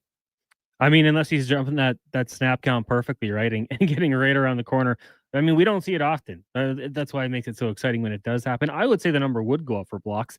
Probably, from in tight, the angle they're kicking at, they're probably going to be arcing it over, but from further away, you might see some, just statistically with that extra player there. So, yeah, I mean, maybe get a couple extra blocks. Those are always exciting, crucial moments perhaps, but I don't think it would be a crazy number or anything like that. Yeah. Yes. So I don't think, although look at the NFL this past weekend. Would you have 3 block kicks in like the last 5 minutes of play? It was wild. That Philly one.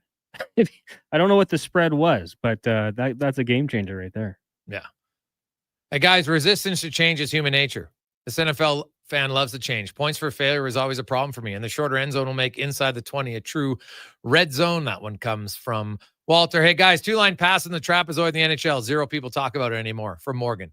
There's another great example, right? People get upset about it. Every now and then someone's like, you should get rid of the trapezoid. But at the end of the day, it doesn't change you still watch the game. You're still excited about it. Hey, guys, you had a decent chance at a field goal from 45 yards, so less attempts at 3rd and 1 or 2 near midfield. When the posts move, we'll see more that would be 45 yards from the 30-yard line, more cushion. Aubrey. Well, 100%. You're going to have team. If I am now 3rd and 2 from the 38-yard line, right? Think about it. 3rd and 2 from the 38-yard line. That's now a 63-yard field goal. I'm not kicking the field goal. Why would I punt? Like, even if I can, because if I punt it into the end zone and it rolls out the end zone or rolls out the side, which I can't control on a bounce, I don't get a point, and they get to scrimmage at the 35-yard line. So I just gained a whopping 3 yards. Why wouldn't I run anyway? If I only gain a yard, then guess what? Instead of them getting the ball to 35, they get to 37. It doesn't really change. So I think you're actually going to see the smart teams will actually, on 3rd and short, be going for it more often. And to me, that's exciting. It's a different type of excitement, but that can lead to excitement. There's a potential for a change of downs. Maybe there's a big play. And teams have to come more creative on 3rd and 2. Come up with some creative plays, man. Like, that's what you're there for. You spend all these hours watching film over and over again to come up with the same predictable play. Anybody watching the Elks game after the, and think about it, the Elks got the ball. Their defense did a job again. They turned the ball over on downs at the Elks 50-yard line. 2 minutes left in the game. What do the Elks do? Power run, 1st and 10. Predictable. Too much of it. When you become too predictable on 1st down, that's a team problem more than anything else. So, hey guys, I think the one rule change will be reevaluated is 35-second play clock. 40 seconds results in numerous timeouts being used on long plays. Well, no, this isn't a 30-second play clock. It's once the other play ends, Hacksaw, then the clock starts. So now you got to be reset, get the ball in play, everything. It's trying to eliminate downtime between the actual snapping of the ball, which I think will be good because now teams got to be on the ball more. So I don't mind it at all. I think it's going to end up being better than some people think. But hey, I could be wrong. That's what makes it great. But I think in a few years, people will like the changes, or they'll just adapt to them, and it won't be that big of a deal. Let's get to the Con Man and a Sports 1440 update brought to you by 01 Hockeyology. You want to continue to improve your game all throughout the year? Go to 01.ca. Good night. This is a Sports 1440 update. Canadian Football League making some changes for the 2026-2027 season. Changes including moving the goalpost to the back of the end zone, shortening the end zone from 20 to 15 yards in 2027, also shortening the field length from 110 to 100 in 2026. The Rouge will no longer include a single point for missed field goal attempts that go wide, and a punt cannot be a Rouge when it goes through the end zone or out the sides. Also, all teams will be required to have their benches on opposite sides of the field, and a new 35-second play clock will automatically begin as soon as the previous play is whistled dead. In the NFL tonight, Ravens host the Lions, kickoff at 6:15. Some bad news injury-wise. Nick Bosa done for the season with an ACL tear. CeeDee Lamb will miss 4 to 6 weeks with a high ankle sprain, and Najee Harris for the Chargers done with a torn Achilles. In the majors, 3 games tonight. Braves right now on top of the Nationals 2-1. Later, Padres host the Brewers, and the Cards take on the Giants. That's going to do it for us here on the Jason Gregor Show. Coming up next, it is Fox Sports Radio all night long. Live local coverage resumes tomorrow morning, 7 a.m. with Kevin Carius here on Sports 1440, streaming on our Facebook, YouTube, X, and Instagram. I'm Connor Halley. This has been a Sports